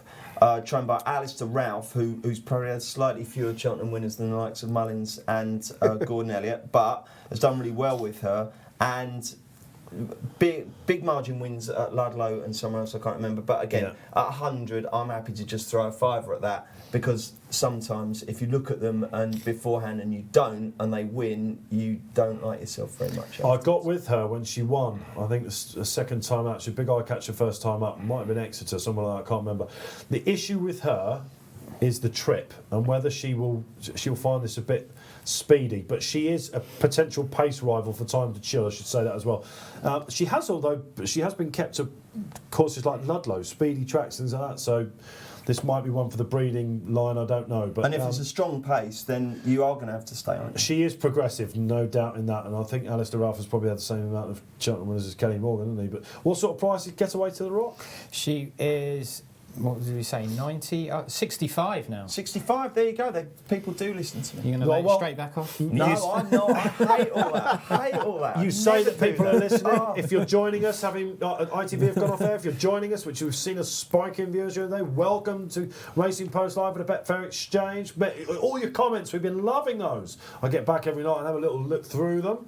And be it Facebook Live page, YouTube, Twitter, wherever we are, Instagram, we're here. Sandro D. Michele. Got chosen mates. Tomorrow racing looks like it's going to be on now, lads. We're happy with that market. We showed the Betfair market. It was 1.36 or whatever. 1.1 now, Bruce said. Something like that for tomorrow's. I'm afraid my computer, like I say, is breathing. So you've sneakily got your I've got my phone up there. on the win market, yeah. There we go. All right, fair enough. We can still play one way or another. Yeah, exciting times tomorrow, yeah. Runner in the Grand Annual. Runner at Cheltenham. Penultimate race at the festival. Yeah, third favourite at the moment. It's around about the 8-1 mark. So Davey on board, which would make you think Gordon thinks it's probably one of his best chances in the race. It's exciting, really exciting. He was a classy novice hurdler, wasn't he? I actually backed him at Aintree when he ran that Grade 1 hurdle, and I said, I think I put him up as one of my eye catchers as well. And we do something called Tuesday Trackers here at the Racing Post. And I think when it was his Cheltenham, it was his Chasing David. Was that Leopardstown his Chasing David? Yeah, that's when he caught my eye. Yes, yeah, it was. So yeah, like I say, very good hurdler. We always bought him to be a chaser. One as an Irish pointer. It's a dream come true. So it should be exciting. All right, happy days. Tell you what is happening here, right? The starter's got them all lined up. It's 4:48. This race isn't off for 2 minutes. It's extraordinary. It's happened a couple of times already today, hasn't how it? snappy they are. I mean, there's a few other courses could take a leaf out of Cheltenham, but when it comes to getting them off on time, that's for sure. There were never going to be 4:52s during this week, weren't there? Leading by example on the biggest stage. Race times, there's another debate.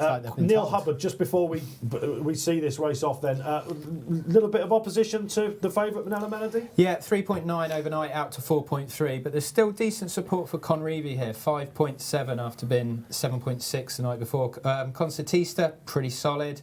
Floressa, pretty friendless to be honest. 8-1 last night, out to 11 and a bit now on the exchange. Yeah, what about the ones that we're back? Time to Chill, still 150. Yeah, just I guess the story is a bit of weakness around Floressa and the money for Cole Reevy, to summarise. The top one's solid. We need to give that a mention simply because it's Elliott and Russell. Ard, Abhain, solid round about 12, I think. Yeah. Yeah, again, third to Manila Melody. So it's all, and look, this is the problem when you look at this race and you're trying to get a favourite beaten. All the form starts to tie in.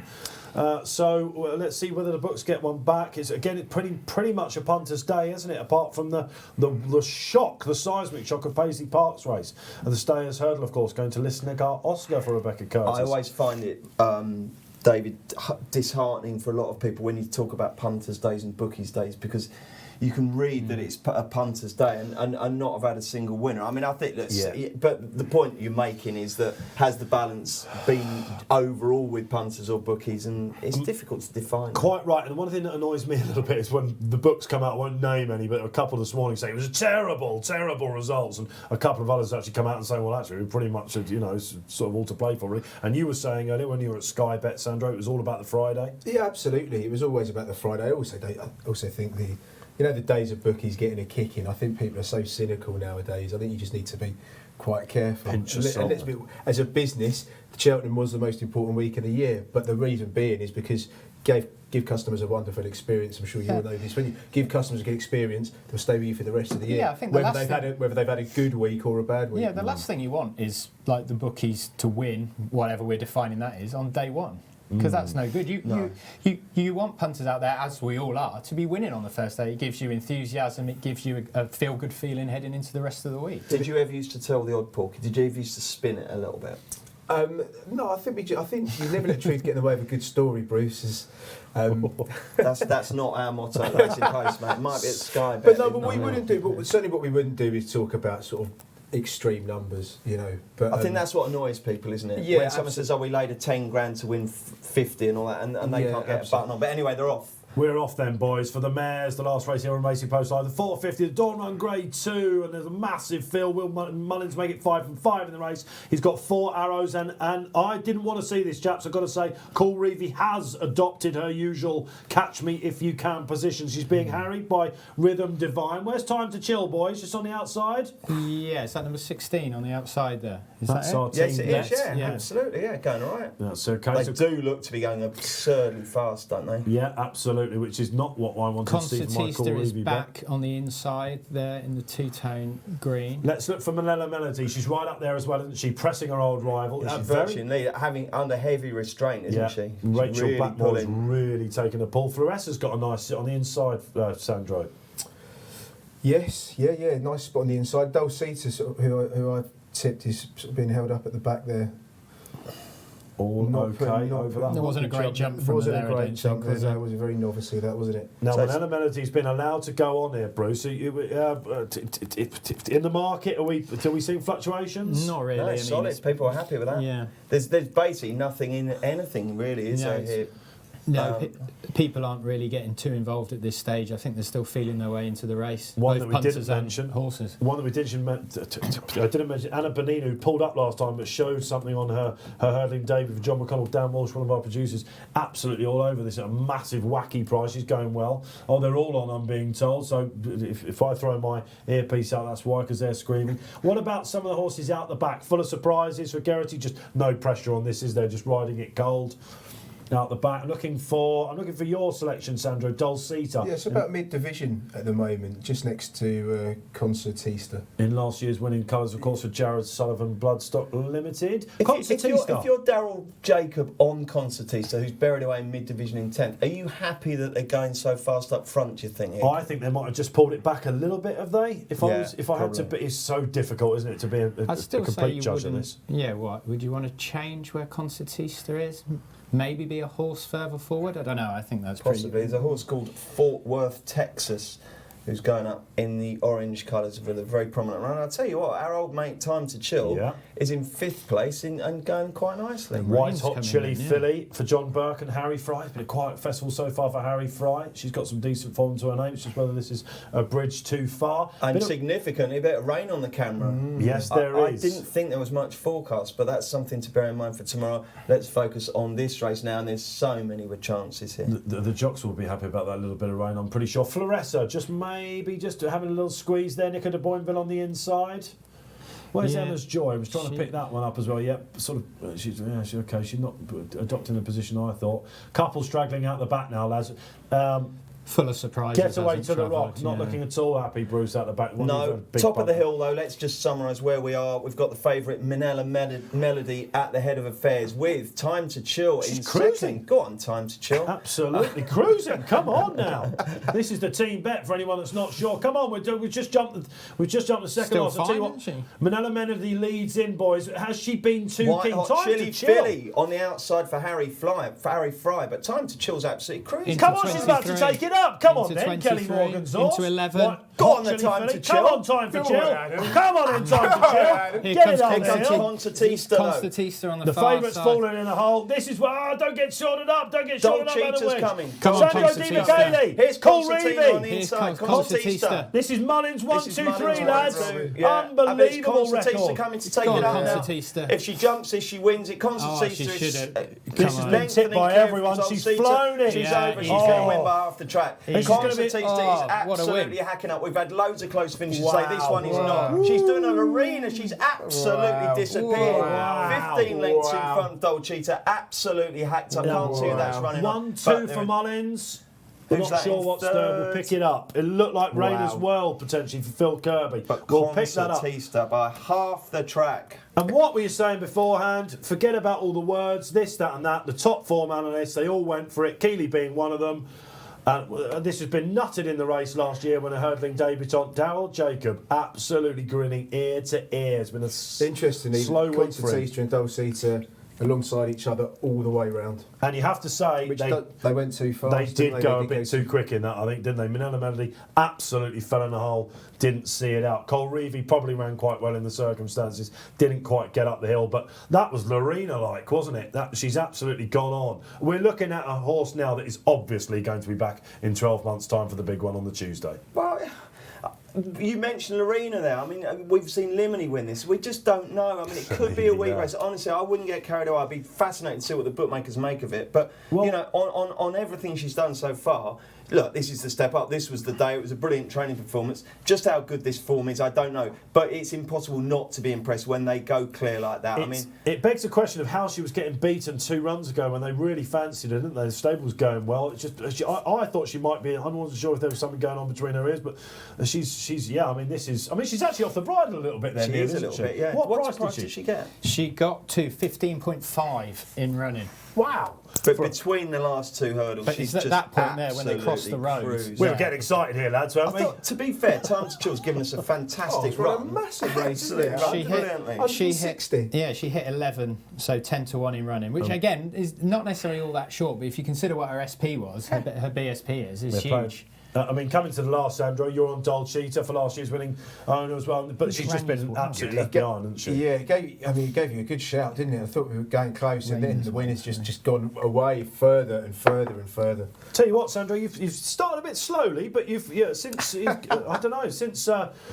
Ronald It's all Pump, building towards Friday, isn't it? That's what it's all about. that's what I like. Yeah, Absolutely. shout out to the third, who is Rain as well. We were looking for something to come from nowhere, and Philip Kirby's filly there has come absolutely under Thomas Dawson from another parish to grab third at It's not 100 even in the to 1. picture there. No. She's been pushed along. So she's interesting, but that was, I mean, if you look at it, jump in the last there, Concertista's just about taking it up, and then she must have won by 18 lengths. So I think that's the longest winning margin of the week by some way, isn't it? What was Easy's land? Well, that's a great shout. That's back into the Easy Land, distances. yeah. Exactly. I mean, how did that get beaten in the race last year? It's amazing if you remember when It's a Nolfina- head of debut, though. I suppose you could, but yeah.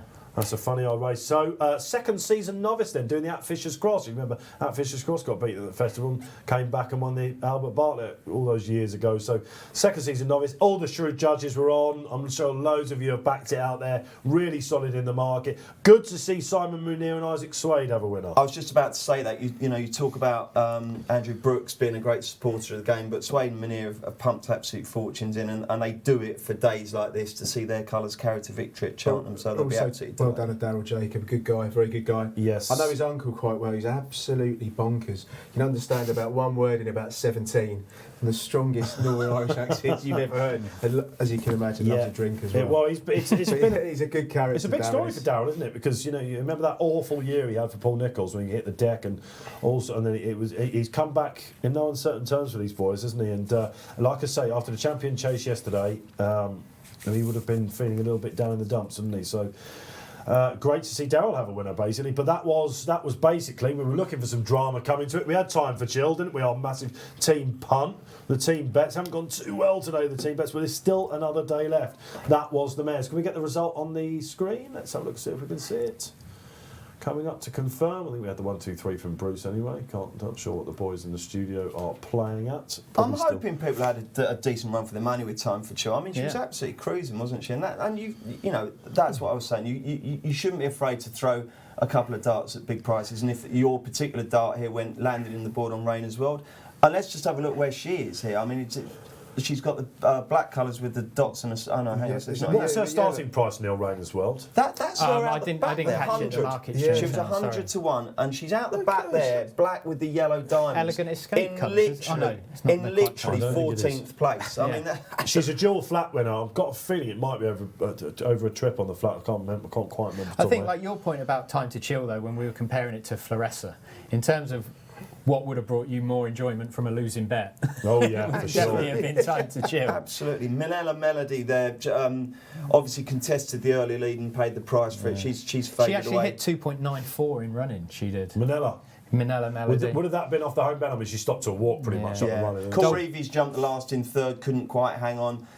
And let's just look at the winner again, because she's just going further and further clear. I mean, you know, it's not... Daryl Jacob is making sure here, isn't he? I mean, he's riding like he's got something right on his case. But quite right. Yeah. Quite right. I mean, she runs on really strongly, doesn't she? She does. The third. Yeah, rain as well. It's and he's absolutely delighted. But yeah, you're right, Sandro. What you say about Daryl Jacob, he is one of the good guys. Really, really nice fella, and that big broad grin. I mean, that's what happens. You get to the end of day 3. If you haven't ridden a winner, you're not sleeping great. No, you're absolutely right.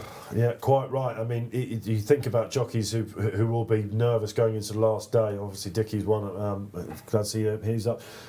Nico de Boinville started off a flyer for him, didn't he? He's had a couple of disappointments since. Flesser was a bit disappointing. They think track maybe, flat track. Yeah, maybe she was just never really. I don't know. I can't say I really noticed her all that much, which is perhaps tells you all you need to know about the performance. Have you enjoyed yourself, lads, so far? Absolutely. I'll say so far. We've got about 5 minutes left. We're not far off. We do have to talk about. Better.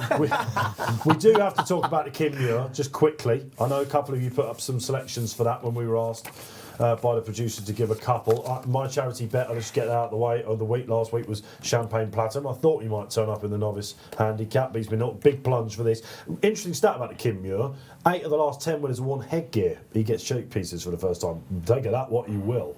But this is a horse that's gunpowder, treason and plot. This could be, I mean, Mr. Derek O'Connor said at the start of the season this is one of his 5 horses to follow for the season. If you saw him on his chasing debut, you could hardly get over a fence, but they ran him, interestingly, in races with hot pots in. And last time, behind Itchy Feet, I know that form wasn't advertised, but it just looked all over like a festival handicap. So I think he'll probably go off pretty short. Fitzhenry for you? Yeah, Fitzhenry for me.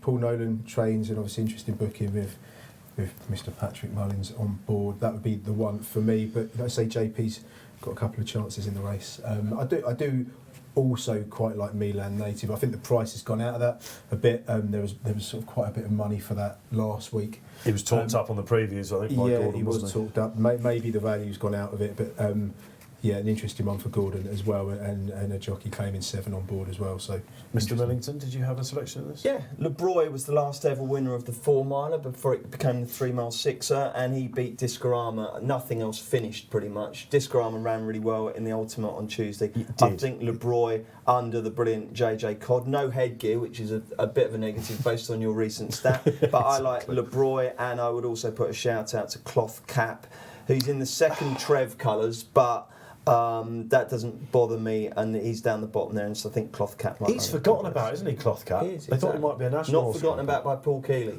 No, again, so Keeley will be playing that up on that. Neil Hubbard? LeBroy should be favourite for this. Will win this quite comfortably, I imagine. Market?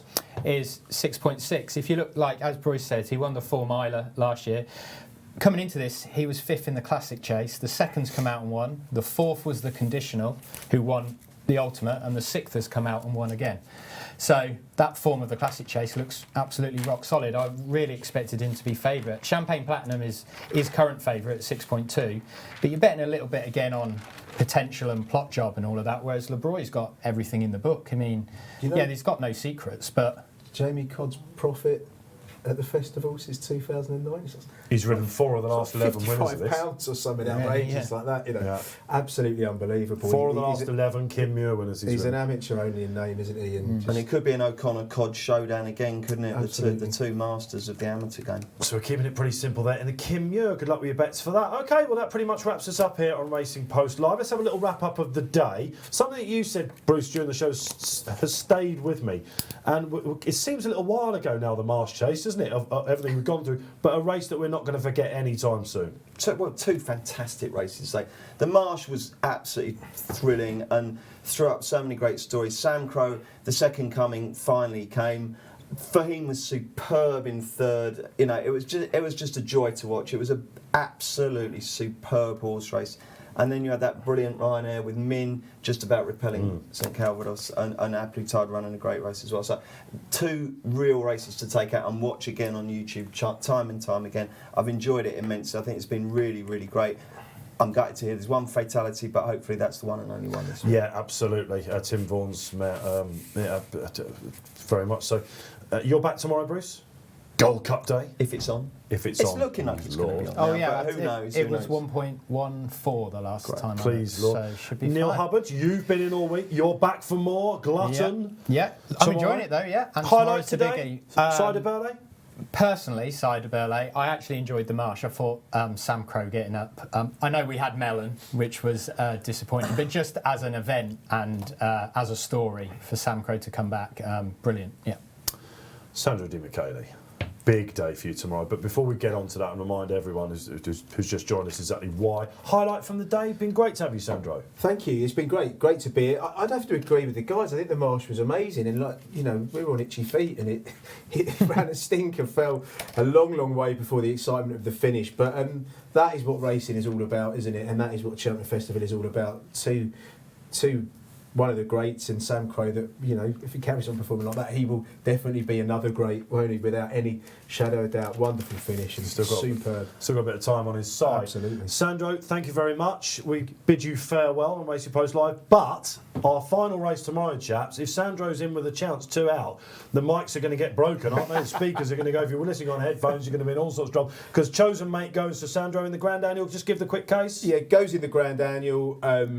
We wanted to get him into the 2.5 mile novice race. He was rated too high by the English handicap. We put him up to 147. We feel this is his best trip over 2 miles. He'll love the ground that's drying, and he goes with a really good chance. Currently I think it was about 8.4 on the exchange the last time I looked. Davy Russell rides him, and the season's really been shaping up to this. It's very, very exciting times. I can't imagine how exciting that must be for you, Sandro. Sleep tonight, or are we going to just drink the way through the night and just imagine I actually want to turn up very fresh and try and really soak up the whole experience, because it might never happen again. It's not a cheap sport to get into. The thing is, you've got to enjoy the build-up, haven't you? Because the trouble is that that realistically the race could go hideously wrong for you. Absolutely. So you've got to enjoy the build-up and remember every minute. But I'm very jealous of him. But he'll be prominent and keeping out of trouble. It'll be prominent that we'll ride him up on the pace. Probably not right with the front runners, because they do go a ridiculous speed in the Grand Annual, don't they? But just in behind would ideally where we'd like him to be, and then see what happens. And what percentage of your dignity would you retain if he did win?